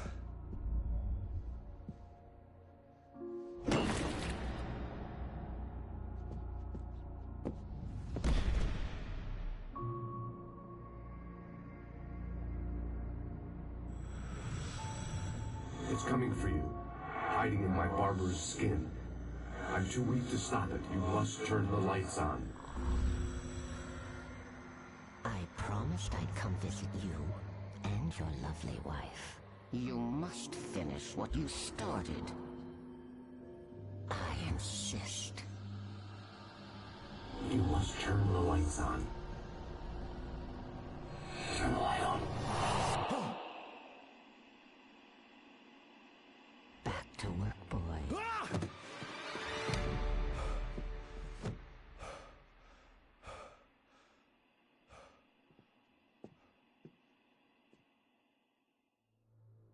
I felt nauseous, hungover. Only anger kept me going. I can't tell reality from dream anymore.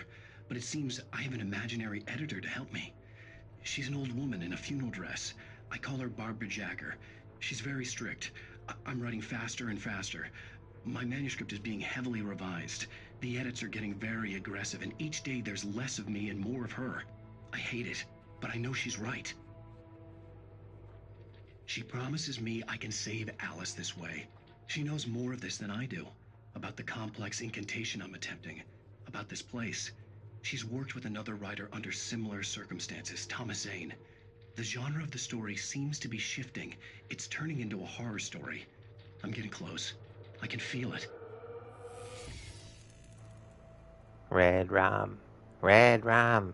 Red rum. Red rum. Red rum. Red rum.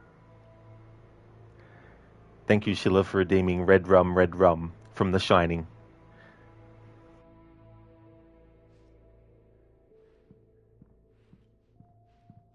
Rose took a day from me. I had less than 12 hours left to meet the kidnapper. All I could do was get Barry into the car, work something out once I got on the road.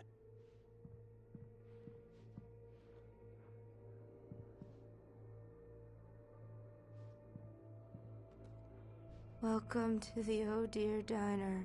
What can I get you today? Coffee?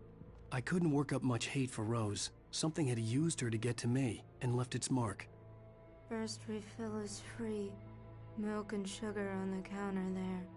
Would you like to hear today's specials? Thank you. A nice day. Come back soon. Barry was out of it. He was way too heavy to carry. You're right. I deserve more money. I'm so handsome.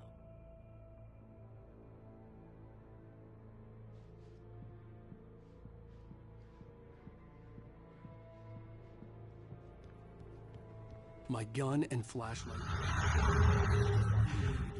The Dark Presence is the main adversary in our game, and I wouldn't necessarily call it evil, but it is completely alien to our world, and that may pretty much be the same thing. We don't really want to explain the Dark Presence in too much detail. We kind of want it to remain a mystery, but let me say this much. It's definitely not human. It doesn't think the way we do. A good example of this would be when Wake actually escapes from the cabin, and he actually just sits there and writes the whole thing into the story, and the Dark Presence is right there, and it just doesn't understand what's going on. It doesn't work on that level of logic. On the other hand, it can be very devious. For example, it has no problems whatsoever using Alice and Rose against Wake in a very, very sort of, contrived manner, and it works very well too. We talked quite a bit about the Dark Presence being weak in the beginning of the game, and that's true as far as it goes, but it only refers to the foothold it has in our world. It is strong. It is very, very strong and very, very big in its own world.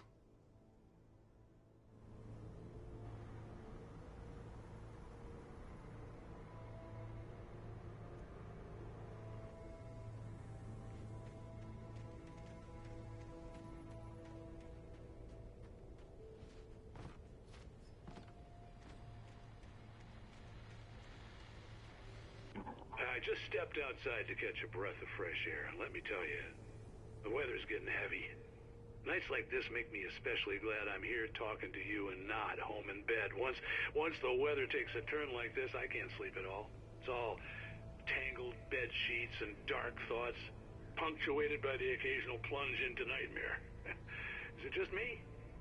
Well, perhaps it is. But I hope I can make the night a little bit easier to get through. Caller, you're on KBF FM. Hey, Pat, it's Walt Snyder. What's on your mind, Walt? Well, I am the way you are, but, I can't sleep either, I just been staring out the window here, trying to make sense of it all, but, I ain't been drinking either, I just... Well, you sound like a man with a problem, Walt. I had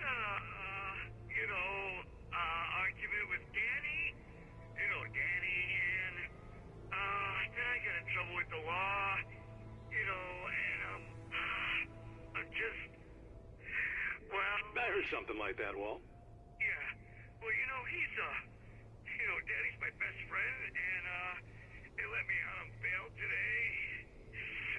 just alone here at the window, you know, waiting. Man, and there's something in the air tonight, man. I was just outside looking up at the sky above our broadcast tower thinking the same thing. What are you waiting for, Walt? I don't know. You know, something's gonna happen. You know, I think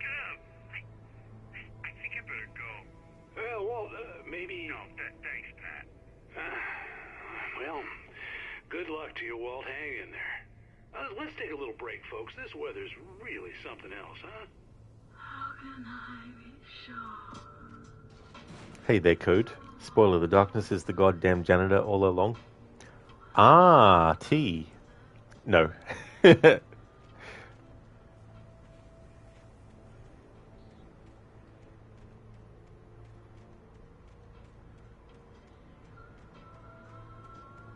How's things going, Code?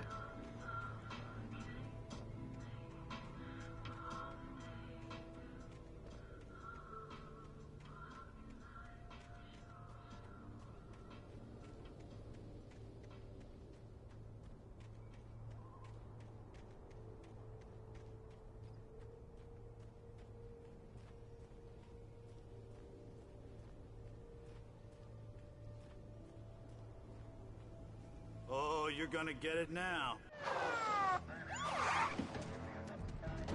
God knows what you've done to that poor girl. This is Agent Nightingale, FBI! Get him up, Hemingway! You're under arrest! You move a muscle, I'll unload right in your goddamn face! Stay right where you are, Slane!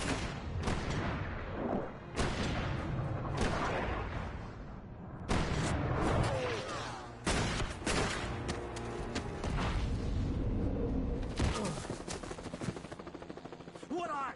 I'm standing right here, you goddamn maniac!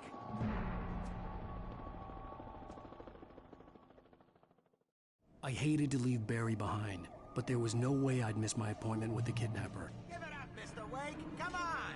Take it easy! Get after it! Don't let him get away! Move it! Move it! Move it! I'm shot! Let him get away!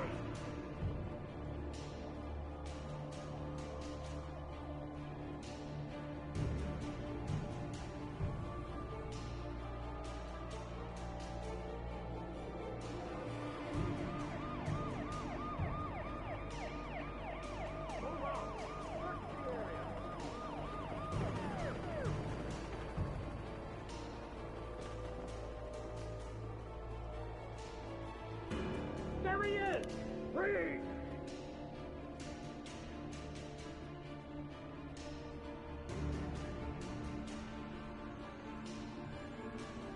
Okay, men.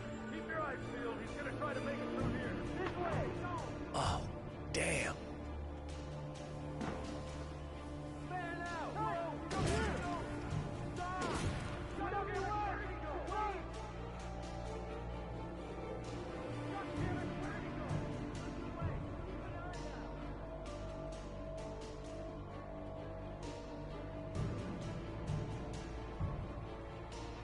Code, for workday is over, waiting for sauna to get warm. Finally some under 10 Celsius temps outside, some meat pies waiting. No butter though. No butter? Oh, I can't believe there's no butter. No. Well, that's good that your workday is over. I hope that you can have a nice relaxing time.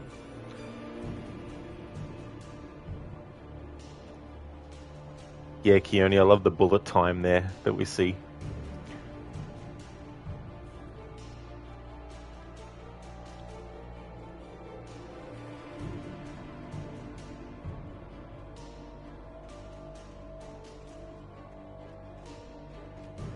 He's gone! Come on, guys! We need to head him off!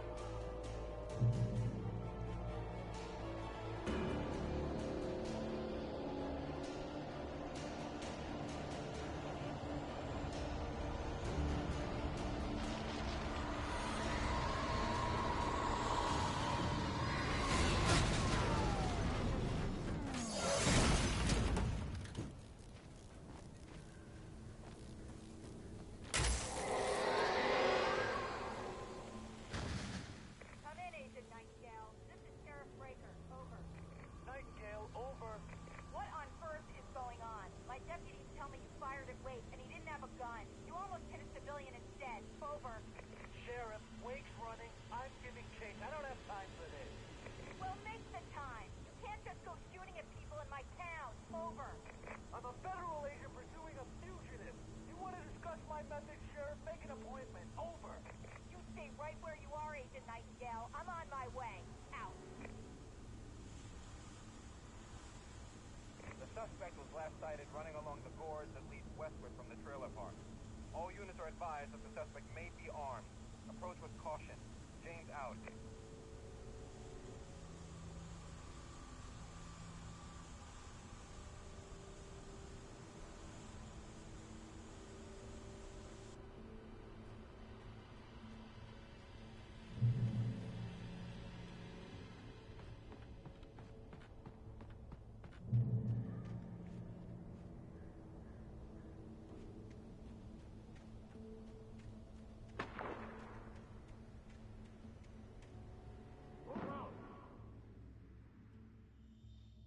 Search the area.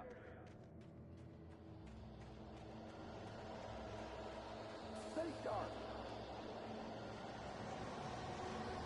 This way. Over here. Hey, who's there? What is that? Oh no!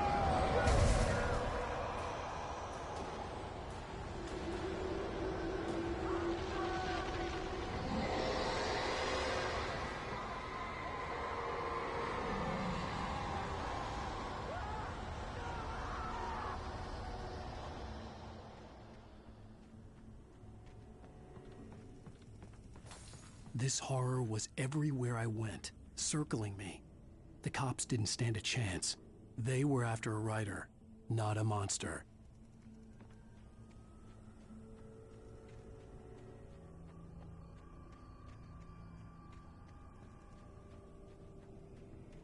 Sheriff Breakers, this is Agent Nightingale. I've lost contact with most of the men you assigned to me. It's Wake's doing. Wait, are you seriously telling me that geek writer just took out my deputies? Are you kidding? I mean, have you seen this guy? He wears a tweed jacket. Over. He's the guy we're chasing. If it's not him, who then? Bigfoot? Over. I don't know yet, but I'm not in the habit of jumping to conclusions. That tends to come back and bite you in the ass. Out.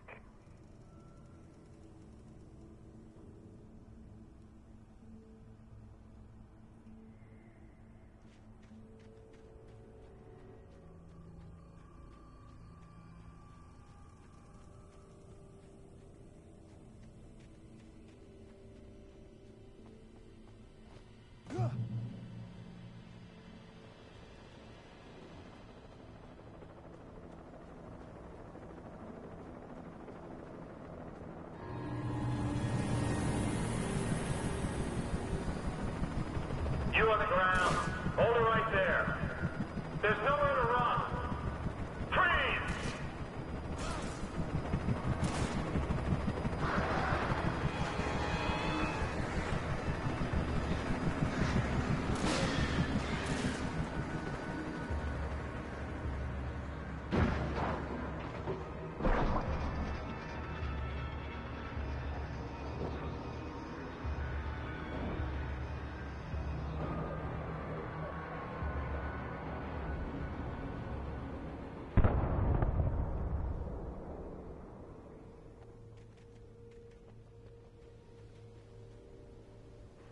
Code. Well, some relaxed time. At work, the organization's software did go haywire.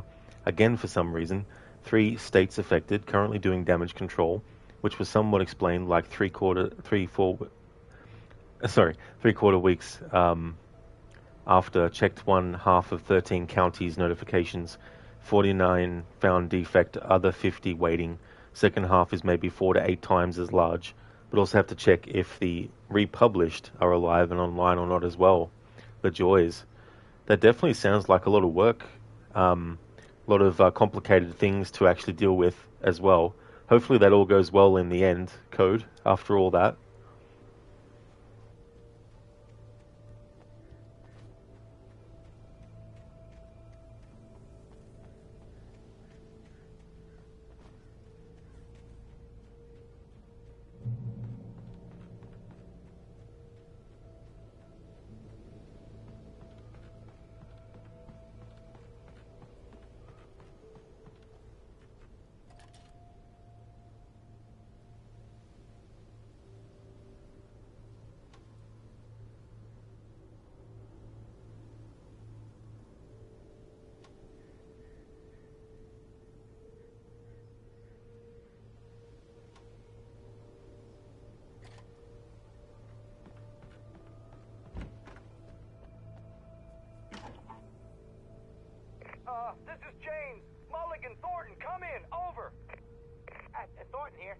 James, we got both Wheeler and Rose in custody. They didn't put up a fight or anything.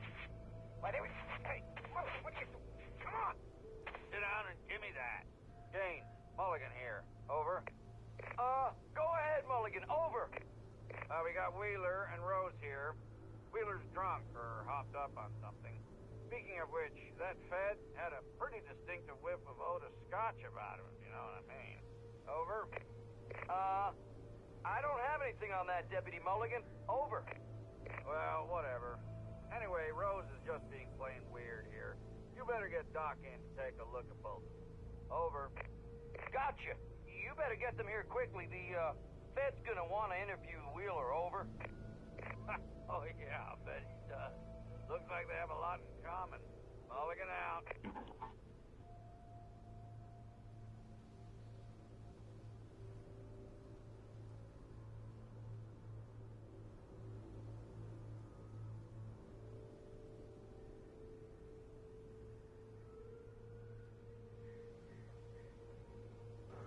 Code, also known as make and leave a note equals alive, make any changes equals offline, rubber bands, duct tape, hope, and iron strings and bubblegum.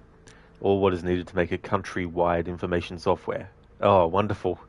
Yeah, that's the other thing too, like having to use all available resources that you can, even the most sort of like, basic of stuff too sometimes as well, that can come in handy. Lucinda would love all this. Oh yeah, being in IT, yeah. Yeah, I imagine that there's a lot of complexity in that line of work as well. And all these different problems that you have to deal with that aren't always technical as well. You might have some kind of strange requests maybe of things that they think can be done but might not be, but they're adamant that it can be done even though they don't know the technical side of why it can't be done,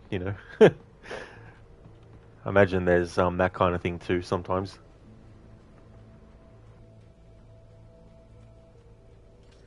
I imagine that the broadcast tower in the distance was part of the local radio station. Maine seemed like a decent guy. Perhaps he could give me directions to the coal mine.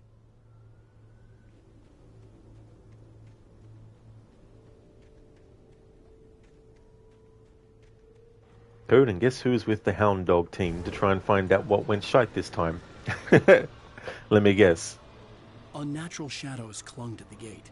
The darkness that was after me was trying to stop me. I wouldn't get through without a light. Would it be a certain code, 000?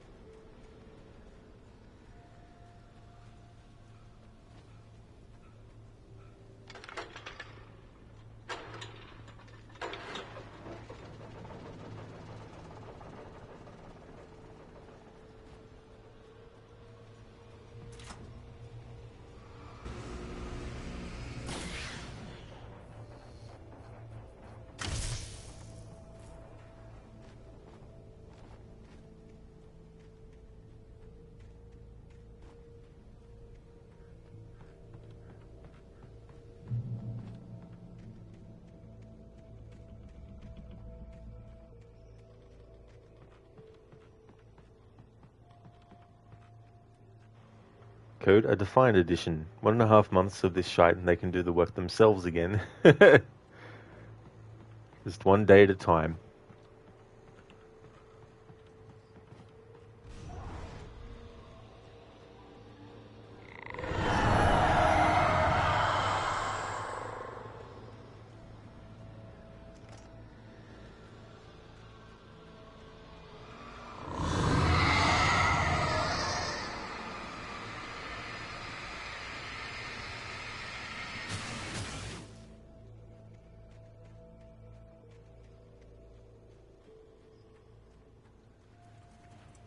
It took me a moment.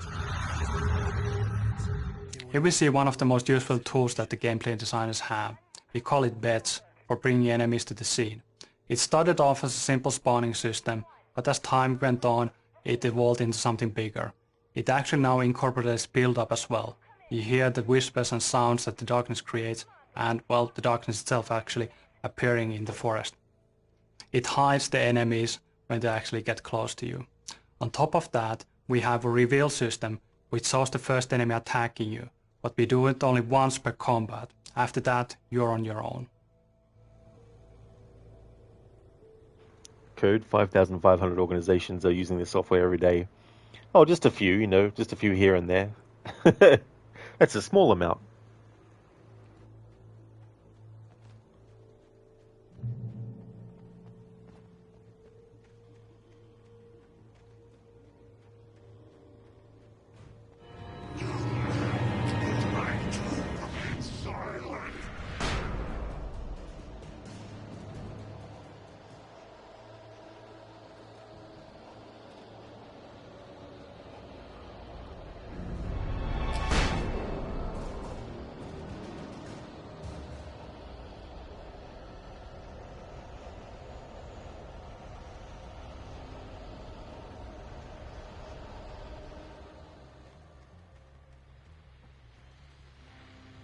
And here's another call. You're on KBF-FM with Pat Maine. It's Milt Peabody, Pat. What's on your mind, Milt? Well, I live near the trailer park, Pat, and there's a big ruckus going on over there. Well, that's just up the road from me, too. What's going on, do you know? I don't know, but there's a bunch of police cars there, lots of sirens, a helicopter buzzing around, and I think I heard some gunshots. Gunshots? Yes, sir, like from a pistol. So can you find out what's going on? Because it's just next door and they're popping off guns there. They're still shooting? No, it was maybe 10-15 minutes ago. It sounds serious, Pat. I'm telling you, it don't sound like no party. I'm certainly going to give the station a call, Milt. Okay. You'll hear it here as soon as I hear from them. Okay, thanks.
Alan Wake, are you awake?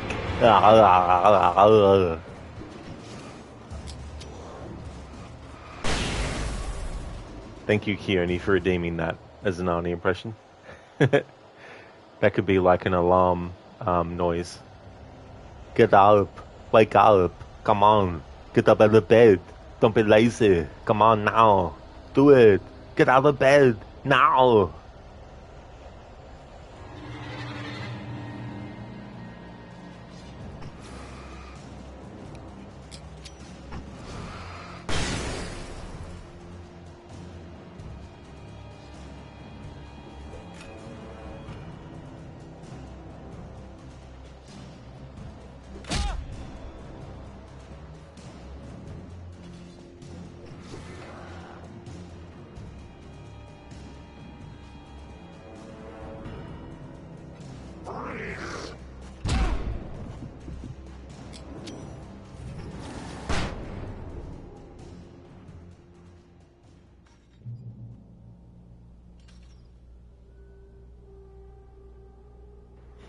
Yeah, and Mita's like, get up. I hope Maine could lend me a car to get to the coal mine.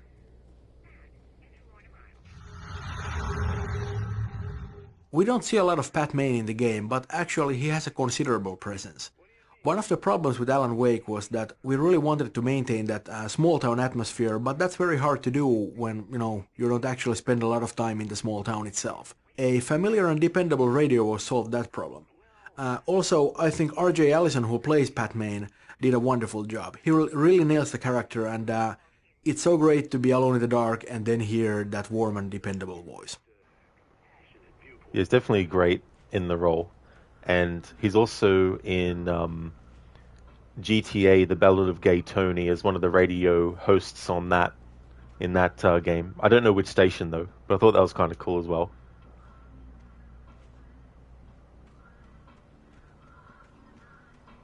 If you actually hang back a bit and don't go in straight away, there's actually a bit of dialogue that Pat will have while he's waiting for you to get ready to go in for an interview.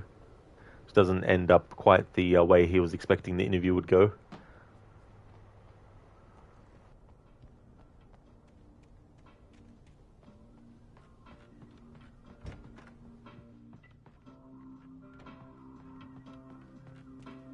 Oh, here's a little surprise. The famous writer Alan Wake just walked in. Folks, I'm going to see if I can talk him into an interview.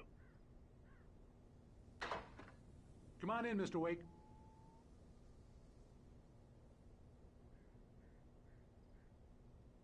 It looks like Mr. Wake is going to need a moment before we can talk, so let me give you a little background while he prepares himself.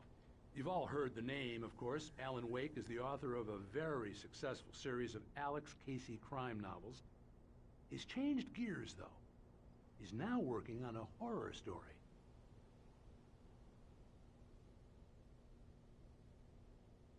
Now, you probably know that Mr. Wake is a somewhat controversial figure. He had a few ugly encounters with the paparazzi in recent years, although, speaking for myself, it's hard to blame him for that.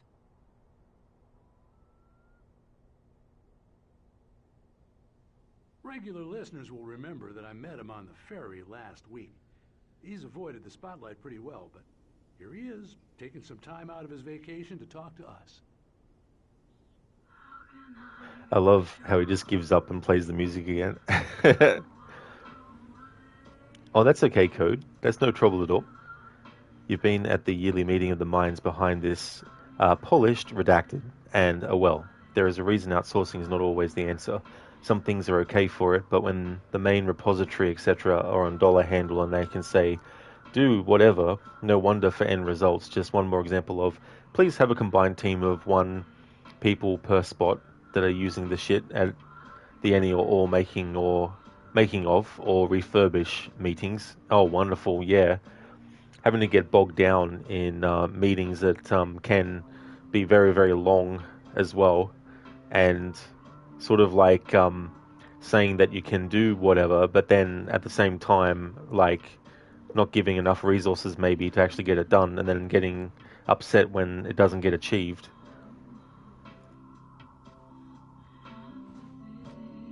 I'm so glad you could find the time to do this, Mr. Wake. Nowhere to run now, Dan Brown. You back away from me. Don't hurt it. Whoa. Everyone calm down. Put the gun down. We're all friends here, right? Cool your jets, Nightingale. We got him. Judas Priest! What the hell's the matter with you? There's a civilian in there.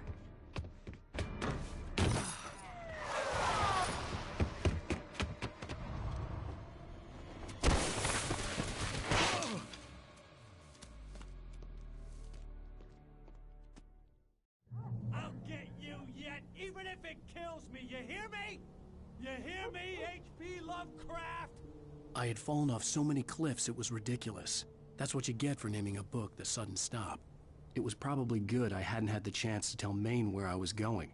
I'd have to lose the cops and find my own way to the mine.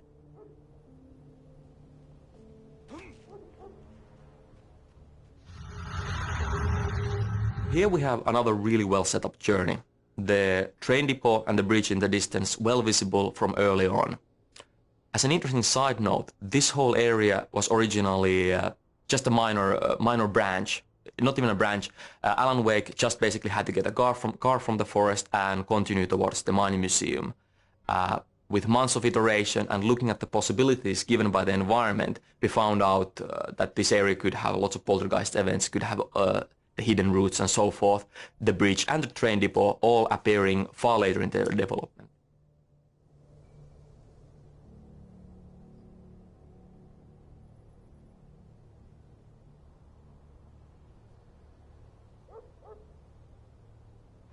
It's interesting how some things can be considered just a quick thing to get done.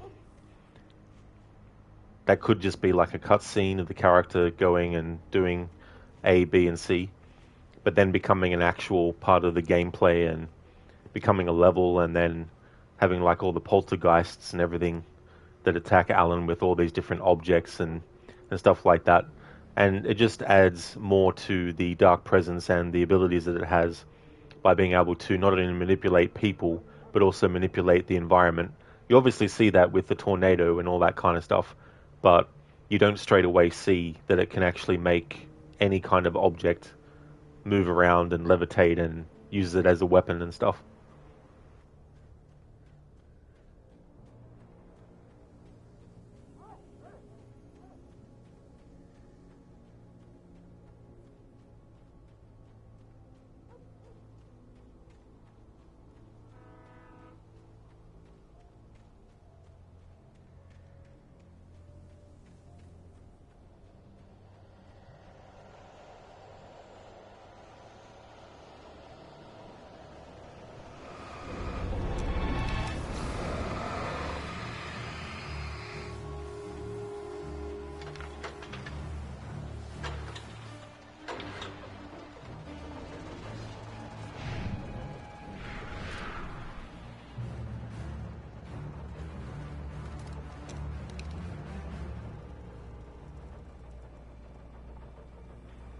I haven't, Keone, no. Haven't played the Avatar movie game.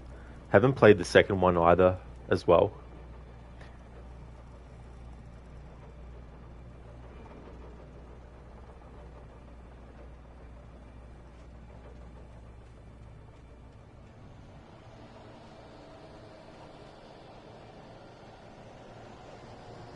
Yeah, didn't that second game based on the second movie, didn't that have a DLC coming out?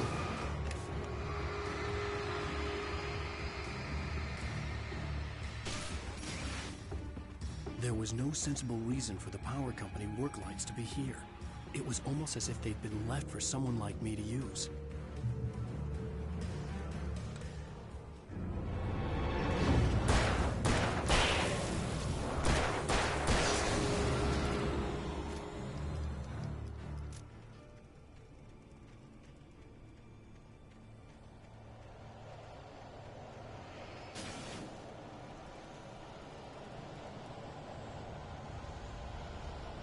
Oh yes, the next year it's coming out, the DLC. Yeah, the first movie, I liked it when I first saw it. And the spectacle of the 3D and all that was kind of cool. Different kind of 3D, of course, to what the old school style was.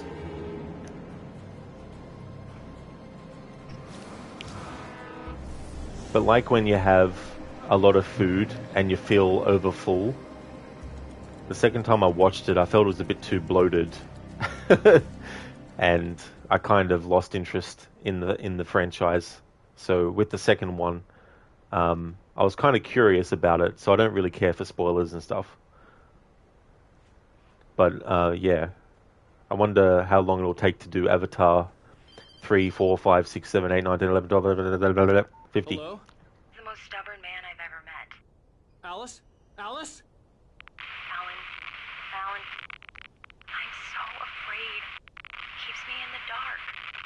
Please help me. I look at you, Alan, and it's not you. Something else. Looking out from behind your eyes. Alice, I'm here. I'm so alone here. It's all gonna go to hell. You need to be careful. Cooperate. The connection had been terrible. But that wasn't the only thing that hadn't been right with the call. She sounded wrong somehow, but she had called me. Yeah, Keone. It's like 50 years later, and the new Avatar has come out, and with it, the immortal James Cameron has decided that he would directly implant the movie itself into everyone's brain who wants to watch it, so they can fully experience what it's like to actually be literally in the world that is created for Avatar.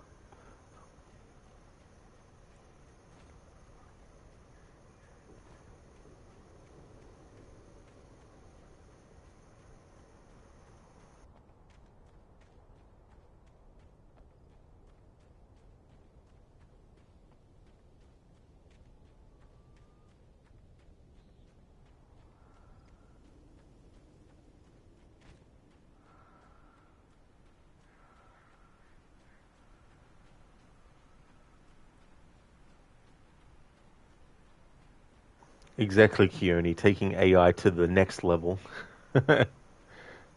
Down to the very cellular level of the brain.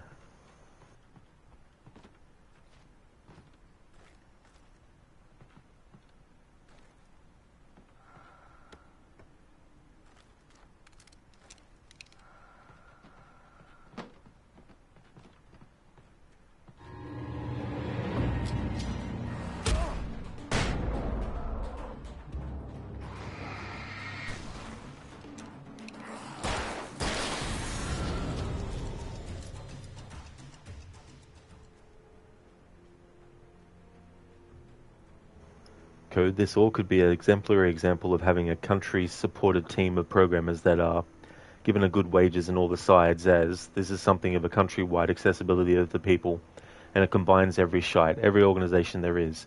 If they register, publish, and upkeep their notes of open possibilities, the new formed combined health and safety areas are what are going forced to take whatever is left out. Yeah, I mean, that's the other thing too, you know, like people getting paid for the work that they do, that's the right amount as well, so that they feel that the hard work that they're putting in is worth the amount of money that they're being given. And if they're doing something that is beneficial for a lot of people, then it's wise to keep them incentivized to actually want to do the work at that level, you know. I could see a railway bridge up ahead, and a warehouse of some sort on the opposite shore. I hoped I could find it. Everybody knows the movie Poltergeist, but I wouldn't say that it was the origin for this idea. This game is about possession. It's about the dark presence taking over everything in the world. It started off with humans, and, well, in the design, the inanimate objects were the next logical step. One of the hardest things to do was to convey intent. The objects don't have any body language, unlike the Taken. How we ended up with the current feature was that the lead writer actually encountered a problematic physical object. It flickered around the terrain erratically, and you really couldn't tell what is going to happen next.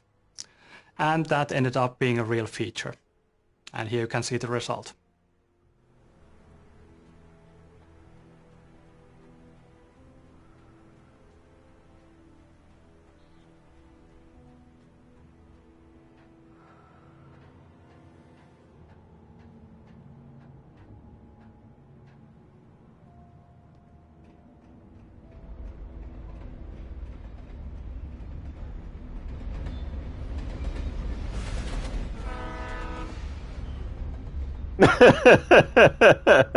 Whoops. Alan, why'd you write that to happen for? It doesn't make sense. Find a car from there. Bit of a plot hole. Everybody knows the movie Poltergeist, but I wouldn't say that it was the origin for this idea. This game is about possession. It's about the dark presence taking over everything in the world. It started off with humans, and, well, in the design, the inanimate objects were the next logical step. One of the hardest things to do was to convey intent. The objects don't have any body language, unlike the Taken. How we ended up with the current feature was that the lead writer actually encountered a problematic physical object. It flickered around the terrain erratically, and you really couldn't tell what is going to happen next. and that ended up being a real feature. And here you can see the result.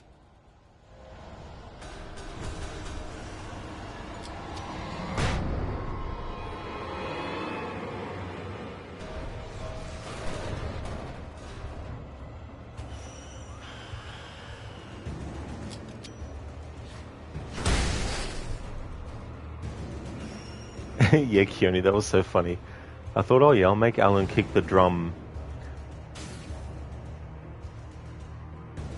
Make him kick it all the way, and then he sort of floated for a little bit. Levitated, then just fell. As a teenager, just starting to get interested in writing, Stephen King had been a source of inspiration to me. I thought about all the inanimate objects that had come to life in his books. No one is safe in a good horror story. Certainly not the protagonist. That's what makes them fun. This was anything but. The darkness could possess anything, and it was getting closer.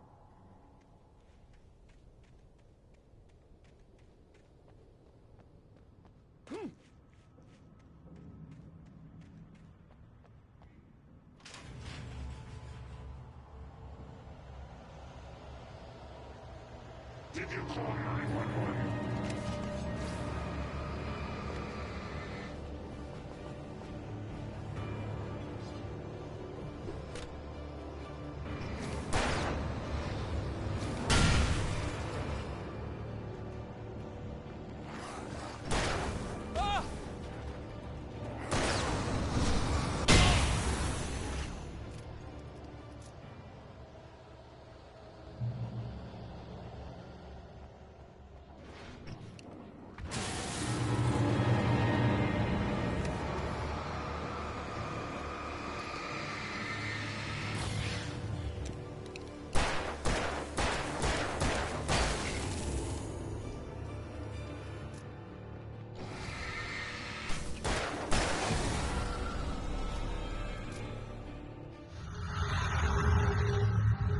The darkness can take over almost anything. That includes machinery like vehicles.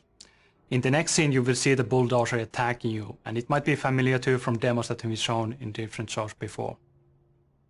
I would like to say that plenty of thought and research went into this, but the fact is that it was basically just a lucky test when we fooled around with the AI and physics. And here you can see the results.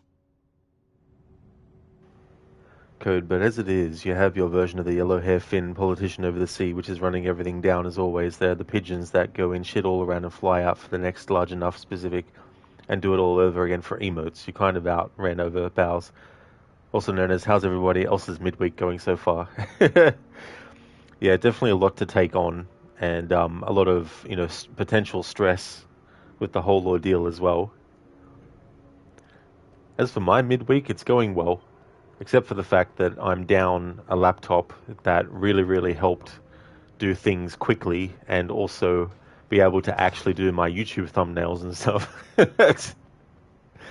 And I had to change my passwords because I forgot some of them, and that was definitely fun. But I've got it to where now I can actually watch Twitch on my PlayStation 5 again without having to feel like I'm squinting, looking at the mobile phone screen all the time.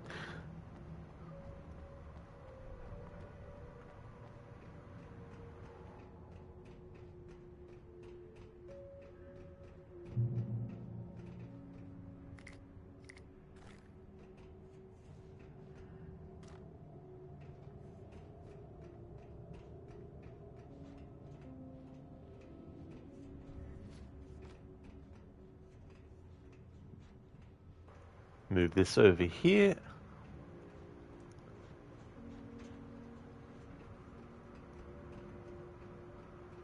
Got another Night Springs episode.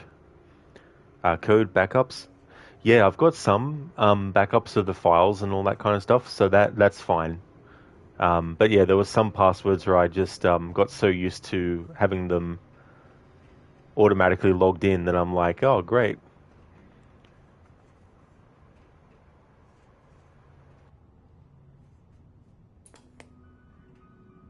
We take the facts of our existence for granted, unaware that they are merely a thin veneer of desperate self-delusion, covering a vast cosmos of madness and horror.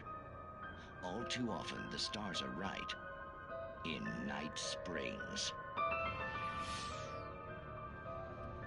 Tonight's episode, a family occasion.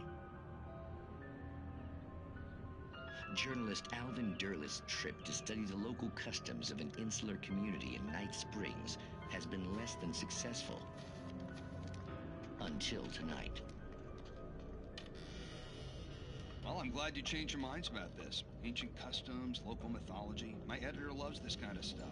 Well, Mr. Derleth, we don't want to feel like we're on exhibition, but you have demonstrated the seriousness of your intent. Oh, I am serious. Really, just do your thing. I'll stay out of your way and observe. Actually, I thought you could assist us. I'm afraid we are a man short. It would provide you with an intimate perspective. Could I really? Of course, Mr. Derleth. Well, I guess that's the least I... What would I have to do? Oh, here. Let me show you with a kiss. What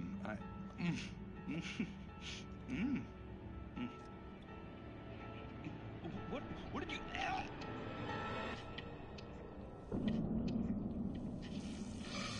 Oh, Mr. Derleth, you have well pleased Nixie Perka, the dweller in flesh.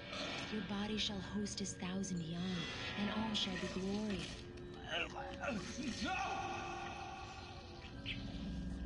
Shh, darling, be calm. Shh. Alvin Derleth learned a harsh lesson. If you go looking for mythology, it may come looking for you. And such quests always bear fruit. In Night Springs.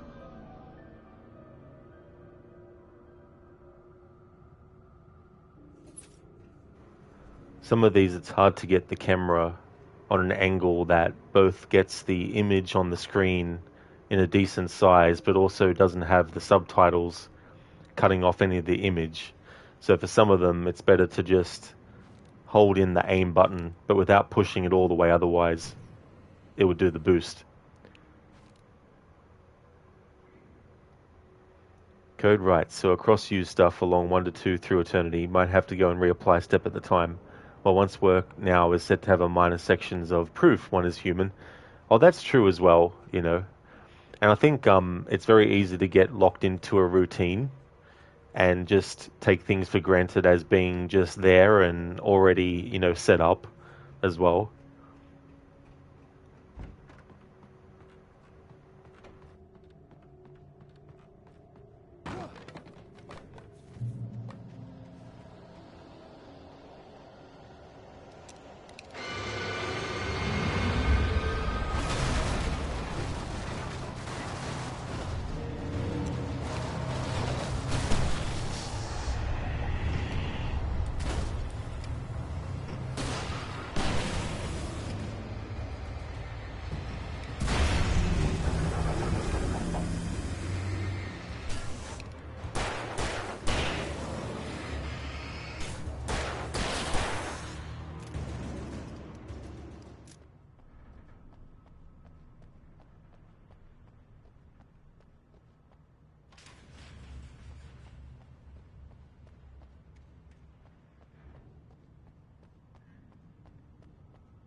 It's so funny thinking in this game about things that get possessed and come to life.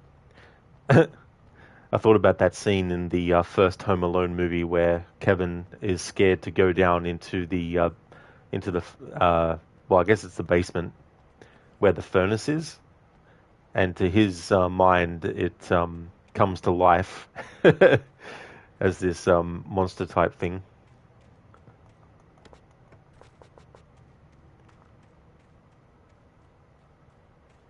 Which also then makes me think of the Shining novel and the miniseries that they did, where Danny sees a fire hose come to life, which wasn't in the Stanley Kubrick adaptation of The Shining, but was in the novel and the miniseries.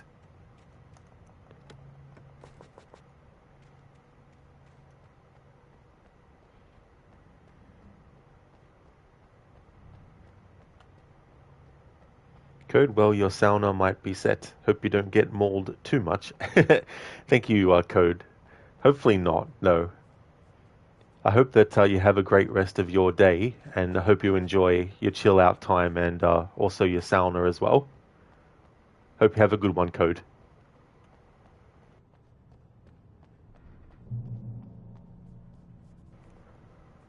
At the end of the level here, you can either get into the vehicle, which ends the level, or you can just keep on walking past the vehicle, which ends the level.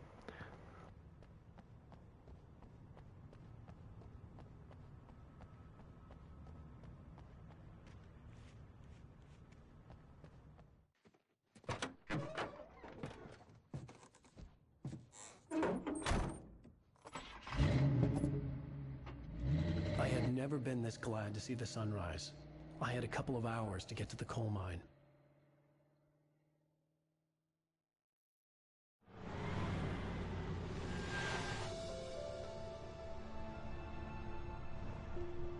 The coal mine wasn't far now.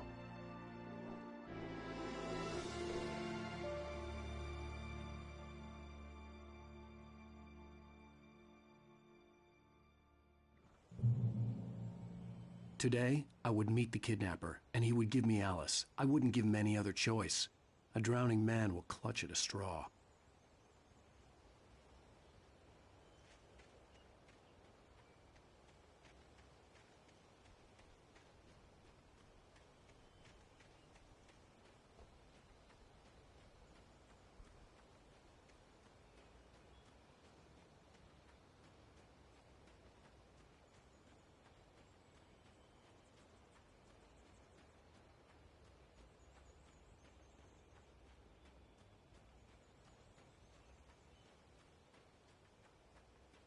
Even during daytime, I was being stalked.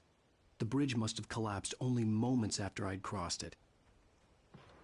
That's a great example of what I was saying earlier in the stream, where when you go the wrong direction, instead of the game just basically putting a message that says, hey, turn back the other way, or having the character say something generic like, I can't go any further, and have nothing else, the way that they do it, it's more like you're listening to an audiobook or you're reading a book where the character is making an observation about something. Really helps add to the whole feeling that you're playing. It's almost like a combination of you're playing a novel / series, but as a video game.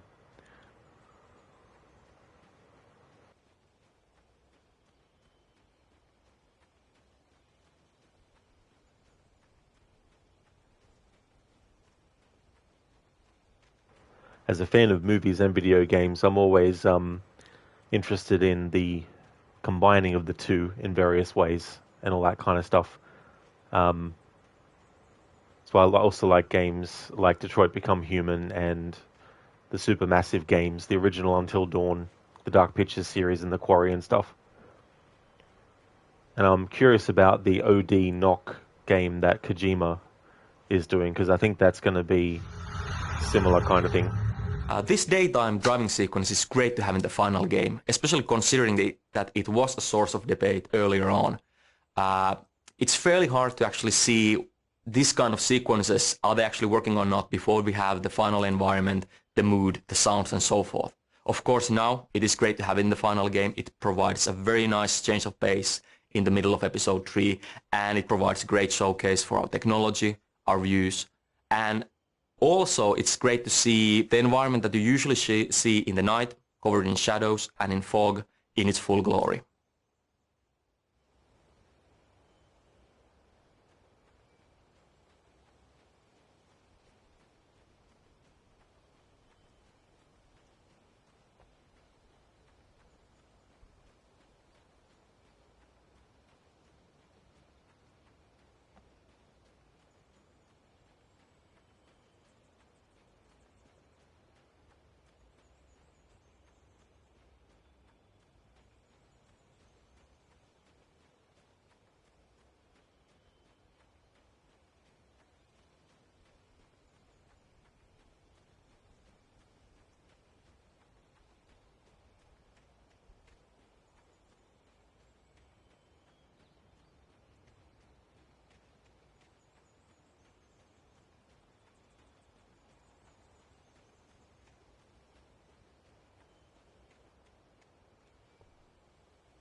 Geralt would have died after that fall.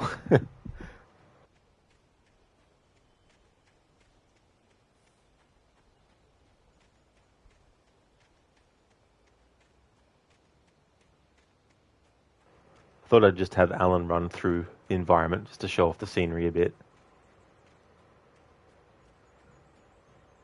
Sometimes you get used to playing a game so many times that you kind of get into a routine with it. So it's good sometimes to break away from that.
Hey there, Ogorki. Welcome. How's things today?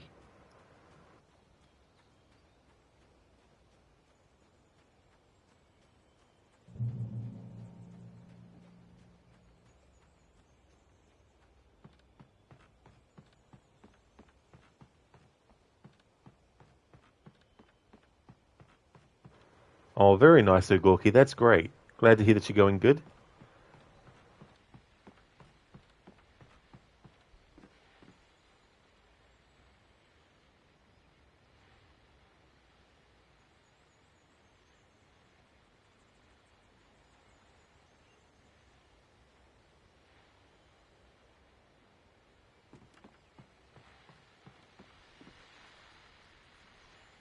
This is Pat Main, and you're listening to KBF-FM. Folks, I want to apologize for kind of abandoning you to that looping music track last night, but I was detained. You see, I encountered a big-shot G-man with an itchy trigger finger who could use a lesson in manners and a boot in the ass. Not necessarily in that order either. Now, folks, I know I'm not being very informative here, And I apologize for that. I really should just keep quiet, but I'm just so peeved right now. Because some people just shouldn't be carrying badges. I'm just glad that our Sheriff Breaker was there to straighten things out. And if someone I met last night is listening, let me just say, I'm sorry if my mouth got you in trouble. I'm pretty sure you're not the bad guy here. Godspeed, son. I hope you know what you're doing. Now, on a lighter note, I'll be talking to Dr. Nelson all morning. But first, a little music.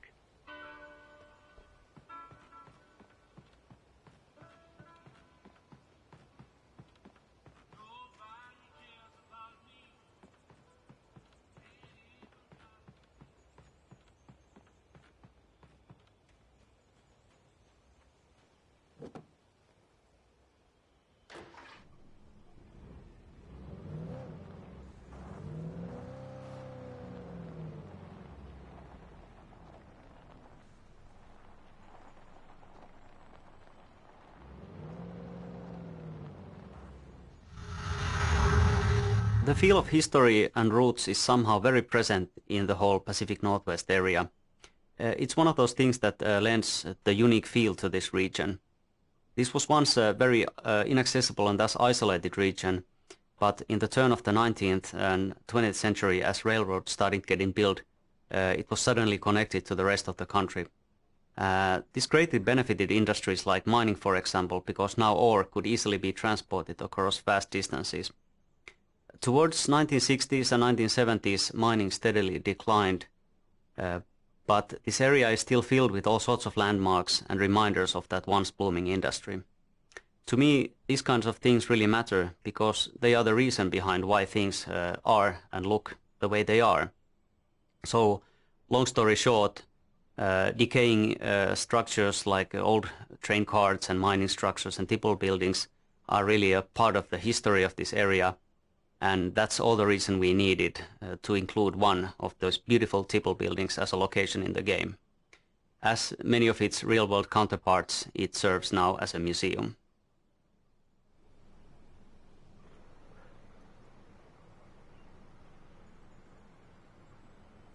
It's definitely good when they pay that attention to detail because unless you're doing a very stylized game graphically and you don't want to be too detailed, which is fine and all, but if you want to actually make a game, especially when you're trying for semi-realism, because let's face it, even the games that have, you know, realistic textures and all that kind of stuff, it's still a video game at the end of the day, so it's not going to be 100% realistic.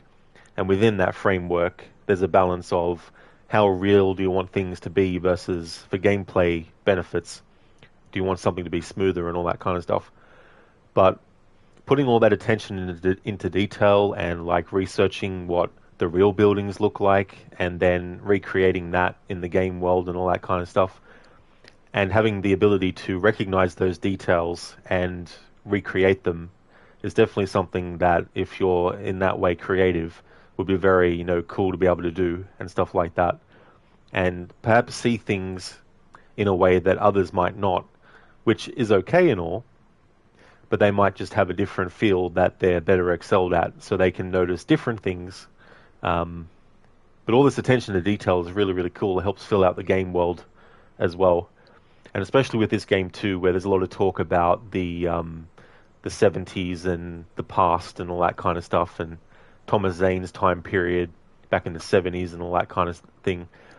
And you can read a lot about stuff in the game environment as you go along. Different signs will talk about different aspects of Bright Falls. Hey there, Lucinda. Good morning. Alan Wake is coming along really well. We're in episode 3 at the moment. Just took some time to walk Alan through like an area to look at the scenery and everything. Now we've got him in a vehicle and I'm playing through with the original game's video commentary.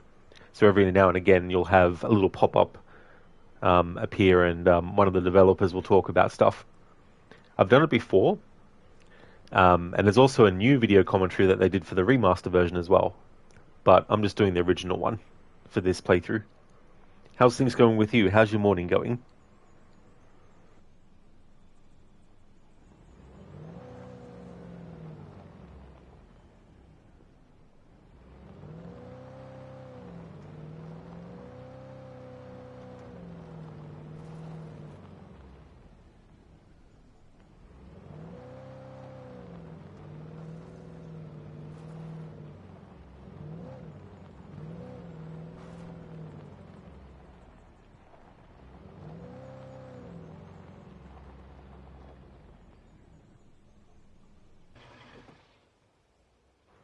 Lucinda, nice. You always say you're going to watch a commentary, but you never do. It's in a few of your games that you really like too, Lowell. Oh yeah, Lucinda, like if you ever find the time and you feel like doing it, it can be really cool because there's some stuff that they might talk about that was originally intended and things that they took out and stuff like that. Hey there, Lynch Mob. How's things going? Lucinda, your morning is going well. Today's your counselling day and you'll be happy to report you've stuck to your drinking rules you put in place since August 18. That is excellent, Lucinda. That is really, really cool. That's really good. It's definitely something to be proud of for sure. That's awesome. Here's to many more, months and beyond.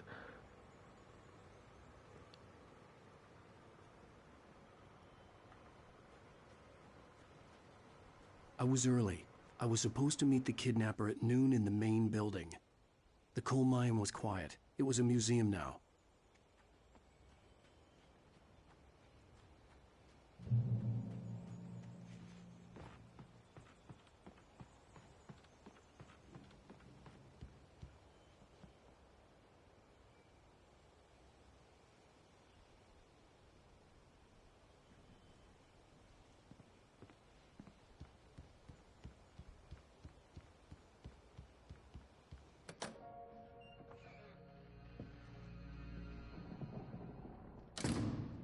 I didn't want to go outside.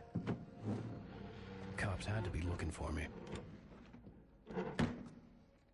The noon sun turned the place into a sauna. The day dragged on. Different scenarios ran through my mind. Ways of how I'd torture the kidnapper to get Alice back. Or the different horrible things he could have done to her. I imagined her dead. I had no way of knowing she was still alive. It was killing me. I was running on blind hope. It was all a waste of time. The bastard never showed up.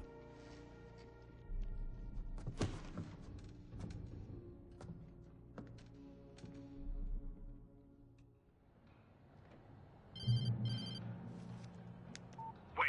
Where the hell are you? Change of plans. You know where Mirror Peak is?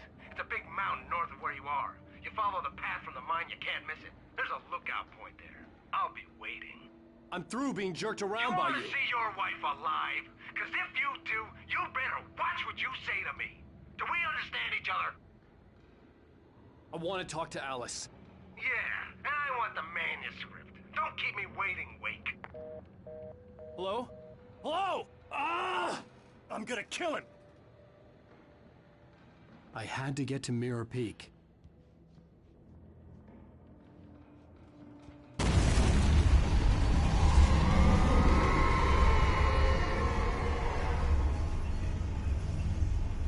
It was close. Maybe closer than ever before.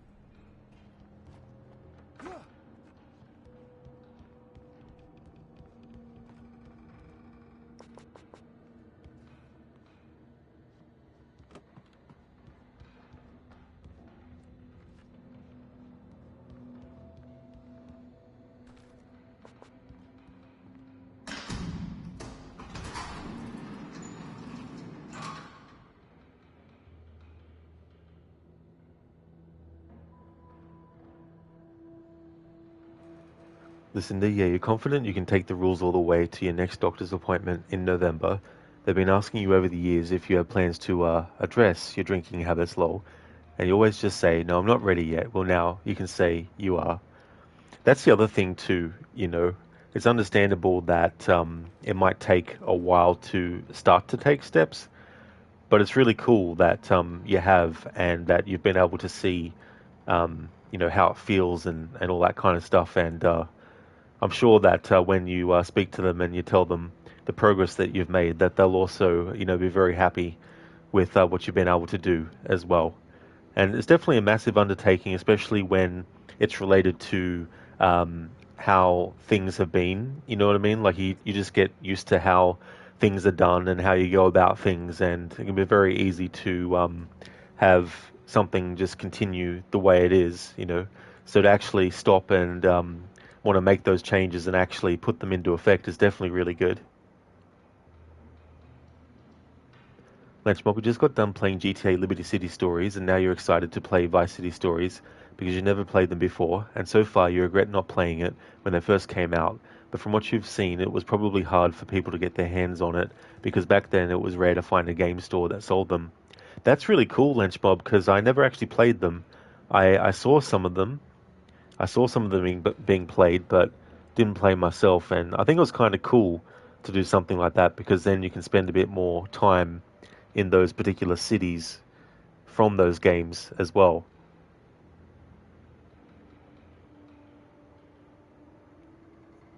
Yeah, Lucinda, exactly, you know.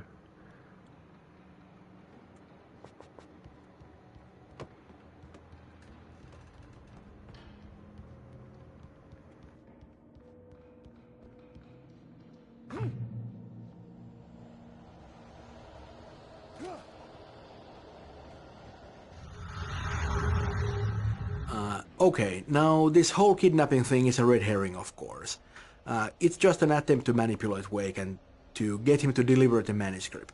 The so-called kidnapper, Mott, well, he doesn't have Alice, he doesn't know where Alice is, and neither does Dr. Hartman, the guy who's hired Mott.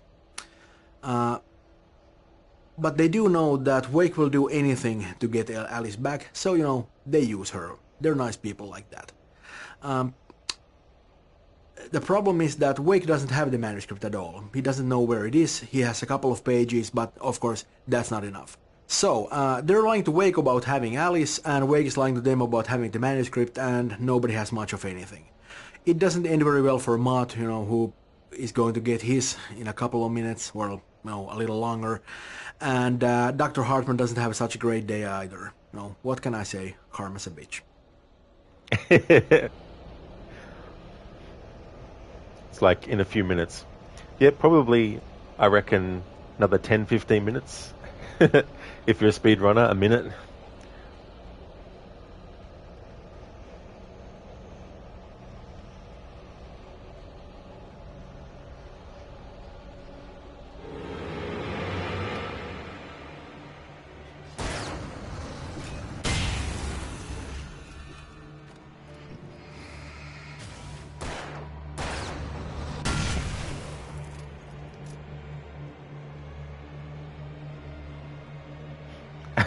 He's looking around. What the hell?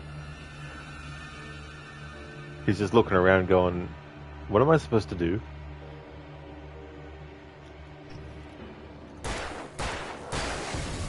It's taken you too long to react, enemy.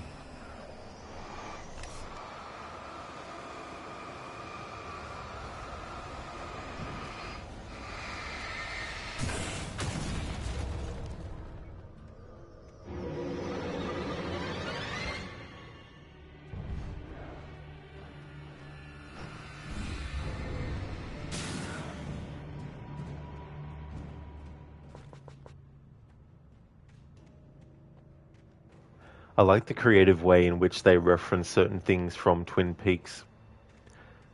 Obviously, they can't call the mountain Twin Peaks, but to reference that show, calling the mountain Mirror Peak.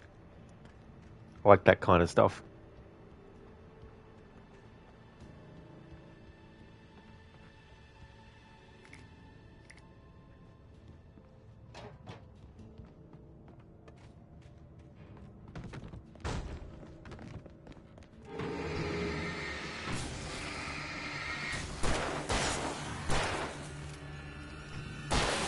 Yeah, Lucinda, pretty much.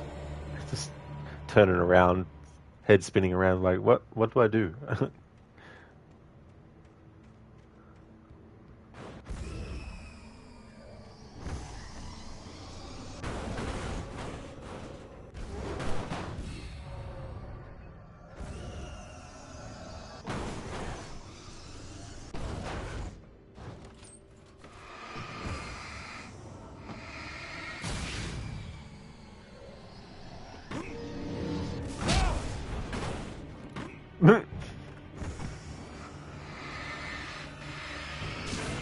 You son of a bitch.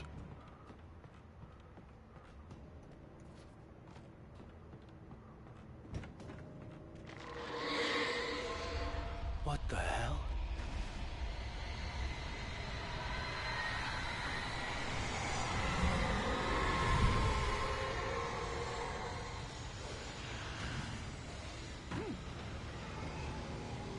The only way to reach the hillside ahead was to go through the building. I had to find a way to avoid electrocution.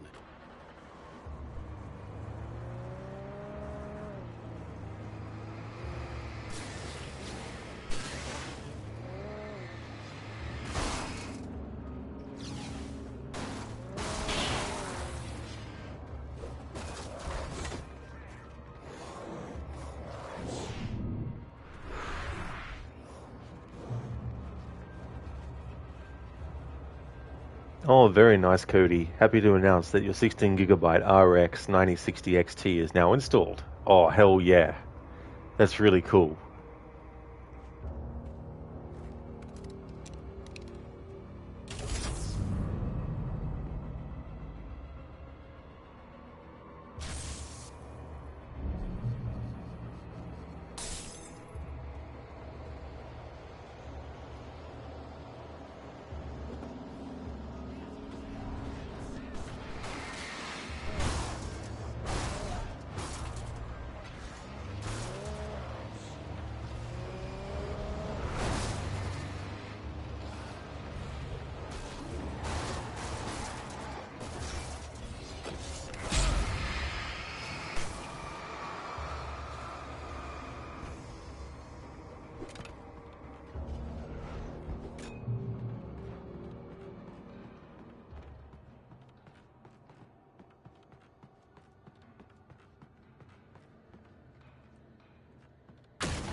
Collecting those in a future playthrough at some point.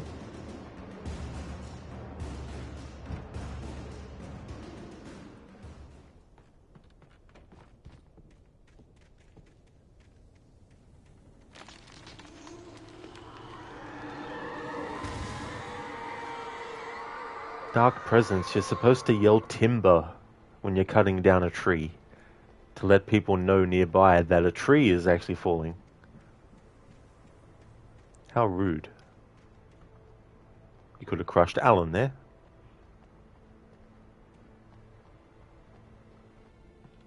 Would have become Alan Pancake.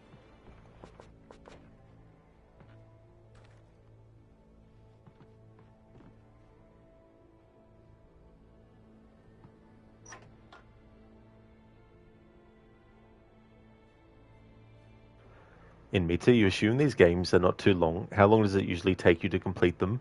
So with this game, sometimes it can take about, let me see, probably, depending, could probably get the game done in like 10 hours maybe.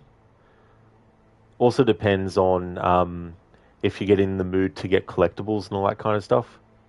The second game, though, is much longer than this game is.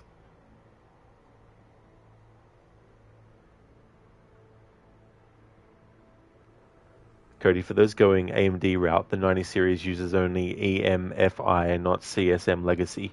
Be aware of this, as if your system only has CSM, you cannot use the 90 series.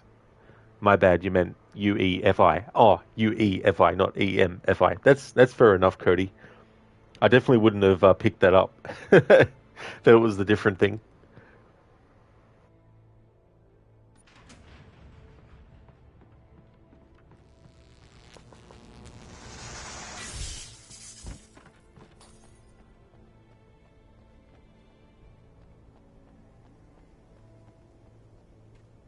There was no way the flashbang grenades were standard power company equipment.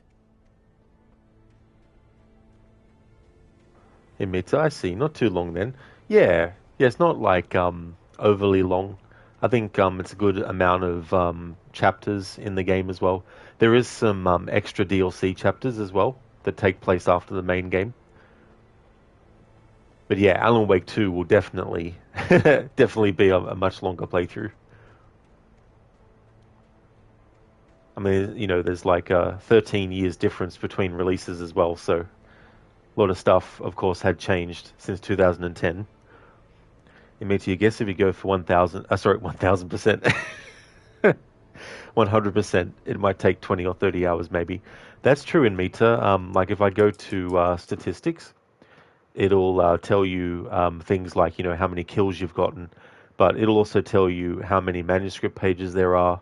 So you can keep track in the game itself, which I like when they do that as well. And the alarm clocks found, the cardboard standees found, and the Night Springs video games found, they're actually in the 2 extra episodes. But all the rest is in the main game. Yeah, and Mitra, I like it when there's a good way to keep track of stuff. That's something that I think in games like Assassin's Creed, well, even Origins, Odyssey, and Valhalla, not having the ability to use the progress tracker anymore, for example, in the other games, it was much better because then you could, you know, see like a graph of how much you had left and all that kind of stuff. Yeah, in Meta. So I wish they kept that actually.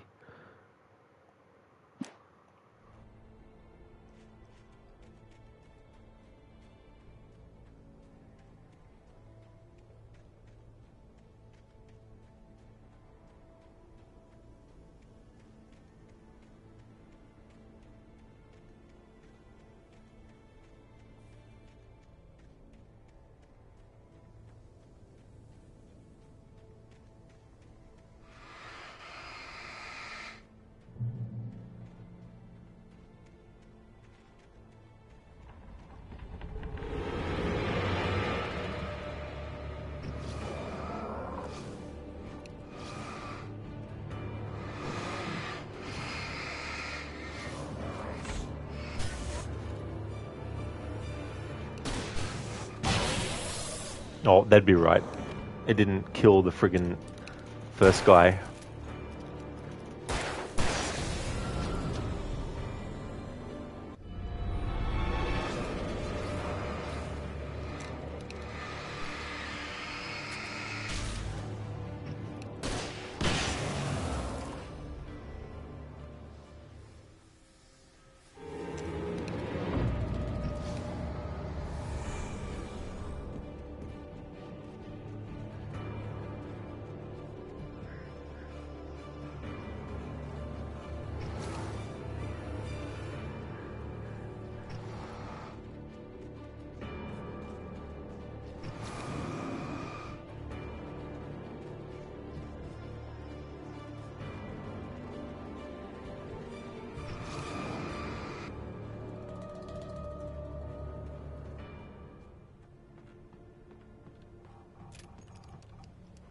In Meta, Far Cry games have that. At least 3 and 4. You haven't played the others. Oh yeah. Just makes things easy to keep track of, and it can be quick to work out as well. Like I found with Assassin's Creed Origins and afterwards that it was very easy to miss that there was something you hadn't actually done yet, because some of it blends in too much with the actual color scheme of the map. Especially those yellow question marks. I mean, there are some that really stick out, but then there's some that blend in with the same sort of like color as the actual yellow or the icon.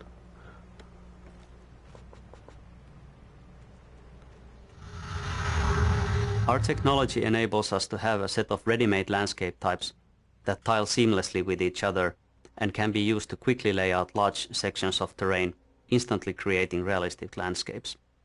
These biotypes, as we call them, contain lots of different information about the resulting shape of the terrain.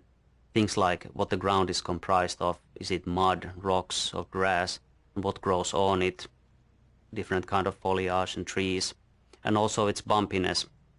So we don't manually build every square meter of forest that there is in the game, but instead focus our efforts on creating these biotypes so realistic that they can be used to cover a patch of terrain of almost any size and still look realistic. We then cover the terrain with patches of different biotypes that go together very well before finally going over the area with a precision polish.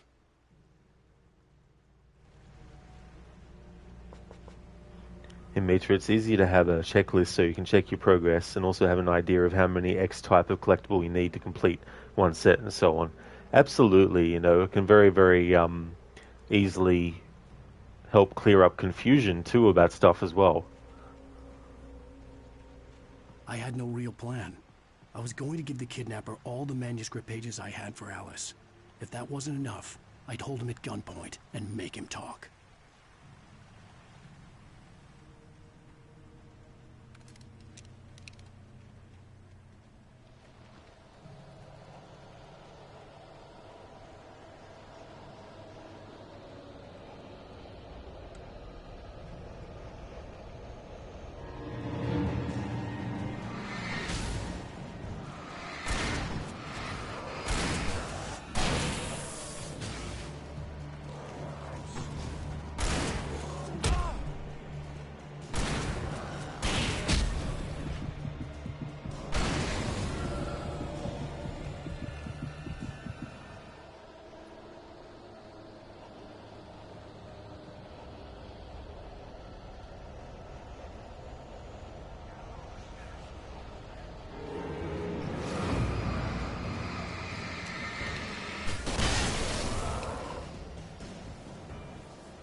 Ah, you never had a real plan, Alan.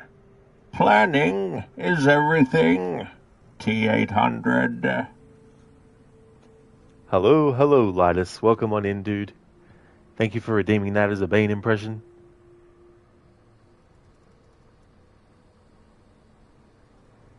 Negative. T-1000 has the ability to copy the subject. Typically, the subject is terminated by an Alan has no chance of saving his wife. These stupid shallow creatures. Oh, there is light. It won't save you for long. Thanks for redeeming that as an Arnie impression. Thank you, Lidus. I am doing well, thank you, dude. Things are going good. We're in episode 3 of Alan Wake Remastered, playing with the original game's video commentary. Things are going well, dude. Hope things are going well for you too. It is silly, but in a good way. In a very good way. Lad, it's nice, man. Man, you missed this game. It's a really good one. I always look forward to replaying it. It's one of those games that I don't get tired of doing different playthroughs with. It's been a while since I did a playthrough with the video commentaries. The remastered version for consoles has the original, which wasn't available with the standard edition. So you could get that on PC with the collector's edition. But they also added a brand new one that they did for the remastered version as well. I just know, it's nice. Exactly, yeah. I mean, you didn't expect a game this nice since Max Payne 1 and 2 on PS2? Oh, yeah. It's funny, too, because those games were early 2000s versus this game, which didn't end up being released until 2010, which is definitely a whole different ball game when it comes to the end of a decade versus the start of it. And so many things can be advanced so quickly in a short amount of time as well.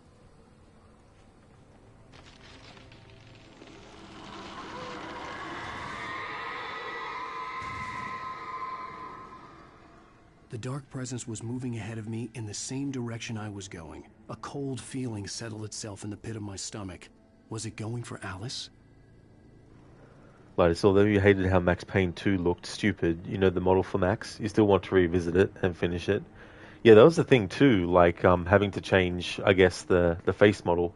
Like, I wonder what happened there, because obviously in the first game it's Sam Lake's face. So I don't know whether or not maybe he just felt they didn't want to lend his likeness, or maybe they decided to go in a different direction or something with it. But I haven't actually played past Max Payne 1. I played a bit of Max Payne 1, but never finished it, and I've never played 2 or 3 at all.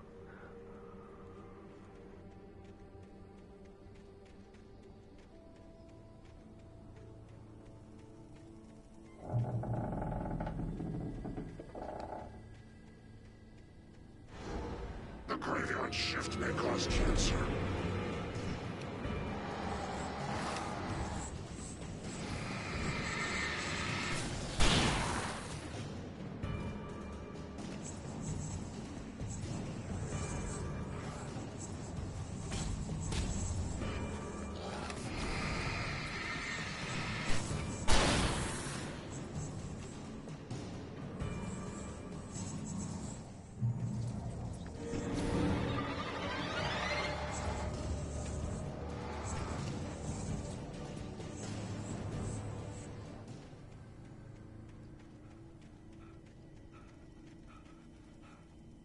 The place was dead, a ghost town.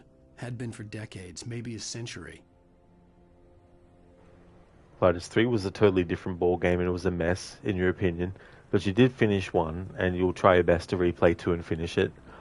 Yeah, that's the thing too, like when it went from Remedy to Rockstar, I wonder what some potential Max Payne 3 ideas that Remedy might have had that Rockstar looked at and decided to implement or not.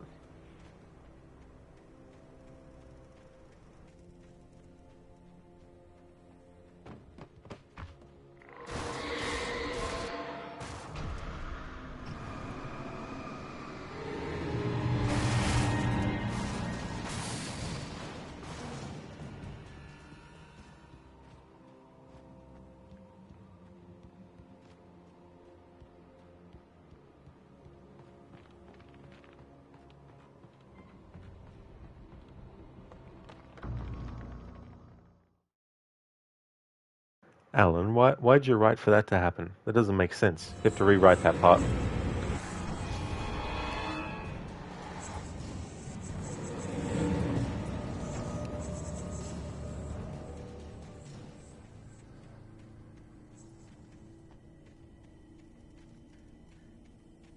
Code, well, that icon went to 666 all right.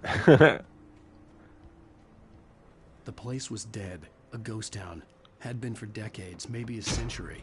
Lotus, you hope Remedy 3D Realms get Max Payne back. You still think they are a better studio in terms of storytelling and stuff?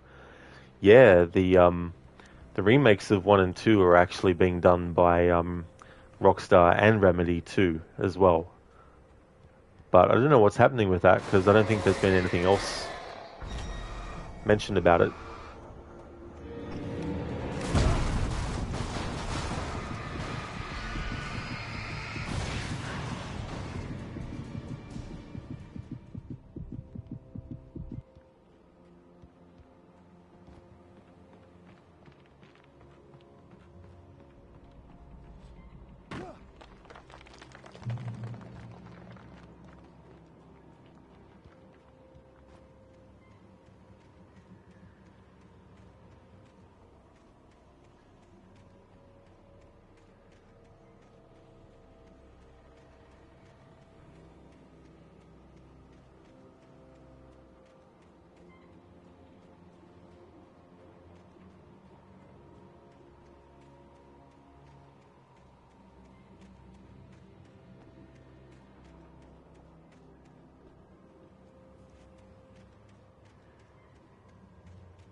Well, just imagine if Alan did the prince from Prince of Persia. No, no, no, no. That didn't happen. Or it didn't happen that way. Oh, where was I? Yeah, I really like that device that they used in Sands of Time. It's a great way to cater to the actual storytelling that's going on, because him telling the story to Farah, he's obviously telling her things that have happened already, so he's retelling how things went. And so you could chalk it up to maybe a slight misremembering about what happened, and then remembering, oh, no, that's right, that's not what happened. Hey there, Dumbledore. How's things for you today? Welcome on in. Lotus, they broke the fourth wall with that in a very subtle way. They really, really did. I really like fourth wall breaking when games do it really well. Or movies, whatever the case may be. Whatever the case may be.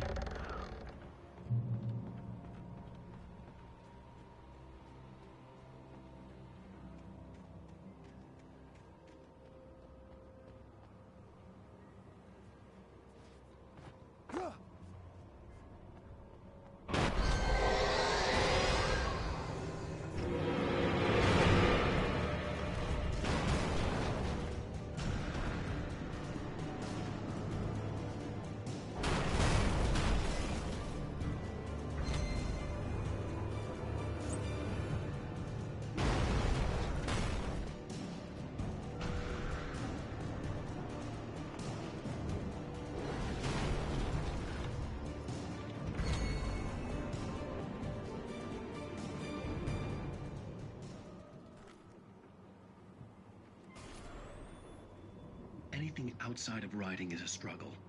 I feel ill. I managed to make my way downstairs. There's a shoebox filled with books and papers by Thomas Zane. It's very hard to focus, but I managed to read some of it.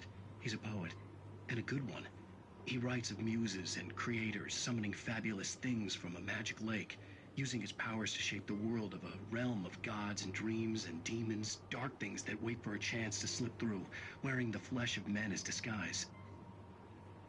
Zane writes about himself, his girlfriend being taken over by a dark presence, about growing scared of the lake. Zane believes it's a mirror to the gaping void of darkness above, where some Lovecraftian presence lurks. I crawl back upstairs. I'll borrow these things for my story. They ring true. They fit.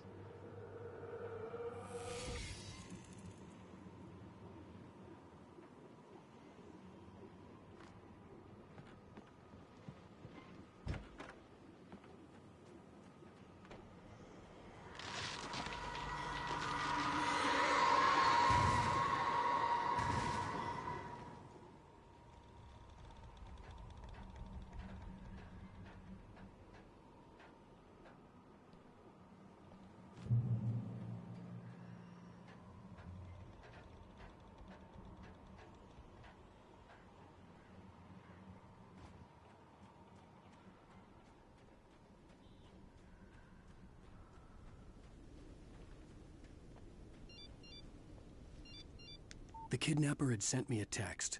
The message was full of spelling errors and insults. It was telling me to hurry up.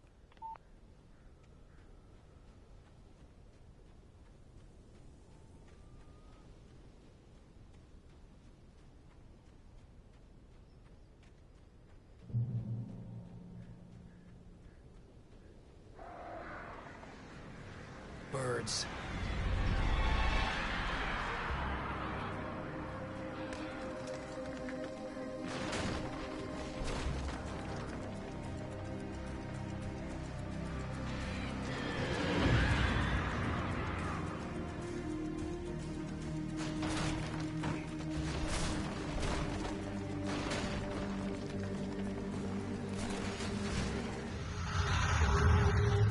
We chose birds as our only animal enemy type.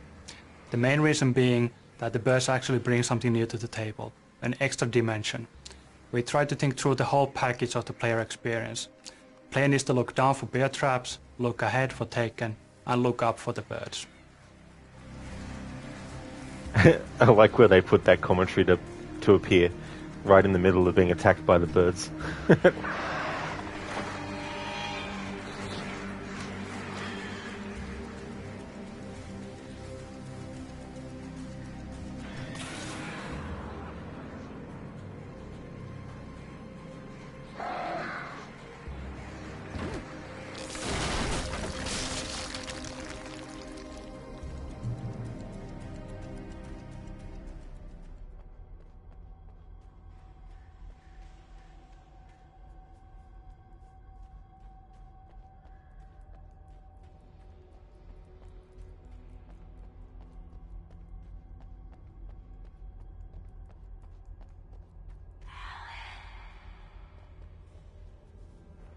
this is the way that they want you to go to progress. But if you go the other way, there's a little cutscene thing that you get which you don't otherwise.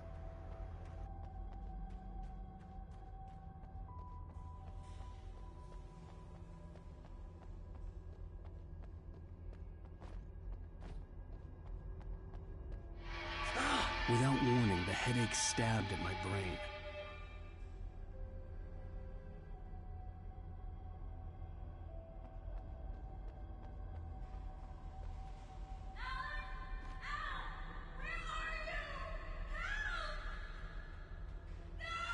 Alice? Alice?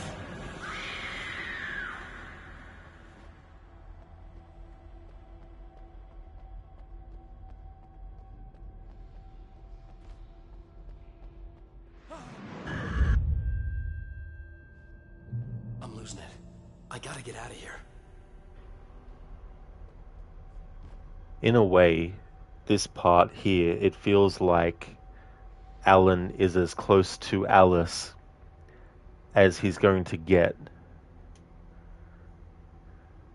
Because this tunnel leads directly to at least a piece of Cauldron Lake.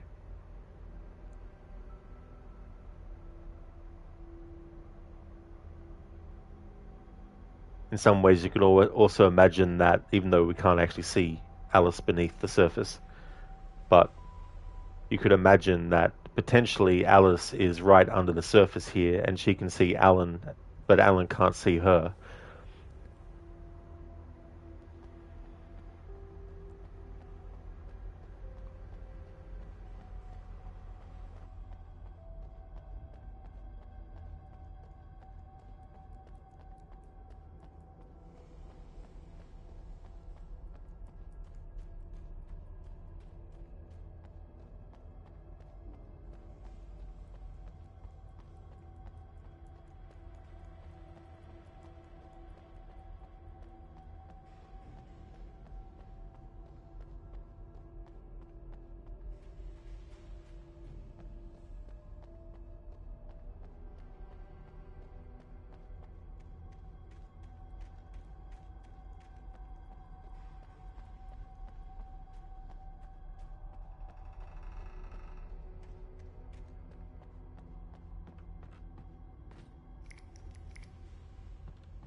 The guys who did this mind puzzle, Antti and Tiago, did a really amazing job here.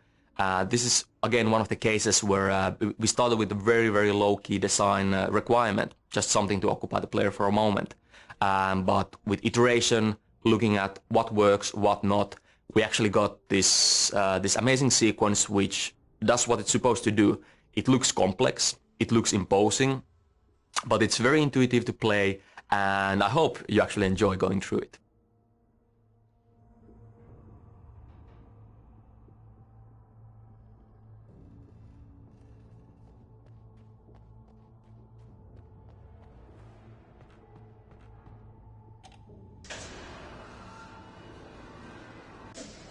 That's the thing about people who come up with the layout of things in games.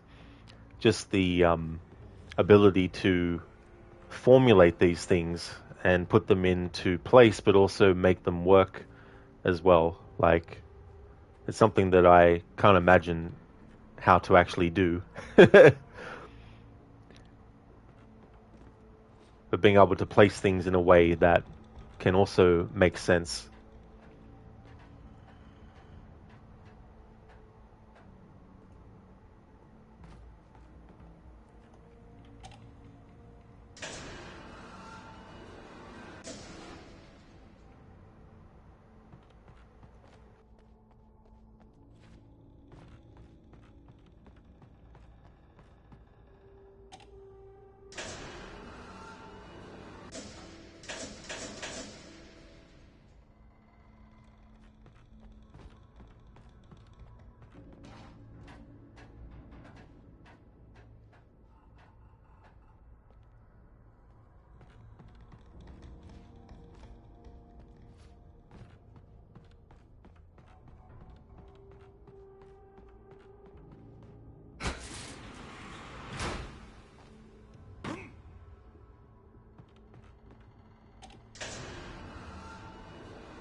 In a similar vein to how we handle the different types of terrain with biotypes, we have a preset system for weather styles as well.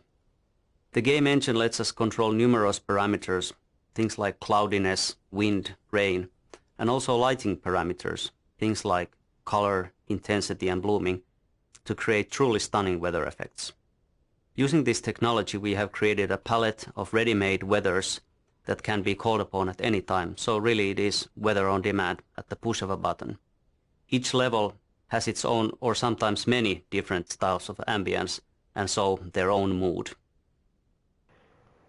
Wouldn't that be great in real life? It's like, need a little bit of rain, not too much, just enough, and then just press the button when you want it, and then press it when you stop. Like someone pouring a drink for you, and you just tell them when you want them to stop. And they're like, yep, there we go.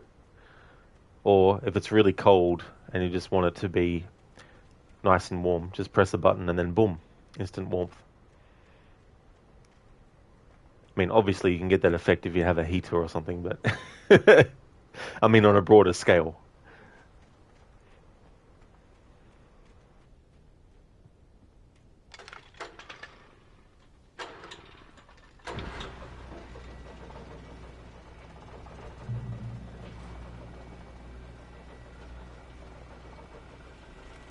Oh, great. Another cable car. Just great.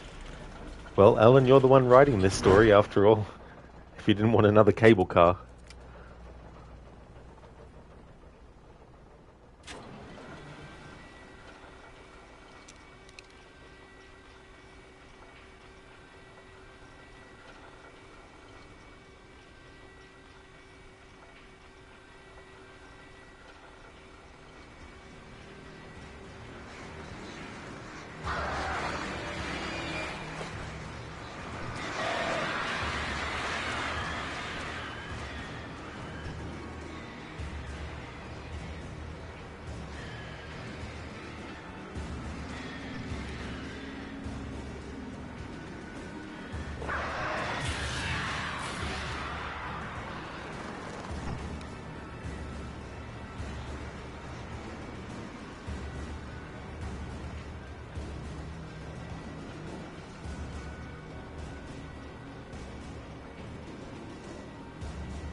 thank you for redeeming that.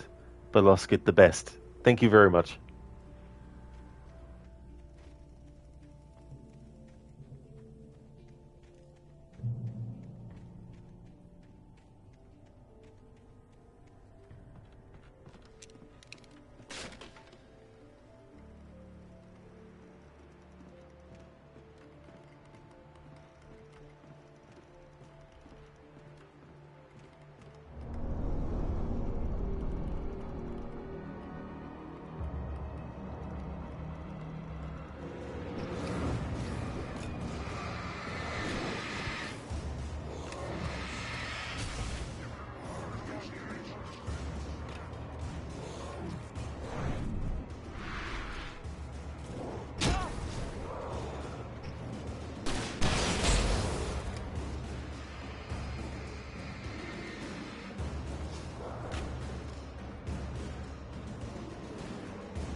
Veloskit, you haven't slept since yesterday.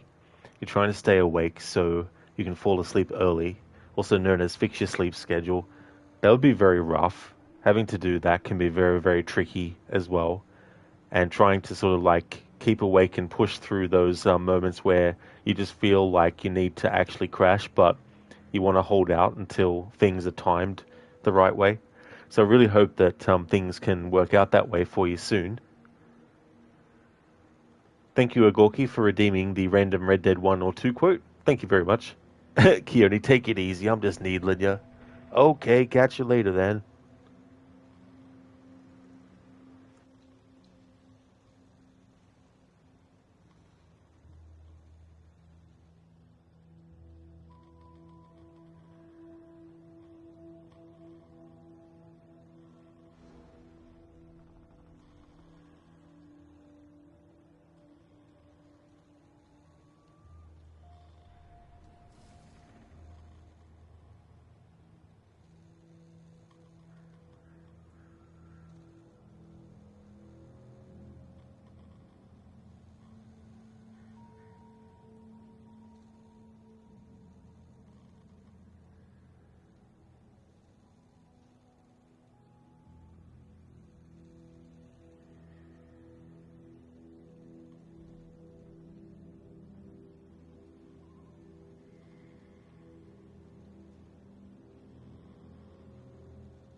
Okay, so I've got one Ogorki.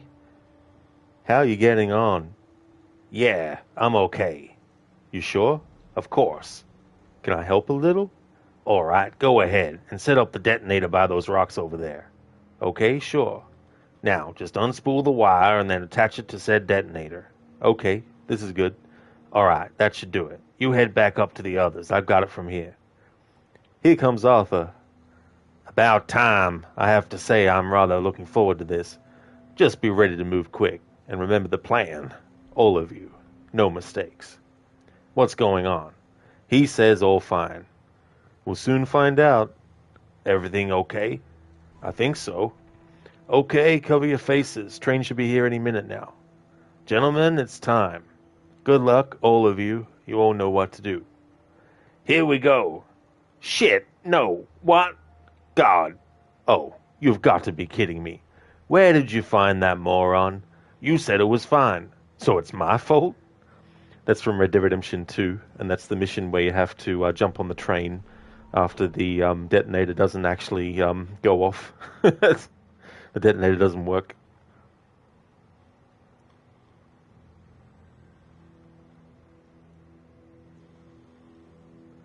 Oh yeah, Balaska, that's definitely understandable too, for sure.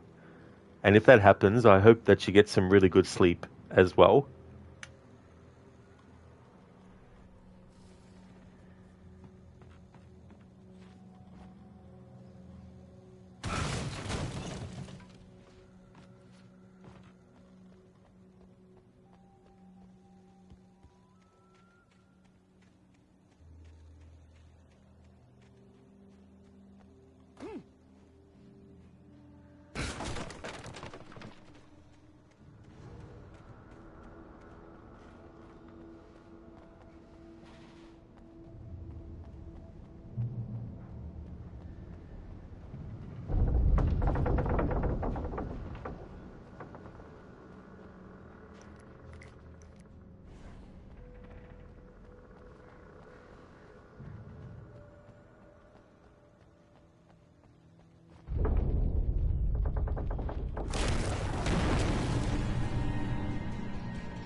Thank you, Agorki, for making a clip.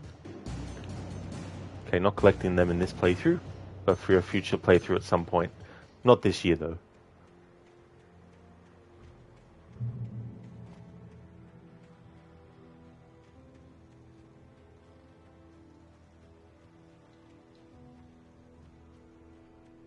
I could see Cauldron Lake. I thought I could make out the spot where the island and the cabin had been. There was a light near it.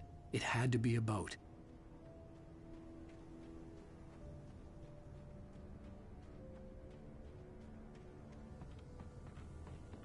I was close now.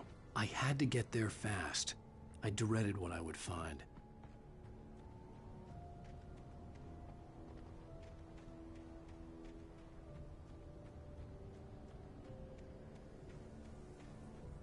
Wait! Are you? Wait! Hey, I'm here! I'm coming! No! Get away! Sorry. Please, Slate. The boss didn't know who he was messing with. I didn't know. I swear, I didn't know. We don't have his wife. We don't know where she is. She's probably drowned. We just said we had her to make him play ball. You see? They get him writing for us. Please. Please. Oh. I'm sorry. Please don't hurt me.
Previously on Alan Wake, I'm hunted by the law. Sheriff, Wake's running. I'm giving chase. Are you seriously telling me that writer just took out my deputies? A thriller I supposedly wrote is coming true. The genre of the story seems to be shifting. It's turning into a horror story. I was told that Alice had been kidnapped, but that was a lie. We don't have his wife. We don't know where she is. Her purported kidnapper was eaten up by the dark presence before it attacked me.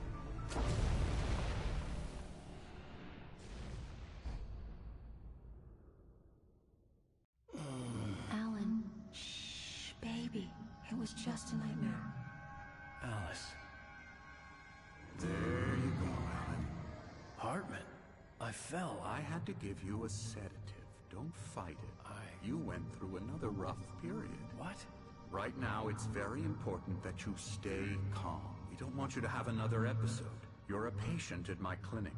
Have been for a while now. The shock of your wife's death triggered a mental illness. No, you're lying. You're suffering from various symptoms of undifferentiated schizophrenia. Bastard.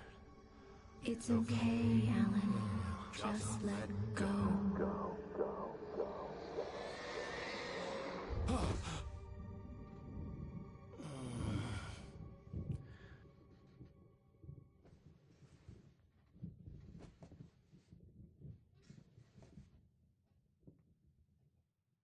I felt...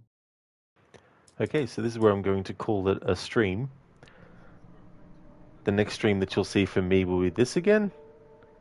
And the plan will be to finish the playthrough. And then Friday, it'll be Until Dawn, continuing the music-only playthrough.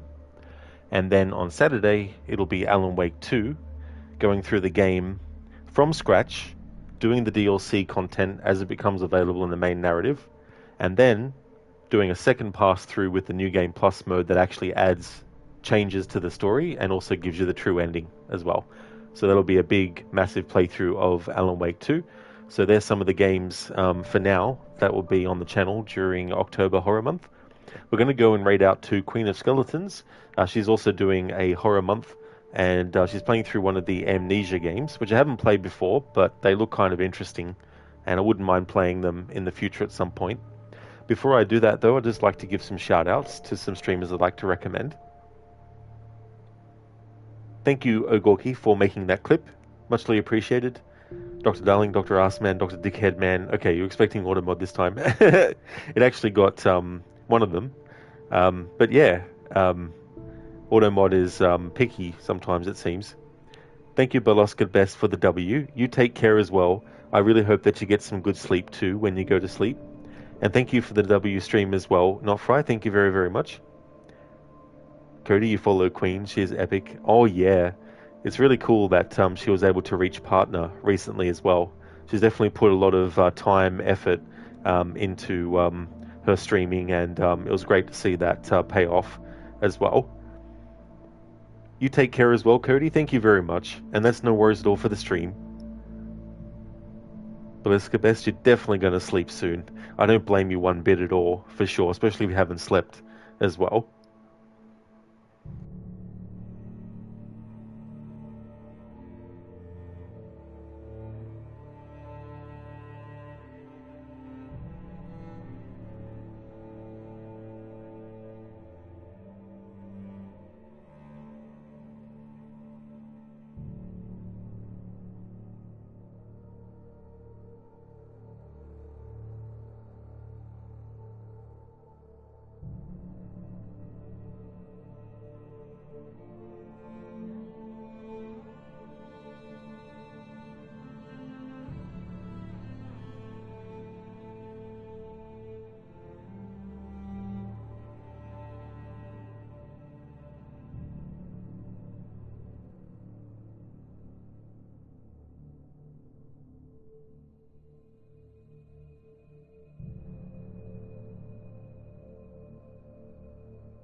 That's all good in Mita for the stream. No trouble at all, dude.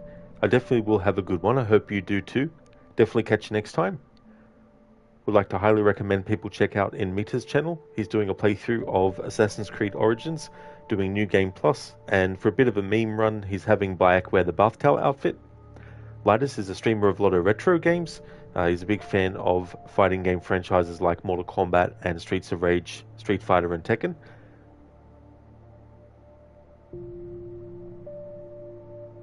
Oops, I accidentally gave a double shout out.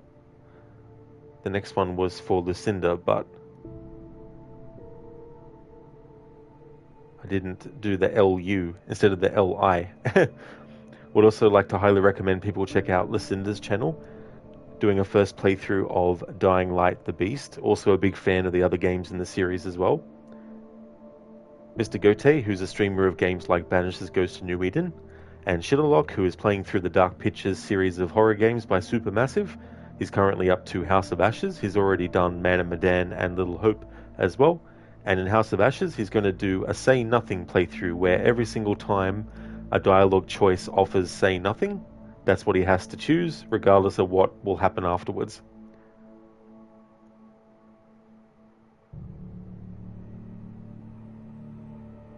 There's a general raid message that everyone can feel free to copy and paste.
I don't know how people only just use their phone to do stuff, because having to use my phone to do things that on a laptop I would have been able to do in 5 seconds is really, really frustrating. Especially when you're trying to put a raid message in, you're trying to put different emotes in, and then you're trying to actually get up to where you were because you accidentally pressed something that took you to a completely different screen, and then you don't get the full message of what you want. So I'll just have to have that at that. Fucking hate using phone for this shit. Hey there, Alchemy. Sorry about the timing, but yeah, this is the first stream of the playthrough finished. Hope things are going well. And thanks for putting that command in. So they're the games that I'll be doing in October. You never know though, I might be able to fit some other ones in too.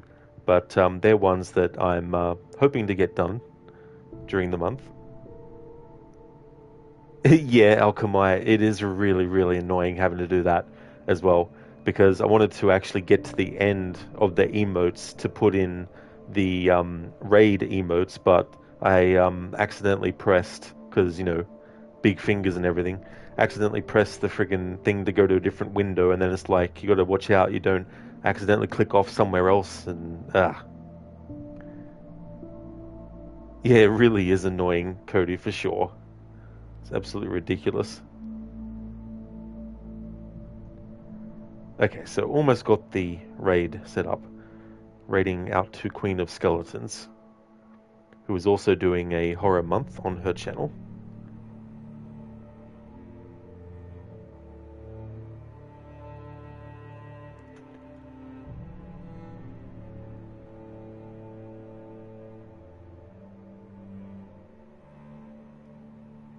It'd be really good if the mobile Twitch app would actually tell me if the raid has actually started or not. because it hasn't turned up for me, so I don't know if the raid is actually active or not. How come I erased this exact thing yesterday? You're about 7 pages into some application form on your phone, then wanted to go to the previous screen, but it took you back to the home page, so I had to start the whole process again. And then you consider too, like, any pop-up ads that happen as well, which is also really annoying.